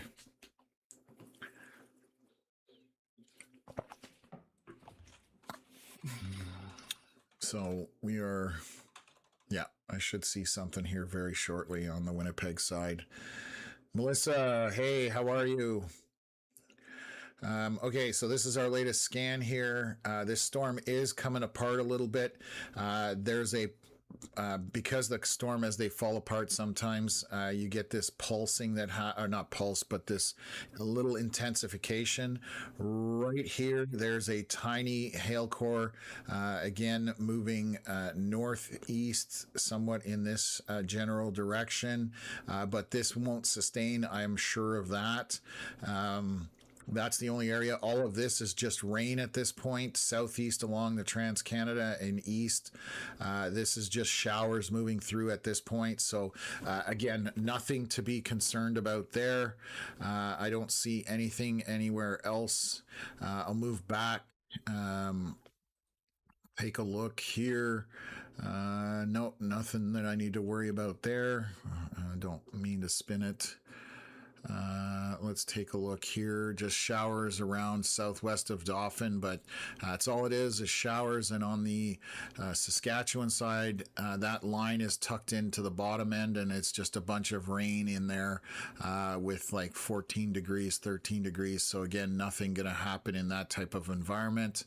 And we have just basic showers out here. Again, you will see rain in certain areas throughout the night as these little storms kind of move through. Nothing to be concerned about again. So, what else?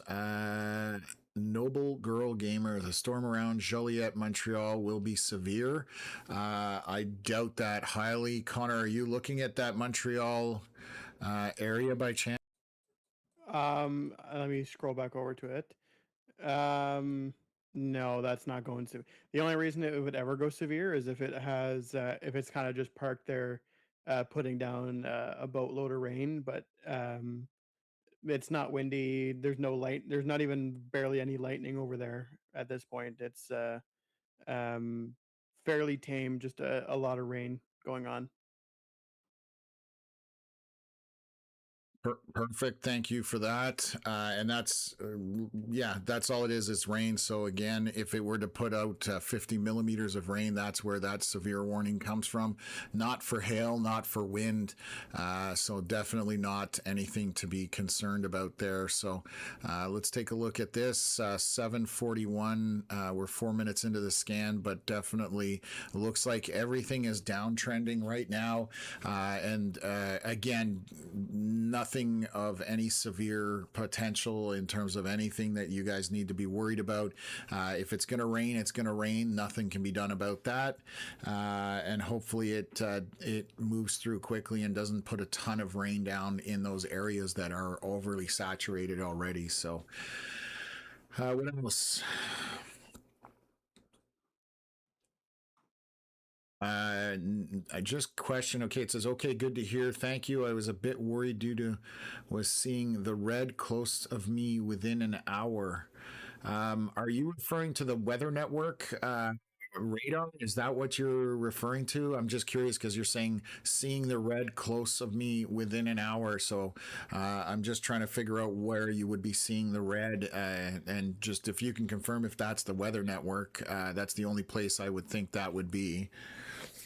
The rest of this, like I said, we're going to wait for another scan here in about 3 or 4 minutes, and we'll go from there. So it's been a long 3 days. Yes, definitely been a long 3 days. Yes, it's what I was looking at. So Noble Girl Gamer, that is what we call a radar model. So that is a model that is trying to tell you what it thinks is going to happen. That is not actually what will happen necessarily. That is, it's unfortunate, but it's not presented properly. They call it Futurecast. It should be, that is a model. It's a computer model trying to figure out what will happen with weather. And when we do our forecasting, just so you know, we look at 4 or 5 different models before we make a decision as to what we think is going to happen, because each model has a different interpretation of it. So to just put one up that, hey, this is the model, you know, and again, it can be wrong. It actually is wrong a lot of times. So definitely want to, you know, tune in and look at actual radar that's coming out, whether you use an app or you tune in to our channel when severe weather is happening. We show you exactly what is happening, whereas that Futurecast radar is just simply a computer interpretation or prediction of the future, which I do not recommend, unfortunately, because it's not going to be accurate a lot of the times, unfortunately. So just too many variables out there as far as that goes. What else have we got in here? So hopefully that explains that. So breaking the weather, going to get my dog out and smoke a fatty. Have a great night, you too, Tracy. Thanks for tuning in to the chat, and we'll catch you guys on the next live stream for sure. So we're just getting summer started here. Obviously, severe season is upon us throughout most of Canada, so we will be covering the severe weather as much as we can wherever we can. So thank you for all the support over the last week. Obviously, we want to grow this channel, so we've done a really good job of getting a lot of new people on board. And this new scan that just came out, everything is weakening here, and the storm to the north, that hail indicator that we saw has gone away. Again, I just see that as a dying storm, so nothing to worry about there. So at this point, I'm just going to look at the rest of it here. East, and this is dying off as well. Still going to sustain. This is going to move eastward again when we mentioned it, but not a lot of rain, or not a lot of, there's rain associated with this, but not a lot of intensity associated with it. So this is downtrending as well. So this is all weakening. And then we looked at Eastern Ontario. So our severe component for today has dropped down. So we appreciate everybody that's tuned in. Moderators, thank you very much. Rick helping us even from Winnipeg and Manitoba area, and North Dakota, I should say. So thank you very much. For everybody chatting here, and for now we will end this stream because the severe component is done for the evening. Again, Manitoba will see some rain, but that's all it's going to be. Nothing too high end as well. So you can join our Facebook page, follow us there, because we post when things are upcoming for certain areas. So that's the best way to get the information out to you folks, and best way to follow us. So it's basically all good this evening. Manitoba is going to be all about rain showers tonight. Nothing dangerous at this point. So on behalf of Connor and myself, thank you very much for everything. Thank you, if everybody. there's anything you want to say, Connor, I'll shut up. Just thanks everybody for watching. It's been a crazy 4 or 5 days across the country, really. It's been a wild ride, to say the least, especially yesterday. And you can follow us on our Facebook page. We post there before the next event happens, and I also post my forecast videos on this channel as well. So usually my forecast videos are more tailored towards Eastern Ontario and Western Quebec, which is where we are, around Ottawa and Montreal. However, we're kind of starting to expand those a little bit, and we'll start including the rest of Canada as well. So lots more content is coming on the way as the summer gets busy. But across the country, it's pretty quiet for at least tomorrow and maybe the next few days. Perfect. So good night, everybody. Once again, thank you. We will catch you guys on the next live stream, and we appreciate all the support that you guys are showing us, and we will do our best to keep you guys informed when severe weather strikes in Canada. Have a good night. Thank you. Enjoy the rest of your evening, and we'll talk to you soon.